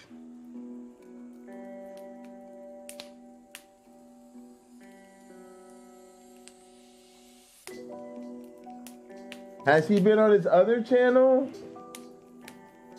Yeah, Sal been a little quiet. What's up, Sal? What's up, Sal? Where's Sal? And you know, Tangelo just be lurking on other people's streams. We've also been we've also called out Richard Madsen in the Space Jesus. Oh, see, Sal, I didn't think I knew where to find him. Sal, I know about your little academy. Oh, this is the guy he did the debate with. Look, a month ago he was on here with Rebecca. It might have been one of her last appearances. Oh shit! Oh shit, y'all, he been talking about me. Look at this. Look at this. He thought he would come over to his other channel talking about some stupid horror. This video clip was prepared by Sal Cordova for one of his favorite visitors, which he spelled wrong, namely Stupid Horror Energy.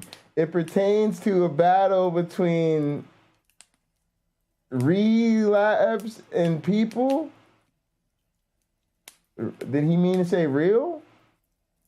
Sal Cordova and the EIL lab versus Jay Bundy and the Vita LTEE lab. Sal, none of that is how this works. Sal, none of that. Oh, the Lord, y'all, look. Sal, none of that. None of that is how this works. Where did Stupid Horror Energy go?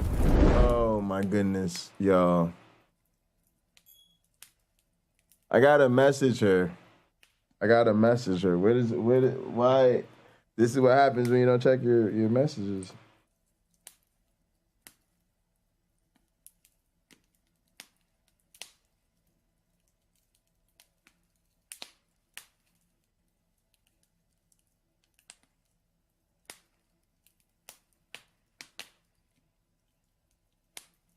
I gotta share the link real quick.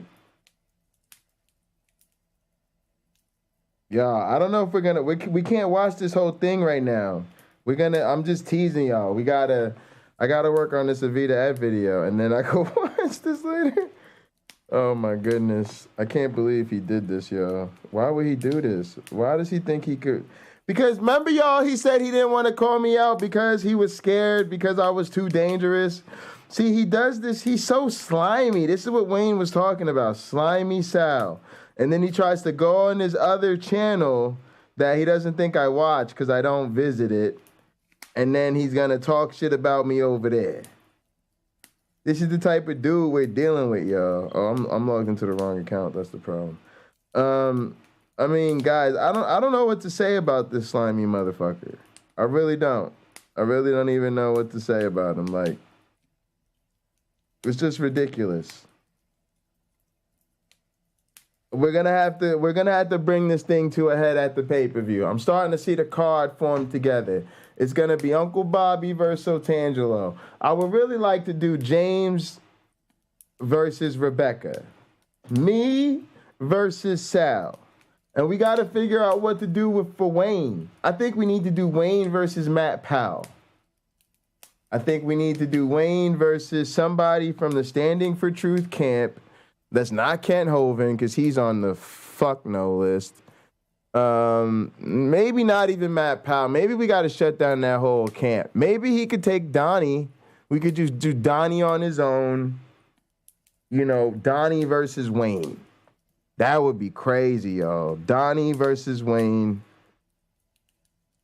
But I kind of want to stretch it and do a female match. We gotta get a women's match in there. We gotta get like a Lena or a Stupid Whore Energy against like. Well, we're gonna try to get Rebecca in there, but we gotta see if we can get some more of these. Y'all gotta find me some female apologists, y'all. We gotta make this Thanksgiving classic thing happen.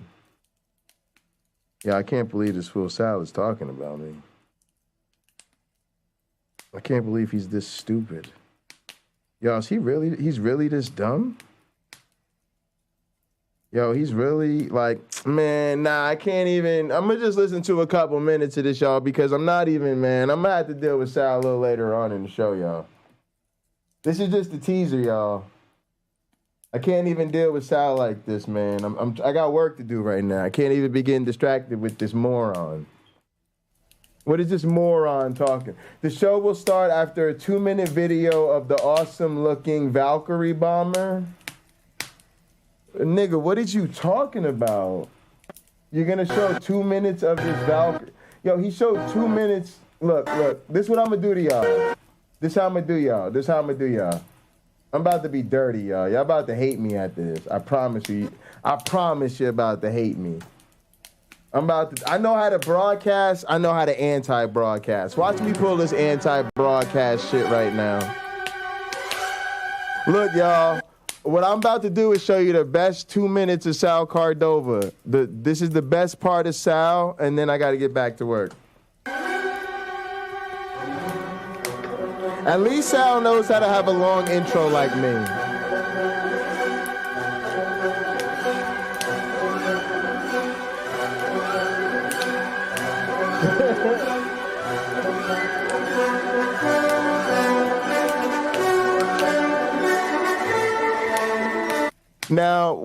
Now, Wayne, I was just joking about Matt Powell, bro, but I didn't know you knew him like that. I didn't know your shit was personal.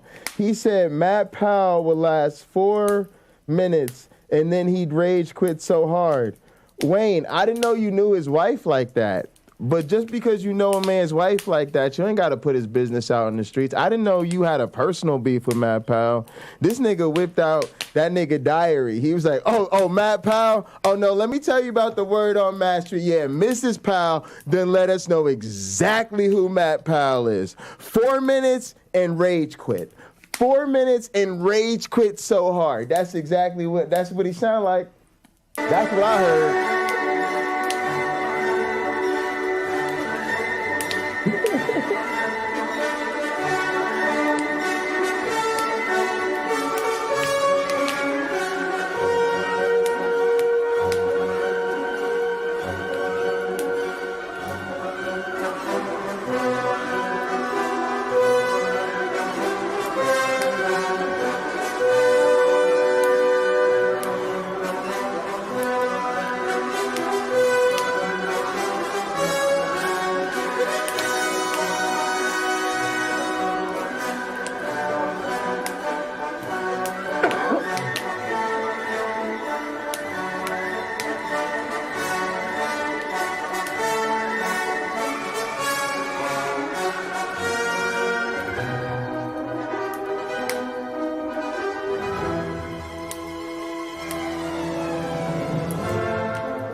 Yes, a Flight of the Valkyrie feels definitely anti-Christian.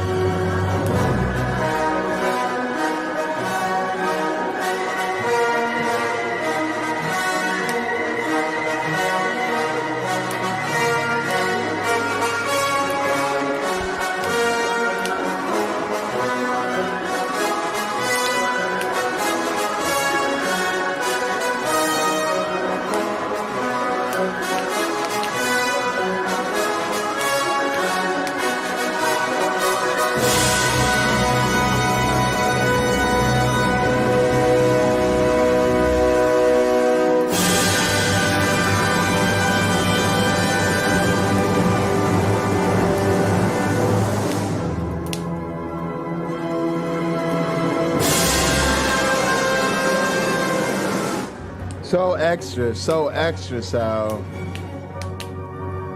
So extra. Now, finally, before I close. Well, that's it, folks. We'll have to get back to that later. Like I said, I'm just going to show you the best part of Sal Cordova, and then we had to get back to work. Well, that's it. Well, sorry, we'll have to figure out what he said later. Oh, that's about as much Sal as I can handle for now. You know, the part once Sal's actually on camera, any fun that we were planning on having is officially over. But yeah, let's cheers it on up, Carrie Ann. I gotta grab that software from Rob too. He probably sent me a software key. Cause fucking fuckface Sal. We'll deal with that once I'm done with this. We'll get back to Sal. We'll get back to ripping Sal Cardova's lame ass.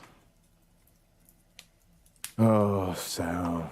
All right, what am I looking for? This shit is called Bandicam license. There we go. All right. 2 PC license purchase, so it's connected to the MSU email.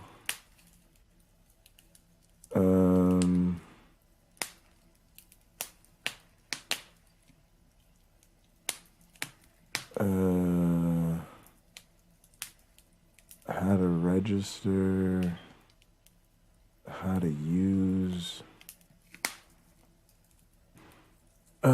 Can I just register? Can I just go from mine? Hopefully, here's my Bandicam. Hopefully, it just gives me a register thing. I punch in a serial, and then we will be done with that. Let's see. It's unregistered. Yep, I'm trying to register it. Let me register it. All right, let's listen to what this face has to say while I register it. There's this thing about Jay Bundy.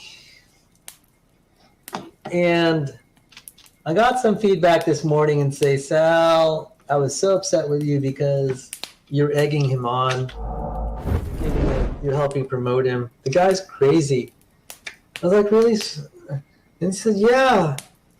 In fact, you know, concern was raised for my personal safety. The guy's just kind of like unhinged.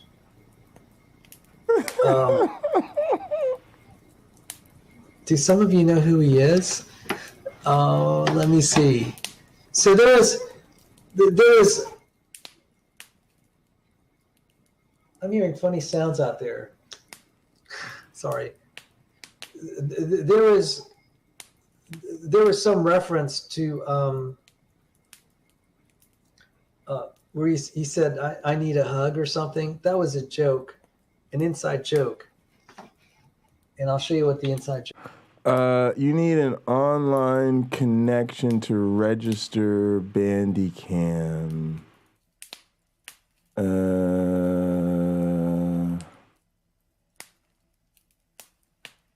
Email address.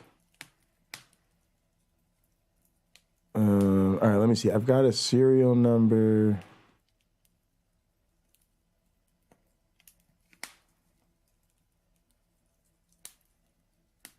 I wonder if I have to use that email. I wonder if I can use mine.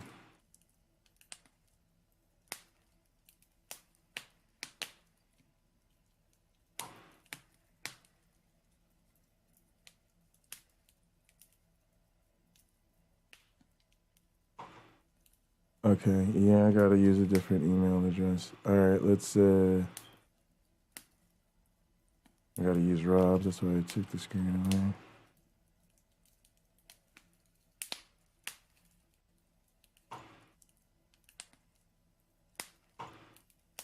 All right, it's now registered. Yeah, all right, let's restart it. There was another software that we got registered. Why am I not remembering what it was? All right, y'all, this is too funny, man. I can't believe I just found this. How old is this, I wonder? 2 weeks ago. So yeah, this is from when he was talking shit. And then for more information as to what Jay is about, try listening to his rant about me today at the following link. And look who it is, Robert Beatty. And then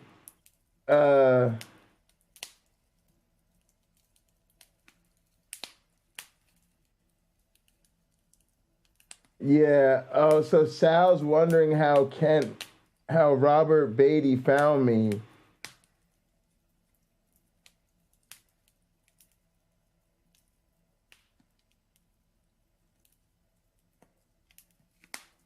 There's no incentive to lower standards.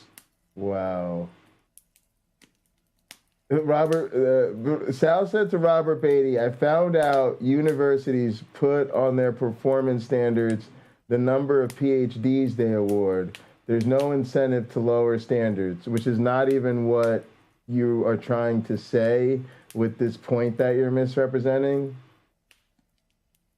Jay provides convincing evidence that the standards might have in fact been lowered to finally get him a PhD with a double major after 10 years or so of trying. Maybe beyond the normal time length allowed. Nope. Not at all. And actually I finished after year 7. I was there for 8 years because I worked for a year before I started. I had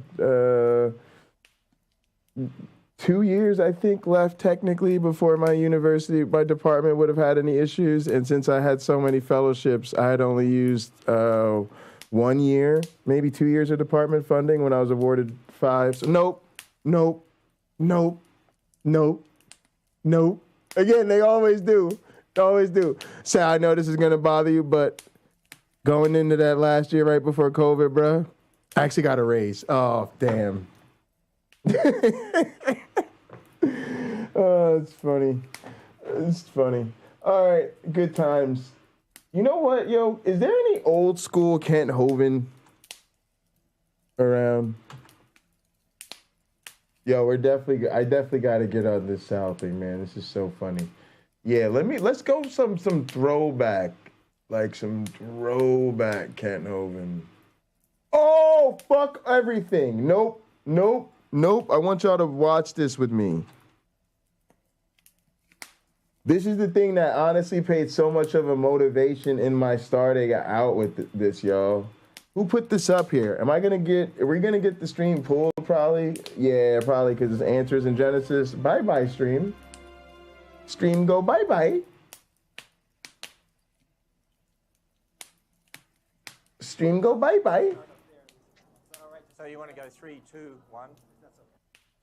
So the bullshit starts right away. Like, they can't even get into...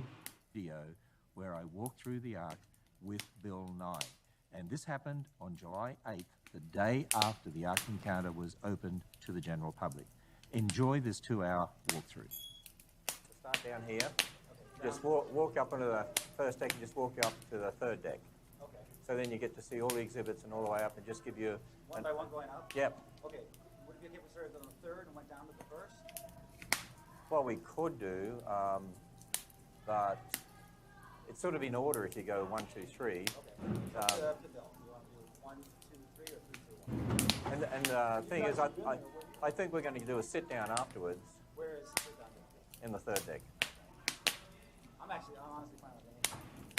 Okay, you're the one to do the third. Yeah, you guys scoped it out.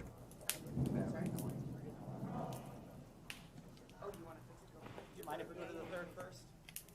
Well, we could do. It's just we've got to come down and come all the way back up. That's all.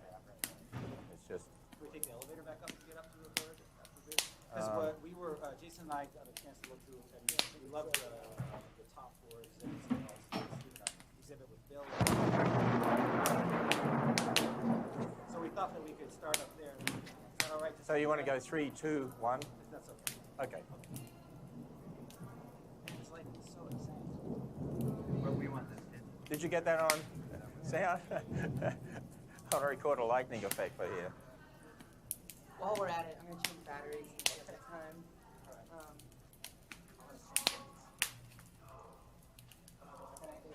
So let me take your receiver here.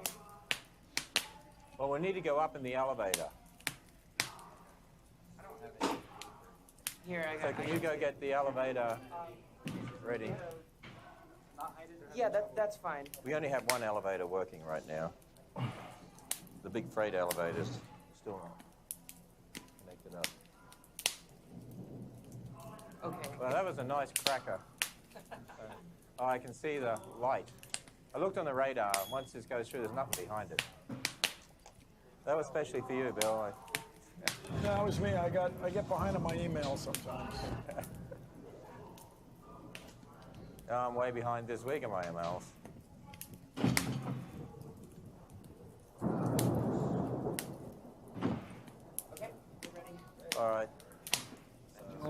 me, but I'm not sure he is. We'll take the elevator to the third and then Yeah, work our way okay. back. So Ben, if you want to look after getting the elevator for us. So we're really rolling. So, Mr. Ham, are these chines for stability? Yeah. It's built with 3 keels because we had an architect who's involved There's in a marine concrete engineering. shell, right? No, they're concrete piers. They go down to I know, actually but solid rock. There's a shell above there. Oh yeah. Like, in other words, Mr. Ham, this ship is not seaworthy, is it? What do you say? We didn't what build do you say to kids? Yeah. Yeah, we didn't build it to float because there's never going to be another global flood. So How do you know that? It was designed as a ship, but built as a building. So how do I know that? Well, on the basis of the Bible. I know I believe the Bible is God's word, and I know you don't, but on the basis of the Bible, after the flood, God said there'll never be another global flood again.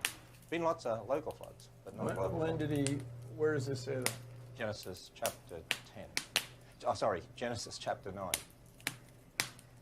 God said there's a covenant between him and man and him and the animals, and the rainbow was the sign of that covenant, that there would never be another flood as the one that he sent.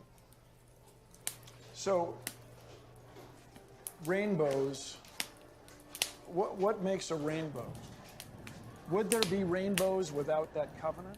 Oh, yeah, I think rainbow, it doesn't say that that's when God made the rainbow, it just says that the rainbow was to be a sign. In other words, anytime you see a rainbow, it's to be a reminder. In other words, a reminder that there'll never be another global flood. So yeah, a rainbow would exist when you have the right amount of will we light. see a rainbow today? Will we see a rainbow today? We might. Once the sun is seen through the clouds there, you never know, we might. You might, but when it's the middle of the day, the sun's high, and you seldom get that directed angle to create a rainbow. Once in a while. Careful, careful. So what goes on here in the Ice Age? Well, one of the things that we're talking about is the Ice Age was generated by the flood. In other words, you know, those who believe in evolution actually believe I'm in sorry, ice so ages. your claim is that there was an Ice Age 4,000 years ago? The Ice Age was back towards the flood. What do you base that on? What do we base that on? Well, as you know... Here we have evidence for this. Yeah. What's the evidence for this? No, we don't have evidence for that. That's an interpretation. You can't find ice that has labels on it. Yes, you can. Labels? Absolutely. That say, I'm 300,000 Yes. years old? Oh, Yes, sir, you're a science educator. I've never seen one of those. Where do You you see look one of and those? you count neutrons and oxygen atoms. That's how it's done. Yeah, but it's as though it has a label. But it doesn't say I'm 300,000 years old. Not in English, no. No, you have to interpret it on the basis of certain assumptions, right? You have assumptions. Certain discoveries. No, assumptions. I mean... Let's go with discoveries. No, let's go go. ahead. Let's Go ahead. How do you get an ice age 4,000 years ago? Let's go with assumptions, because whenever you're interpreting the past, you have to have certain basic assumptions about elements that were there and rates of change and all that sort of thing. So you're saying, is this your observational science and historical science? Oh, absolutely. So it's not my observational science, historical science. So explain this. There, in my opinion, in my view, there's no evidence for an ice age 4,000 years ago. Let me ask you a question. Did you want to walk through the Ark, or did you just want to come up here and attack our beliefs? Well, because I did whichever you like, sir. I did promise you a walk through the Ark. Okay. And I know you want to head to the third floor because our teaching exhibits are here. But let me explain here. Actually, creationists have a mechanism for an ice age. All right, Because y'all. After the flood, you got warm water, cool land, a lot of We are getting ready to take a stab at this video here. We can get back into that 9 ham too. I want to show y'all that, man. That shit gets deep. It gets interesting. So either we'll catch it later or we'll catch it and gather. Y'all know how it is. We're always getting down in the gather town. All right, now, I've got to move my mic a bit here because I want to do the recording differently. I'm actually going to set it up because I need to record this more like a vocal. Hang on, let me mute this mic real quick.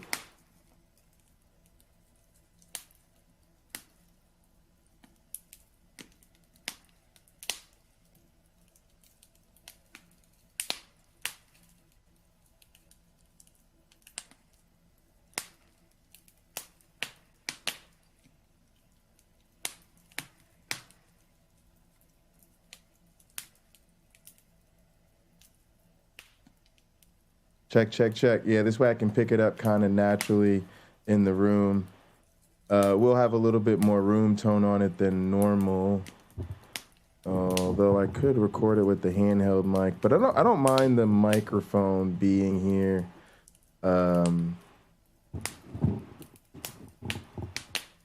yeah, I'll try to catch it out the way. Should sound okay. The mic, I think the mic on that camera actually sounds surprisingly good. But it'll be it'll be even more roomy. Sounding like the whole room, son. I mean, I can get a decent mic distance here. And camera keeps turning this damn display on, and then I can't see my composition. Something like this. Hi, I'm Dr. J. Bundy, and you're about to get your motherfucking ass whipped, Sal Cardova. Now, see, Sal Cardova's the type of stupid son of a bitch that I gotta deal with every fucking day that ends in Y and twice on Sunday. And I gotta be honest, I get a little cramped up pulling my foot from all the way up his monkey ass. All right, now hang on. Let me see what we're doing here. All right, so I need to record like some footage and shit. Let's pop you up a little bit. That's gonna help the composition. Gotta make sure we're in good head framing and all of that bullshit. All right. Now there's some shit behind me that you probably don't really want behind me. Why does it keep trying to save the batteries? I need a fucking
All right, gang.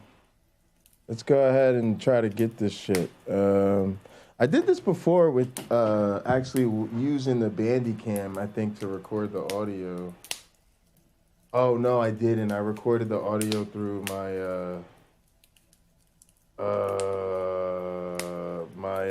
sample recorder, I think. It doesn't matter. I could use either one. No, I did the Bandicam MP3. I see it over here from that day we did it. What's my motherfucking program called?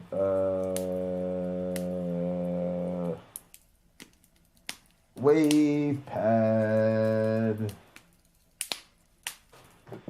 sound editor. I'm getting into my bag today. WavePad sound editor. We're going to get at it like that. All right, now WavePad sound editor. I need you to show me who and what you're recording. All right, y'all here. Y'all can look at my screen now. Sorry. Let's get into it. Tools, view.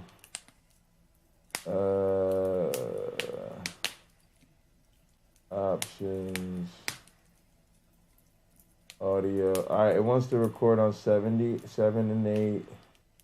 Well, let's play. All right, let's record. 7 and 8. Let's play back.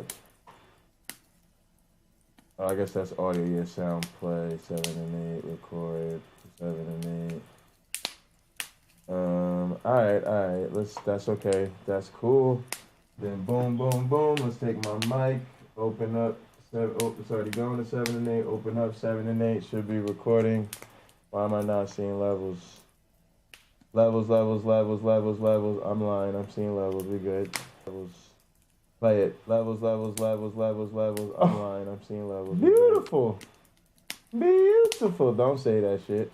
All right. So then we just want to hit the camera real fast. Hold on. I'm gonna take off my headphones. Actually, I gotta pull the script up because I gotta know what to say. And actually, I need to change it to the other computer. And to be honest, it would be better if I put it on. Yeah, I'm gonna send it to the other computer and put it over there because then I can look at it. Welcome to the Avida-ED studio. I am your host, Dr. J. Bundy. I'm kidding. I'm not gonna do that, y'all. That'll be awful. You trash. All right, let's save this. And we're going to send it over to, I could have just hit save. I don't know why I hit save as. All right, then we're going to send it over to me on my secret channel to me. Secret lover, that's truly me. Secret lover. All right, where the fuck is the script at, man? Why are you playing these games with me? Studio. JBox Studio, Cinema Studio documents, scripts. I mean, it's pretty easy to find. Avida-ED. I mean, it all makes so much sense. Secret lover, right? And then what we do is we pop over to the other machines. Secret lover. And then I pop over to the Pocket Locker only channel. Download that there document. There it is. Actually, the funny thing is I really want you to just download it so I can open it in Word. Yeah, there it is. All right, where should you put it? You should put it, I don't even fucking care, really. It's in the right place already, saved on that drive. But I guess for now, just put it data scripts. Boop.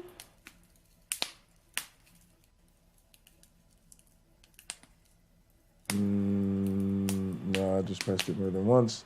All right, so then I'm just gonna go over to Word.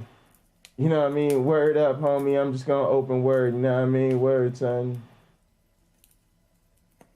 Was that obnoxious? Do you hate me yet? Are you gonna boo me? I don't care. All right, now. All right.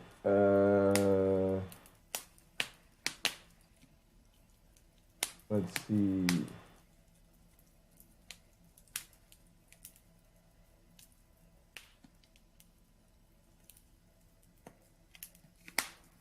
Yeah, I literally. Oh, I remember where it is now. D scripts.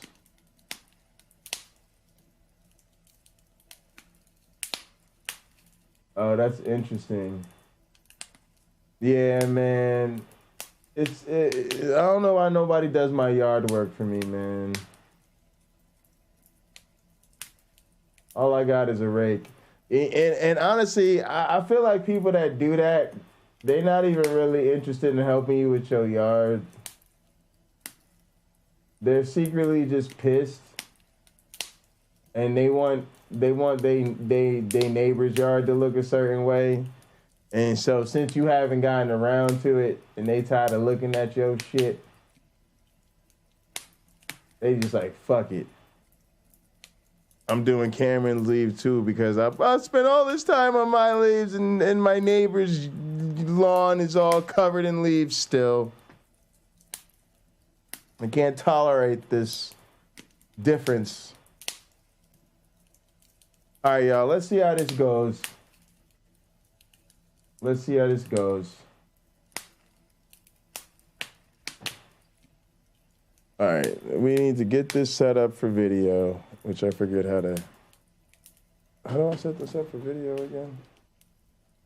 I don't really have to do anything. Oh yeah, just a little record button. There you go. All right, here we go. We're gonna hit that little. Oh, take these headphones off.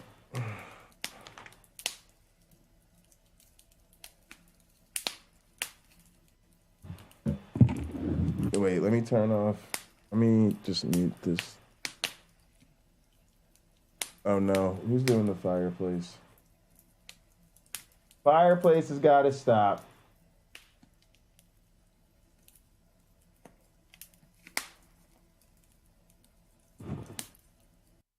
All right, there we go. Secret lover. Pretty much want it right underneath me, but off camera. There you go. Secret lover. And then we want to shoot into the corner. Yep, like that. Like that. But you're just shooting into a wall. Secret lover. Hi. All right, so. All right. Sam, hush. Quiet on the set.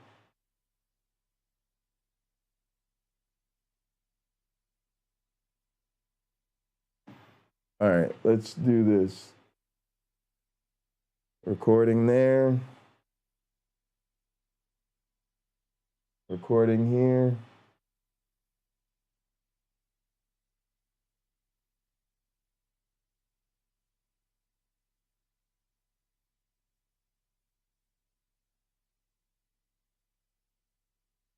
Welcome to the Avida-ED studio. I'm Jay Bundy. In this video, I will introduce you to Avida-ED 4's graphical user interface. Welcome to the virtual lab bench.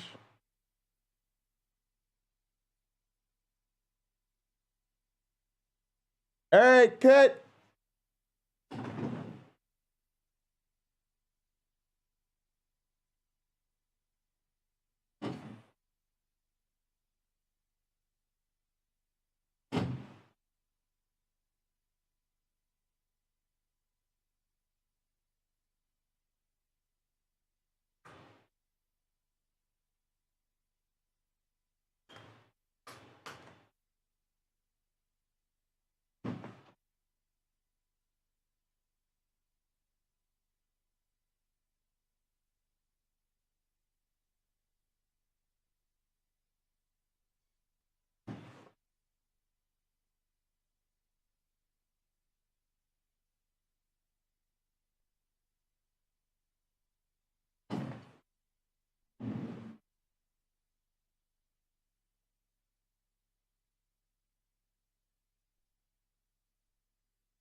All right, gang. Did I do that?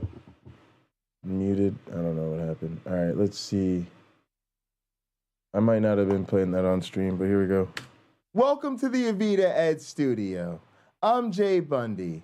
In this video, I will introduce you to Avida-ED 4's graphical user interface. Welcome to the virtual lab bench. I messed up the last line technically, but let's see how the clip came out. Hopefully gorgeous. This guys, this camera, this fucking camera, y'all. This camera. Recording there. This fucking camera, you hear the mic, the airiness of the mic. It's picking up everything. It doesn't matter though, right? Because we have the audio from the other mic and the audio, we just heard the audio mics. The audio sounds really nice. This mic is actually really nice. It's just too roomy. My glasses are crooked as shit. I was gonna fix them, but who gives a shit? They're fucked up. I can't fix those glasses. Welcome to the Avida-ED studio. I'm Jay Bundy. In this video, I will introduce you to Avida-ED 4's graphical user interface. Welcome to the virtual lab bench. Camera's all right. Footage looks great though. We got the autofocus is handling its job. I got this camera because it's one of people that don't understand how much our production quality could potentially go up with this camera.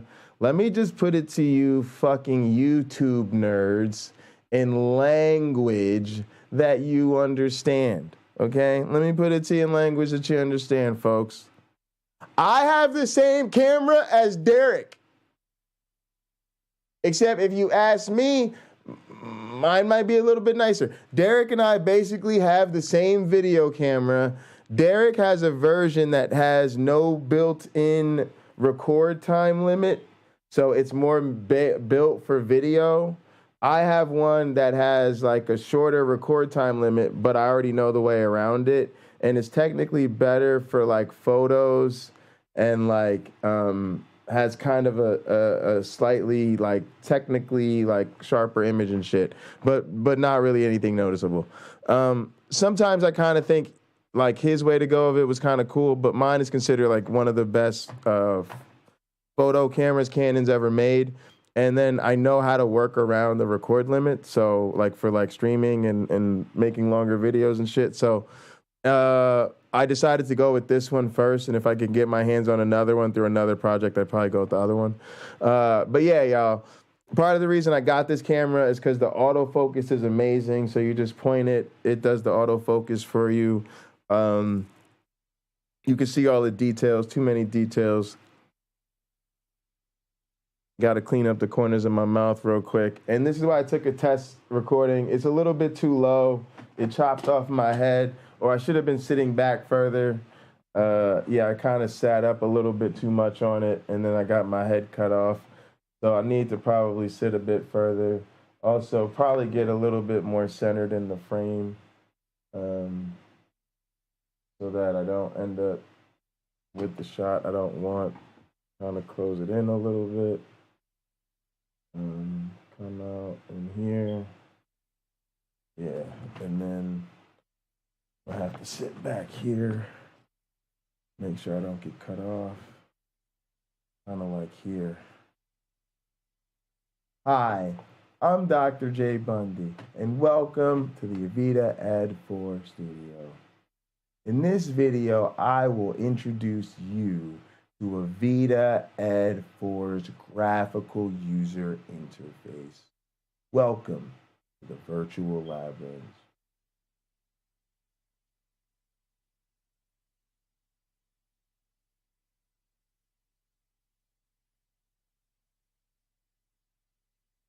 All right. Now, let's take a quick refresher course on how to sync up the video with Resolve. Man, but yeah, the footage looks great. Great. All I got to do, pair with that nice audio, that nice clean screen capture, a little Avida. Y'all, we making the Avida-ED tutorials, dog. Man, come on. Y'all can't fuck me. I understand. I'm making career moves out here. Yeah, use this one. I probably already have a video on this on my Resolve playlist. Let me see what's up. All right, you can go away for now. Boy, you know I hate signing into this account. Goddamn triple, quadruple authentication. Fingerprint, voice, secret password.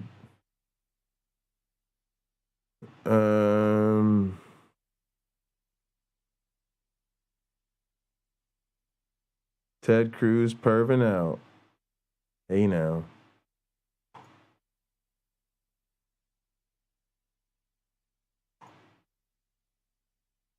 All right, let's get right into our Friday mailbag. The Friday mail.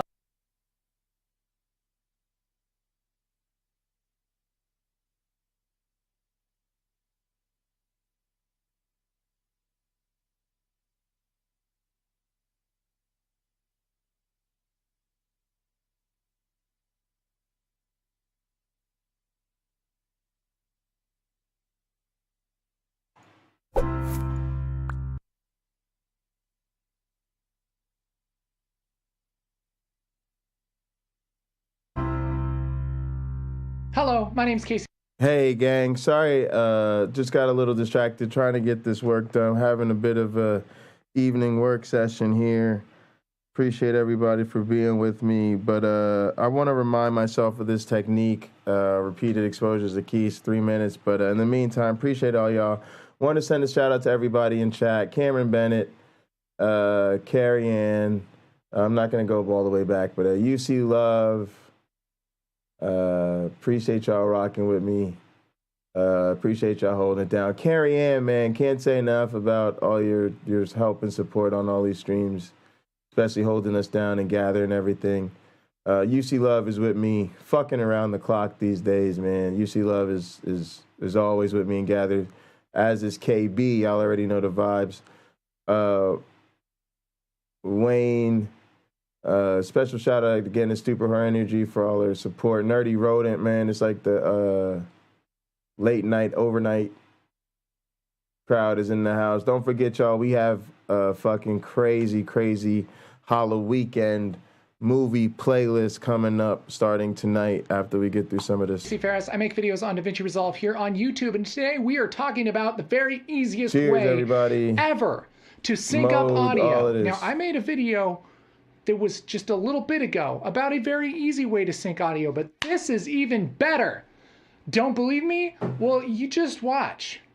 All right, so here we are in Resolve 17, and I have a bunch of media and a bunch of audio. This is from an upcoming project that's sort of secret. Don't worry about it. It's fine. UC Love, you know the vibes, there's a whole baby. lot of media here, and all of it has Nat Sound recorded with a separate recorder, which is just miserable. You might be familiar with using something called Pluralize, where you can throw all of this into a timeline and it will organize it and line it up for you. But let me show you kind of an alternative to that that's built right into Resolve 17. This is the coolest thing ever, okay? All of these clips just have the crappy audio from the camera, gonna have to do and this, we but can I'll show confirm you how that to by do just it again. right-clicking on any of them and going up to Clip Attributes. And under this second tab here, audio tab, right here we have embedded channel. That means that this is just the audio that was recorded on camera. And of course, if we play it back, we can't really hear anything because it's terrible. What we would normally have to do is do something like grab this clip and then find the piece of audio that goes with it, which is hopefully the first one, and then sync it up like this.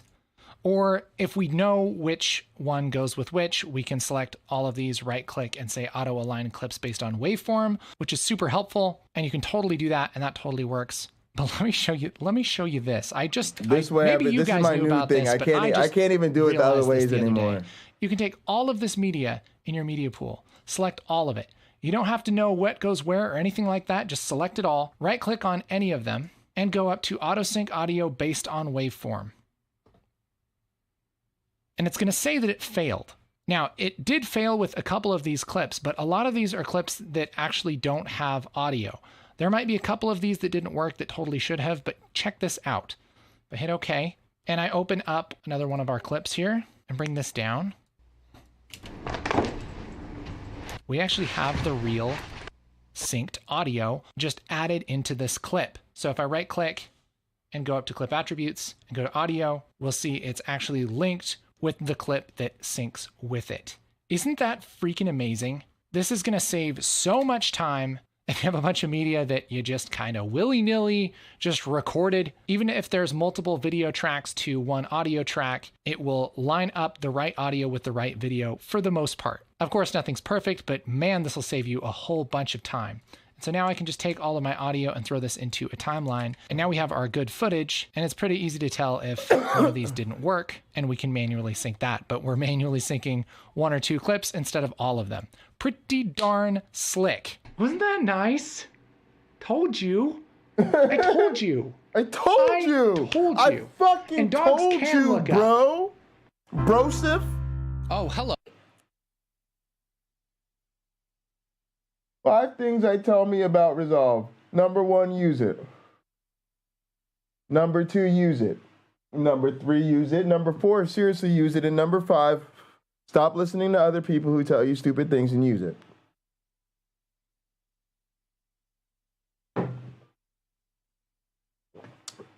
And if you want a bonus, number 6, when your ass has some money, get the grown-ass nigga version and buy it. That was a bonus tip. All right, now, that's pretty easy to do, but let's go ahead and be a little bit more time efficient by reshooting that and re-recording. We don't really need any of this nonsense. So let's just save it. We're gonna just save it. Where are we gonna save this shit? We'll put. Look at the trees. All right. Is that in the soundboard? Look at the trees. Y'all remember that shit? That was awesome. Look at the trees. That was from a reggae song we heard. I was like, I have to have that sample right now.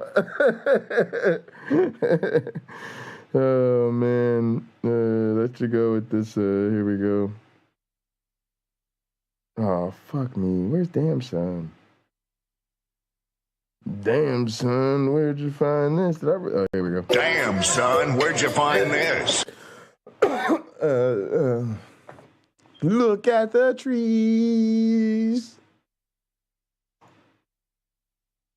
All right. Where are we going here? Media, studio, something. Resolve exports. Oh yeah, Avida-ED, blah blah blah. Assets.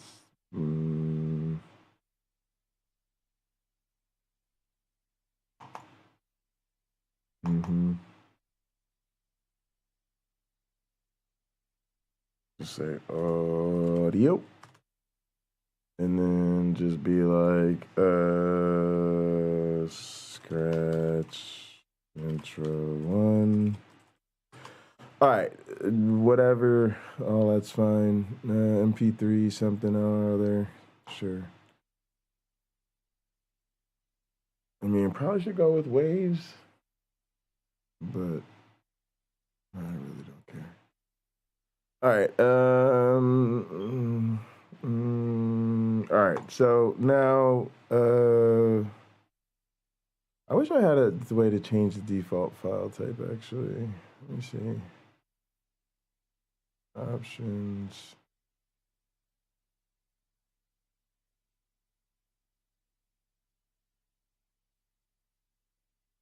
Use default stereo. 44.1. I think I'd like.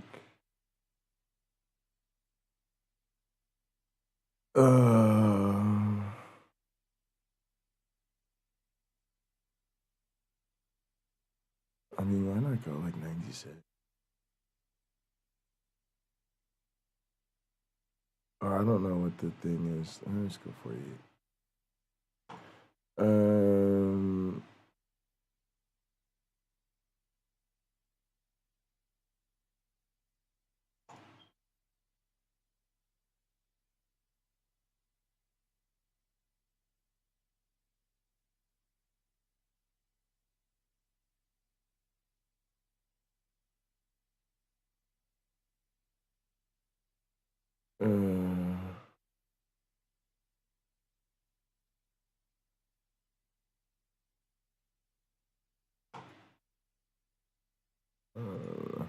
I want the type. It doesn't matter. I'm sure I could change it. Swisher was like, you want to record waves by default, don't you? Yes, I do. All right, here we go. All right, so we're going to do you turn on.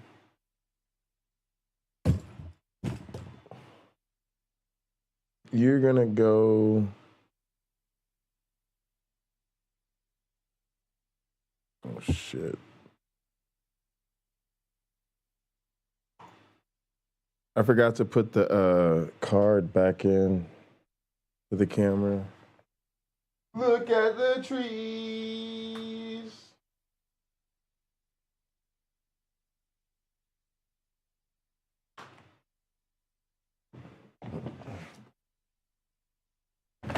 Look at the trees.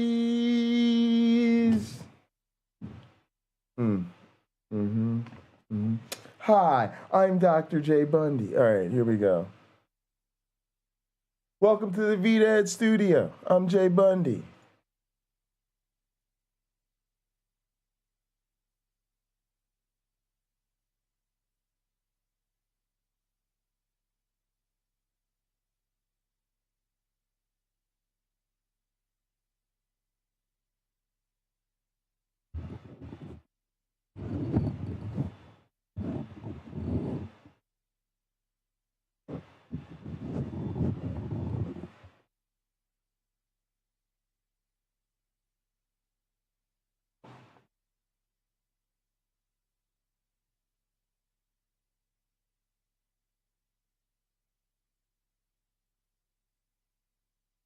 Welcome to the Avida-ED studio.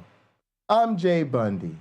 In this video, I will introduce you to Avida-ED 4's graphical user interface.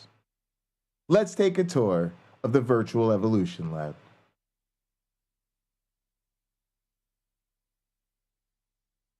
Look at the trees.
Welcome to the Avida-ED studio.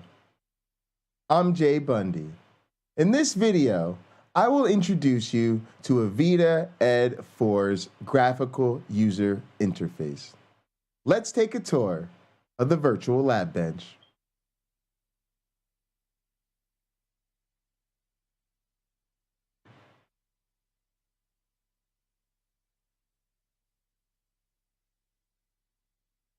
Look at the trees.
Welcome to the Avida-ED studio.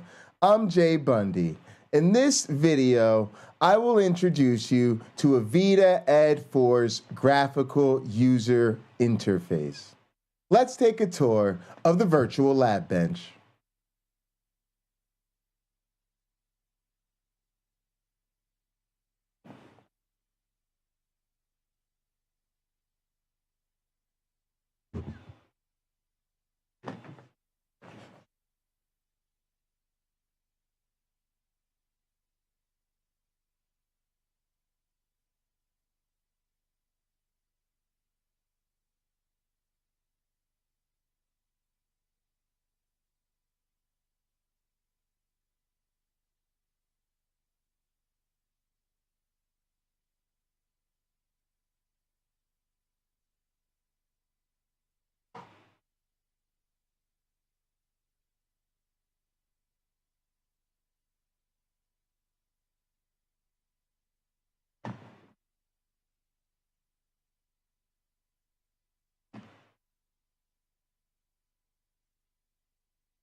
Let's see the virtual lab bench in action.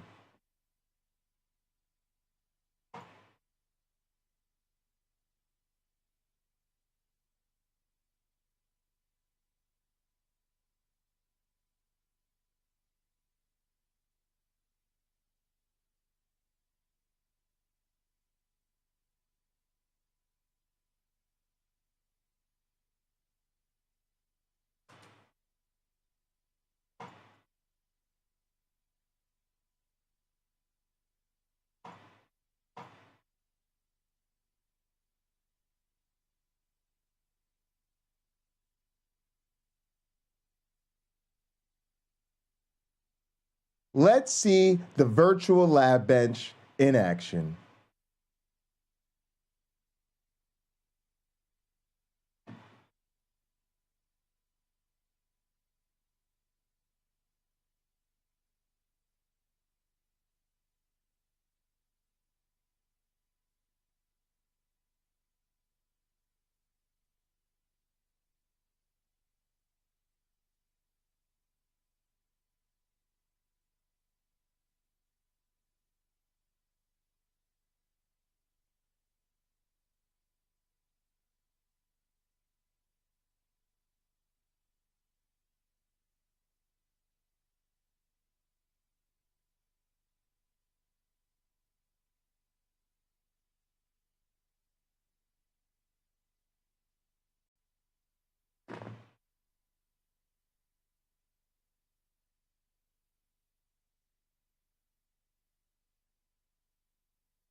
In this video, we introduced the virtual lab bench and some basic controls of the user interface. Additional tutorials are available at our website.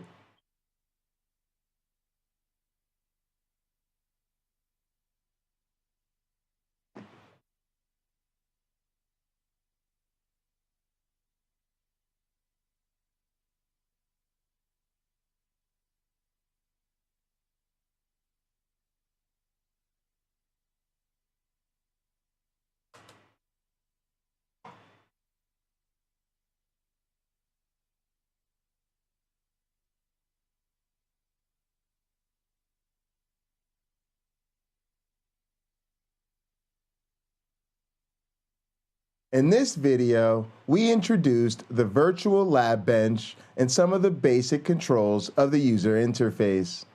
Additional tutorials are available at our website.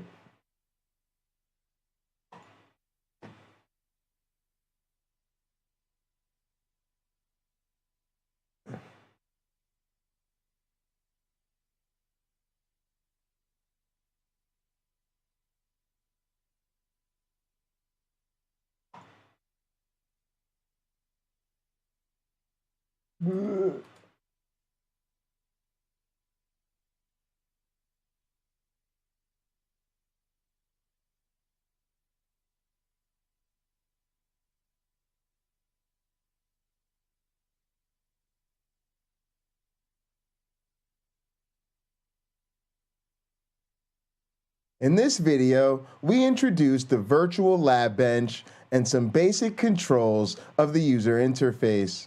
Additional tutorials are available at our website.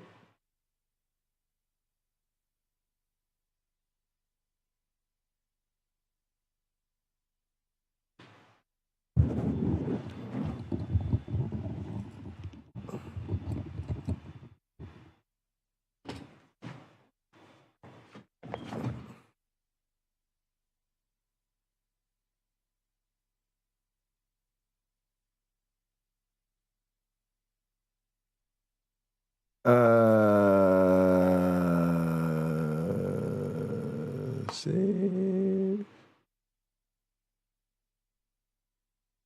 All right. Now we'll.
All right. Let's see how we did here. I think we should be just fine, especially with all these saved. Welcome to the Avida-ED studio. Whoa, that was it. Welcome to the Avida-ED studio. I'm Jay Bundy. In this video, I don't like that. Yeah, let's just go ahead and practice these trims. So we just do this, delete that. Let's take a tour of the Virtual Evolution Lab. I wish I could just scroll in and out. Oh, I can. Okay. Does it keep my position?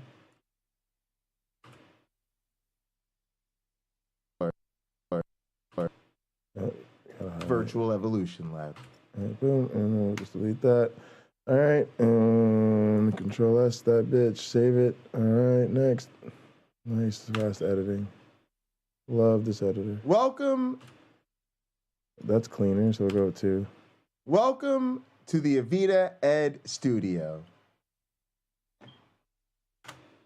Oh, I moved the playhead when I did that. Welcome to the Avida-ED studio. I wish there was a way I could do this without I'm Jay Bundy. changing the playhead. In this video, I will introduce you to Avida-ED 4's graphical user interface.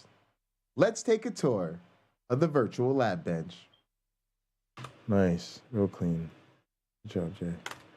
All right, let's save that. I wonder how this editing will affect the audio, the video clips. Welcome to the Avida-ED studio. I'm Jay Bundy. In this video, I will introduce you to Avida-ED 4's graphical user interface. Let's take a tour of the virtual lab bench. A little breathy in that one, tad bit noisier than I'd like it to be. Could fix it in a mix. But it's not a big deal. I think I just like 2 better. Can always record this, re-record this stuff. Let's see the virtual lab bench in action. Let's see the virtual lab bench in action. I think that's just me. Let's see the virtual lab bench in action. Yeah, it's a little noisy. It doesn't really matter. Let's just go ahead and clean it up. Let's see how this goes. It doesn't have to be the final draft. Let's save.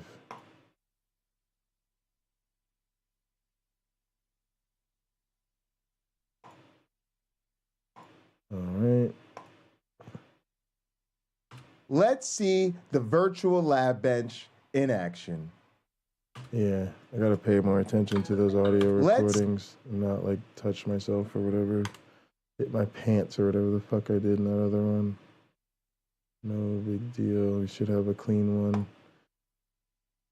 Yeah, I hear the work mumble going, man. That's how you know I'm in this fucking zone. All right. In this video, we introduced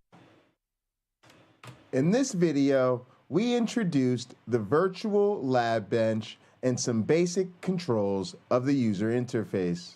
Additional tutorials are available at our website. Oh, that sounds nice, actually.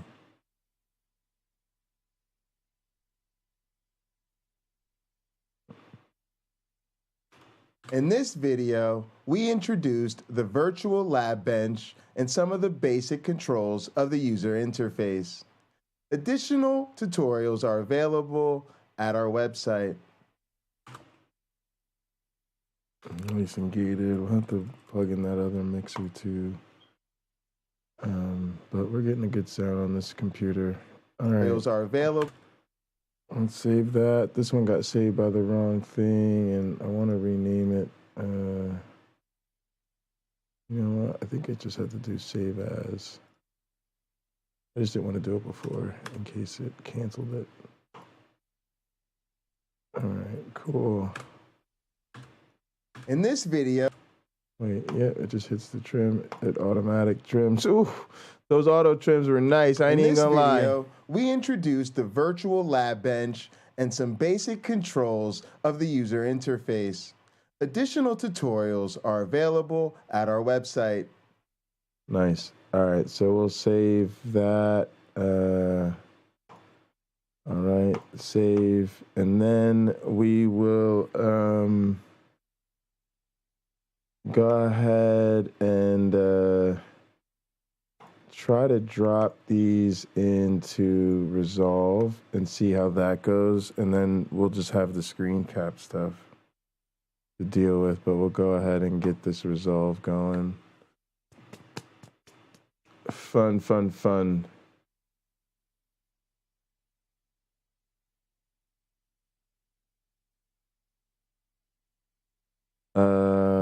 Somebody said still muted on my primary. Oh, I think he means he's still hidden on his primary account. I got you, Lupin. Let me take care of that. Just don't, no funny business.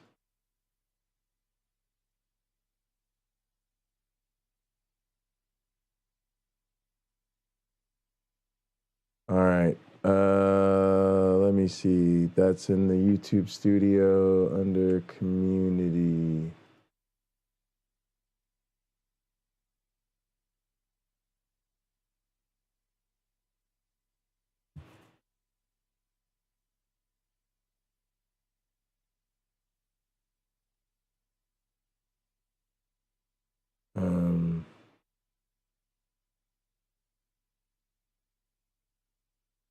Settings, community.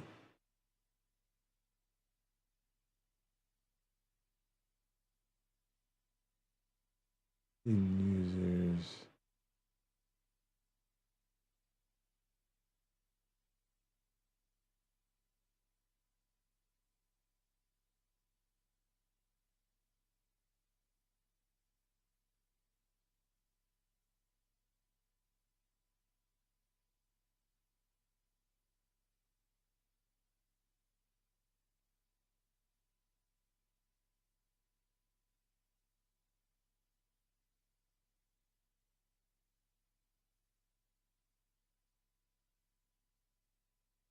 Do y'all remember why we blocked Logan Fisher?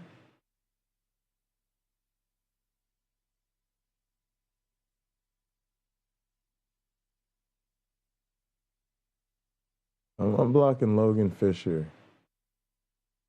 I don't remember why he was blocked. I might reblock him if I remember why, but I don't remember why he was blocked. Might have been an accident.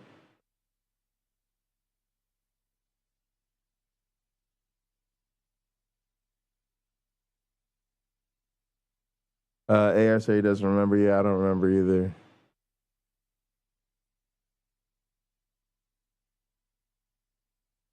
All right. All right, let's see. Did we get Resolve open? We did. I don't know. I don't see it, though. You can see everything else.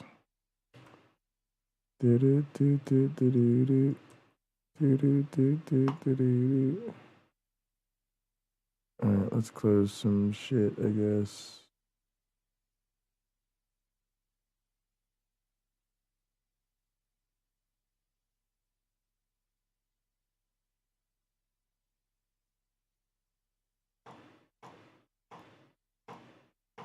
.07 now, and this morning a former Philadelphia sheriff's deputy is behind bars, accused of trafficking guns and also drugs. Well, 2 of the guns, according to court documents, were used in that deadly shooting outside of Roxborough High School last month. Here's Eyewitness News reporter Ross DiMattei.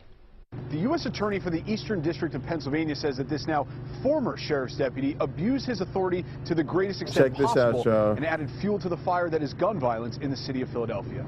This is former Philadelphia Sheriff's Deputy Samir Ahmad, who is now charged with illegally selling guns and drugs on the street. According to court documents, 2 of those guns were later used in the deadly shooting near Roxborough High School that took the life of a 14-year-old boy. It is such a violation of the public trust that is put into the hands of a No, I don't think he did. Court documents also reveal Ahmad was caught on camera during an undercover Hope FBI everything's sting cool. earlier this month. I think he may have done something with his He family. allegedly sold 2 semi-automatic pistols and ammunition to an undercover agent for about $3,000.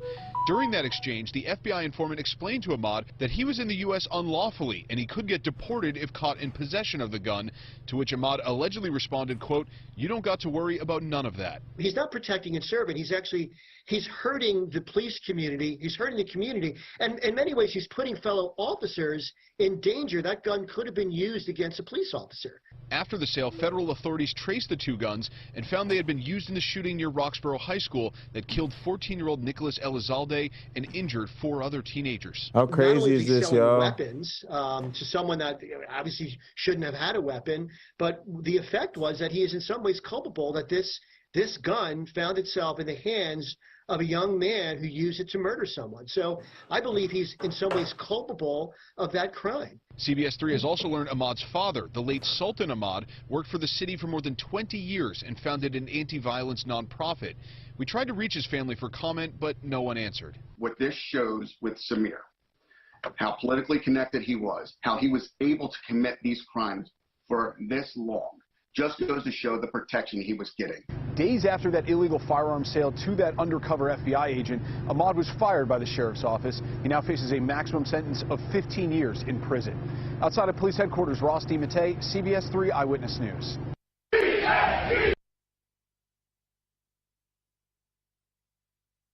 Damn, that's fucked up. Fucked up. Everybody say fucked up. You say fucked up. All right, so let's see what's going on. We might have had a new update or something, or blase and flavonoids. Who knows? Who knows? Yeah, it's looking different.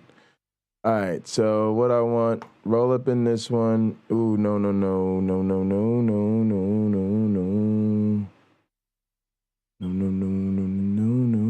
Actually, let's just go up in this one. Yeah, because all I did was kind of a block out and a thing and grade out the things. I'm trying to think of how much of this I want to keep. Because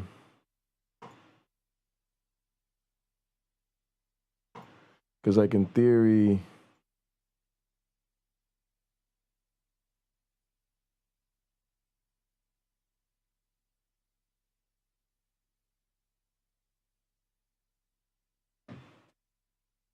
let's see how that goes.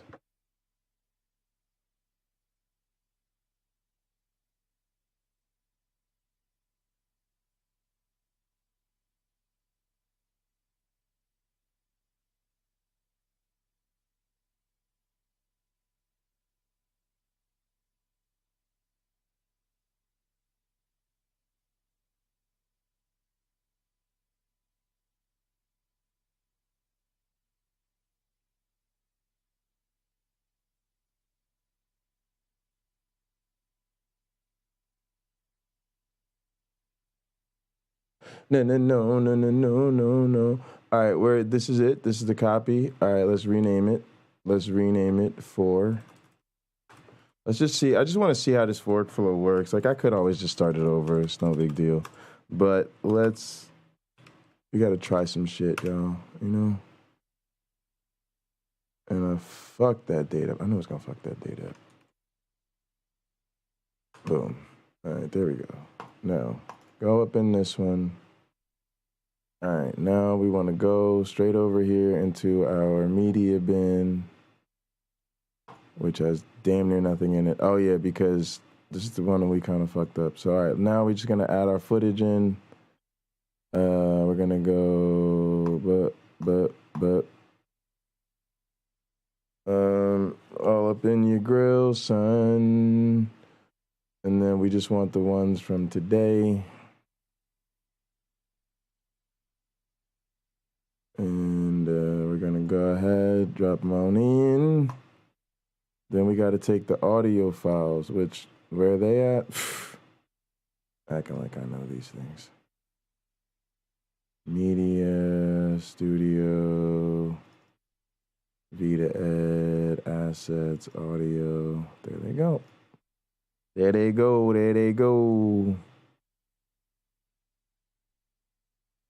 I can put that one in too, just in case. All right, now we highlight everything, little Control A action, and then we say auto sync based on waveform,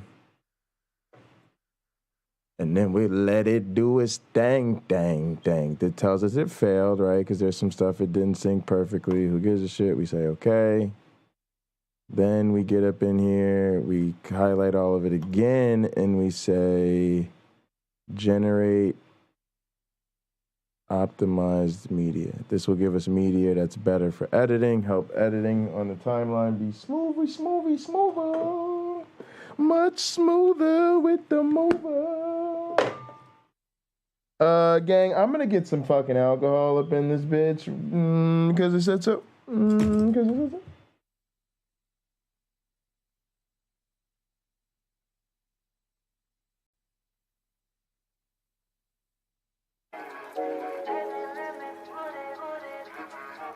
Oh, Guardian. Yeah.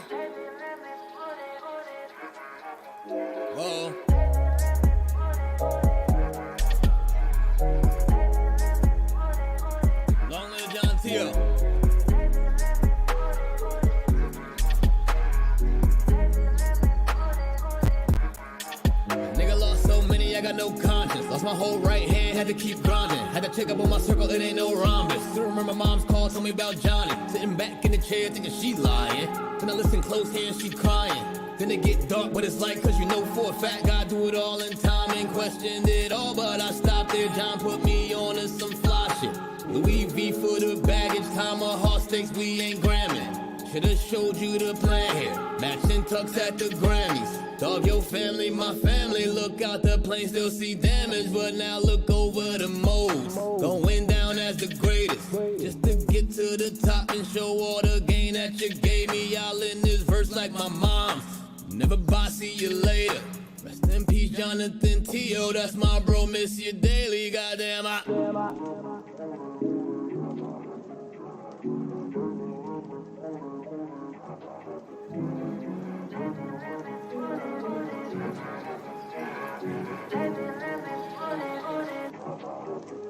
yeah.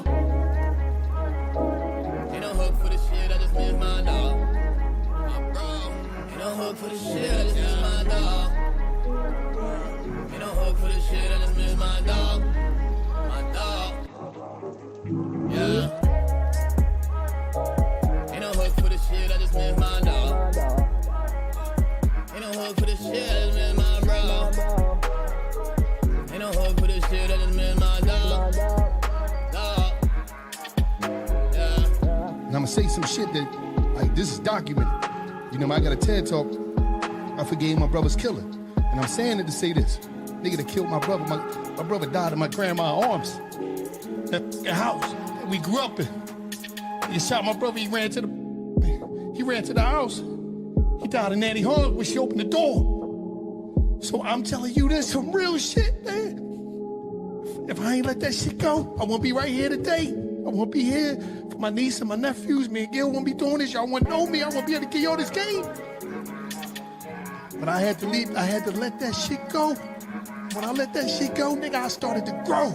And I started to glow. And now I'm here today, and it was harder than man. And I'm talking about this is my big brother, nigga.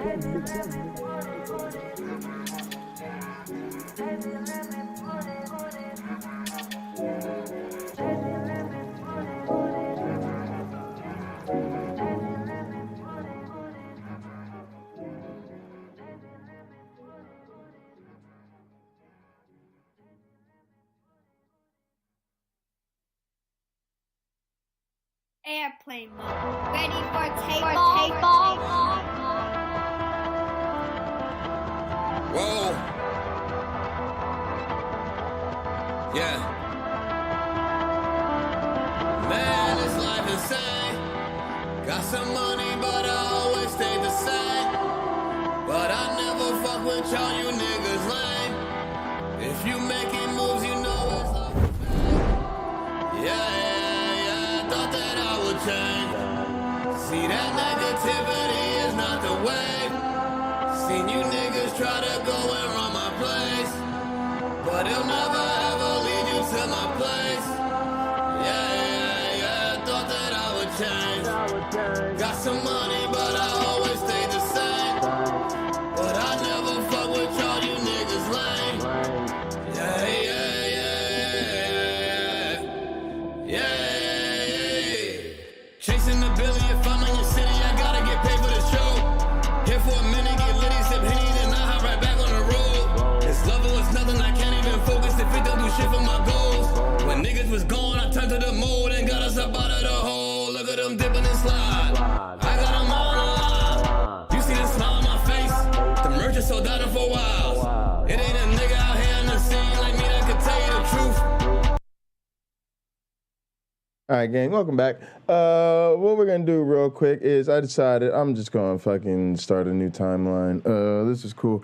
But let me see. Actually, let me see what I got. Let me see what I got. First thing is go all the way out.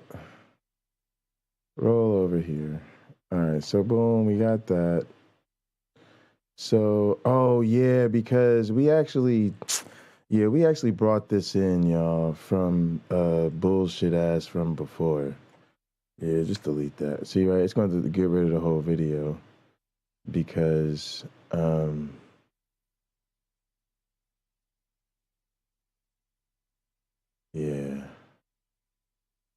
I almost just want a new fucking timeline.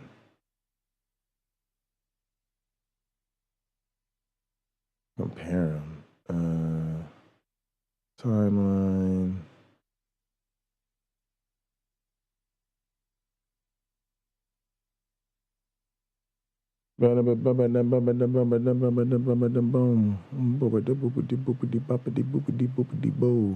Now let's hear it.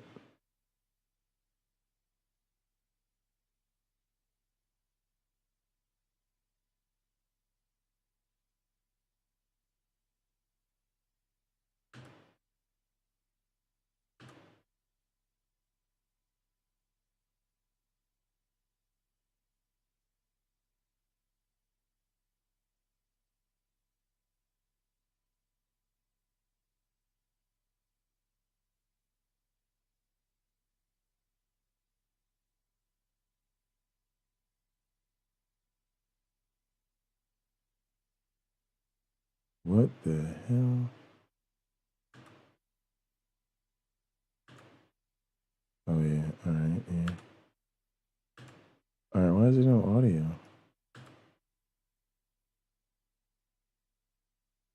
Oh Lord.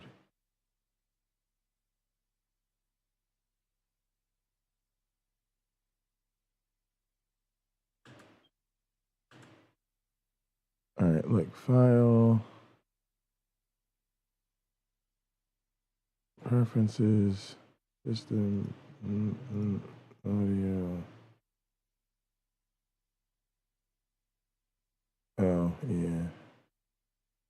Do 7 and 8. Save that. Do that. Alright, now do it again.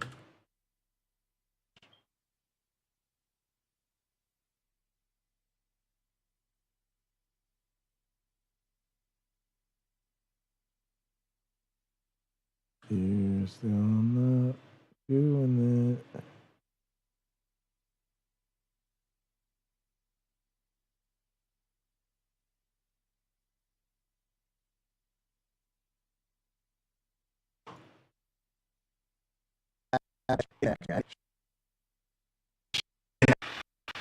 In action. Oh, you know what? It's still giving me the, like the,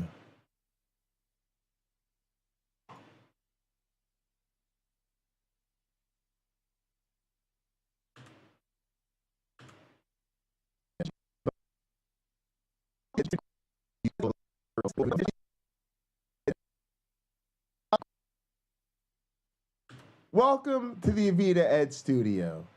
I'm Jay Bundy. yeah, all right, the next one. Welcome to the Avida-ED studio. Didn't like the look of. Welcome to the Avida-ED studio. I'm Jay Bundy.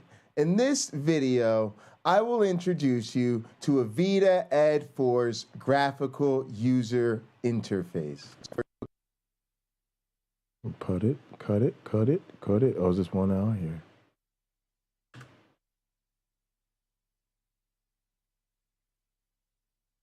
Welcome to... I don't know why I didn't. All right, you know what? Here, let's undo that. Let me mark it. Let me show you how to mark. Boy, I'm chilling. I'm actually, I don't know why I'm tripping like that. All right, here we go. We can go here.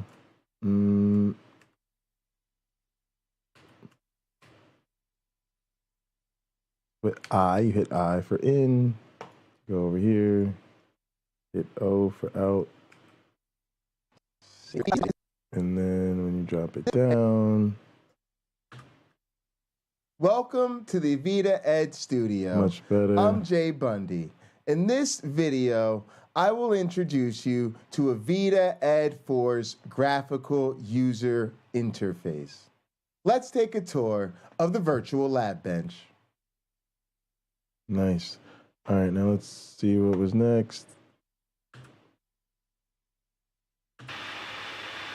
Let's see the Do we not have audio for this? See the virtual lab bench.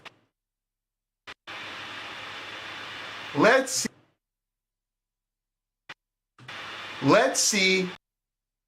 Lab bench and some basic controls. In this video, we introduced... I don't think we got the lab bench ones. Virtual... In this video, we introduced the virtual lab bench and some basic controls of the user interface. Additional tutorials are available at our website. That sounds fine. What about this one?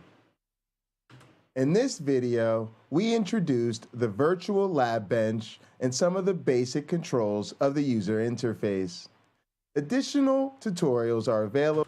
Maybe, is this the best one? In this video, we introduced the virtual lab bench and some basic controls of the user interface. For some reason, it's like not giving me the audio from this. In this video, we introduced the virtual lab bench. I bet you this one's fine. Let me see. Let's put it in here. In this video, let's put it in here. Let's put it out here. Let's drag it down. In this video, we introduced the virtual lab bench and some of the basic controls of the user interface. Additional tutorials are available at our website. I don't know why I keep hitching the tutorials line, but it's not a big deal. It's fine. Yeah, we're good for now. I'm just gonna save the project. It's totally cool for now. We'll finish working on it tomorrow and on Sunday.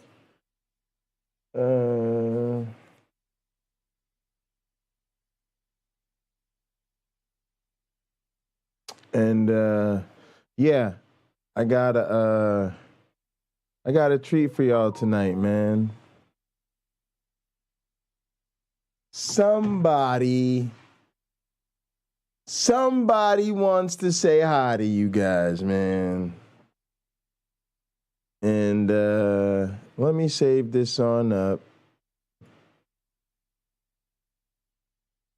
And you know what, man? I got somebody special that wants to see y'all tonight, man. Somebody some of y'all ain't seen in a little while, to be honest.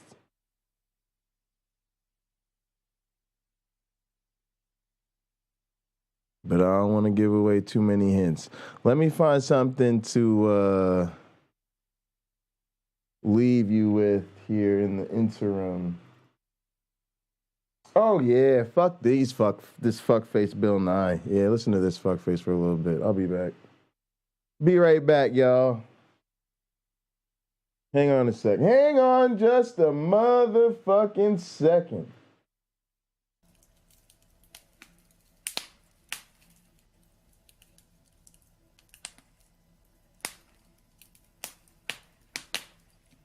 All right, y'all. BRB.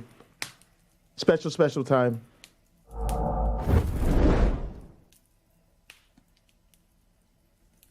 Thousands of years. The eccentricity of the Earth's orbit? Yeah, but I mean, you know, you're looking at that. You're looking at the Earth's orbits now, but what's your mechanisms for the different ice ages? Well, we look at what the Earth was doing 300,000 years ago. But you can't look at that. You can only see the Earth now. Yeah, but you can see evidence of the past. Well, we see evidence in the present. So where do you draw processes. the line? This is what everybody wonders about your worldview. Okay. Where do you draw the line between what you can observe directly and what you can infer? Well, I know that... If you come into a room and a window's open, do you presume that no one opened it because you weren't there to watch them open? Well, the thing is... If you see ice in a glass, do you presume it got there in the last few seconds because you weren't there to see the freezer created? You know... It's extraordinary. It's an extraordinary worldview. Go ahead, lead on. Okay, so you don't want answers? Sure, go ahead. You just want to make statements without answers? Go ahead. You know, come on, we can have a friendly talk about these Go things. ahead. You know, you come up here and attack mode, Bill. Come on, let's not attack each other. Go ahead. Let's just be friendly. And I know you have a different worldview to me. And you know, when it comes to something like ice cube in a cup, I mean, we live in the present world and we've experienced those things. We've experienced ice cubes and we have cups and That's something that's within our life's experiences, and it's very easy to infer that somebody put that ice in that cup. But when it comes to talking about the past when we weren't there and things we didn't experience, that's very different. And that's where we need to have an understanding of the difference between interpretation and what you actually observe in the present and have had experience with. So let's talk about this again. What makes you think this was 4,000 years ago? What makes us think that that was 4,000 years ago? Well, first of all, we take the chronology in the Bible, and that chronology in the Bible is that Noah's flood was about 4,300 years ago, and so that gives us a date at the end of the flood. Then we look at the evidence that we have today of the fact that we know that there was ice in the past. We know there were glaciers in the past that advanced because we see the evidence in the present. You can actually see what evidence do we see? Oh, glacially carved valleys. But you weren't there to see those glaciers. No, that's true. That's true. We weren't. You're okay with that, but you're not okay with neutrons. The difference with that is we can actually see what glaciers do. We've actually experienced what glaciers do, and we know the evidence that glaciers leave, and evidence of moraines, and evidence of the way they erode. What about sedimentation rates? What about neutrons in the water? Sedimentation rates, it all depends on circumstances. I mean, if you weren't there, I mean, something could be deposited very quickly that you look at today and think was deposited slowly. I mean, if you didn't see it happen. That's where we disagree. No, if you didn't see it happen, means it didn't happen. No, I'm not. No, so you're applying something that's not I'm true. open-minded, but I don't see any evidence for an ice age 4,000 years ago. There are pyramids older than you've got a lot of young 4,000 people here. How would you convince them that there were ice ages actually, over hundreds Mr. of Ham, thousands that's my years? biggest concern. I tell you my biggest concern, that you're teaching generations of these young people that they're just animals, that they came about by natural processes. Aren't you teaching that humans are animals? Are we animals? Yeah. We're mammals, breathe air. Okay. Isn't that good? So all life is related, Of course, right? there's a few of us who seem like lizards. From your perspective, all life is related? Certainly. Even plants? We're related to plants? It's one of the fundamental discoveries in all of life science. So we're related to plants? Yes. So we're related to a banana? Yes. Okay. I just wanted... What makes you think we're not related to bananas? What evidence do you have that the DNA in bananas, the DNA in E. coli, the DNA in ancient cave bears, what evidence do you have that we're not related to them?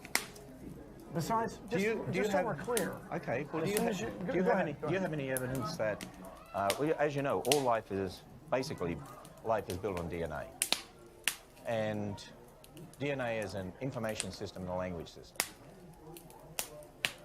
So, do you have any evidence that matter produces a language system, matter produces information? I mean, there are billions, trillions of bits of information in living systems. Can you testify to how information arose by natural processes? Here we are. That's it? That's your evidence? Well, we'll start with the evidence and work backwards. What I think you're asking is the why. Actually, you're not starting with evidence. You don't believe in God, right? That aside, here's what we disagree. Okay, well, let me ask you this. Do you believe life came about by natural processes? Yes. Okay, so you've got that belief. So you don't start with evidence, you start with a belief. No, I claim I started with evidence to reach that belief. Oh, no, but you Dude, let's look at some more of the exhibit. You start with a belief in naturalism. Well, you start with a belief in what? Oh, yeah. What's your belief? What is your belief? See, I admit my belief. My belief is that God's word is true, and that the history in God's word is true. And see, what we're talking about here, and this is the whole point that we're helping people understand. We all live in the present. We all have the same present evidence. But depending on your assumptions and how you approach your worldview, depends on how you interpret evidence in relation to the past. Because you believe everything happened by natural process, you don't believe the history in the Bible, right? Well, in Genesis. Well, not literally. No, I do. And see, that's a big difference. So all I want you to do is admit that you have certain beliefs you start with. My beliefs are based on evidence. I think Not your belief. How can you prove life rose by natural processes? How do you prove that? We haven't proven it. Well, then that's a belief. Yes, but the explanation that you provide is completely unreasonable to me. And unacceptable, and we reject it. Unreasonable by whom? Well, as soon as you go back in time... You can't go back in time. We live in the present. In your worldview. Again, I don't know what the hell I'm talking about. Then you're not doing science. Well, I'm not producing a miracle. There's no such thing. What do you mean by science? So this is the most troubling thing you do, Mr. Ham. Climate change is the most serious problem facing humankind. And so by trying to convince young people that climate change is not real is very serious, because they're going to have to grow up and deal with it. Actually, we're saying The climate Little change Ice is real. Age was a local phenomenon. Bill, we're saying climate change is real. So is it serious? Climate change? What you have to do then is say, why have they changed? Climates change all the time. Let me rephrase it for you. Human-caused climate change is very serious. Well, there's a lot of debate about that. There's a lot of scientists who would disagree with that. In fact, we have PhD scientists on our staff that would disagree with that. We have other PhD scientists. Your scientists and your staff, as respectful as I can be, are incompetent. You mean Dr. Nathaniel Jeanson, who has a PhD from Harvard University? He's incompetent? From what I've seen on television, he is. Oh, yes. Oh, it's here? Oh, here we are. Tell me, Dr. Georgia Purdom, who has a PhD in molecular genetics from Ohio State, she's incompetent? Certainly seems to be. Well, this is about, in the debate, you talked about it takes a long time for ice to be laid down, and this is an example where it doesn't take that long at all. No, you're confusing ice with snow. Oh, yeah, I see. We're using what we do. Ice with snow. We're using what we do in the, so what happens in the present. Everybody here, if you visit this place in Greenland, where 80 meters of 260 feet of snow accumulated, you will find the number of layers from 1942 to today. You will find the same number of layers. Okay, it won't be up to me. I didn't put the layers there. The process, which I think you don't fully accept, is as the layers get thicker and thicker, they crush down through a remarkable process called redulation. And you've done this yourselves when you make a snowball. You break the tines of the snowflakes, they release a little bit of heat, melt the water, and it gets harder and harder. And if you do it hard enough, long enough, the ice actually becomes clear. This is glacial ice. It absorbs red light and it looks blue. It's beautiful. So this is completely consistent with mainstream science. That the snow falls a lot here in this part of Greenland is not the same thing as counting the age of the Earth or the records of ice ages, the records of when unleaded gas was introduced by looking at the layers of snow.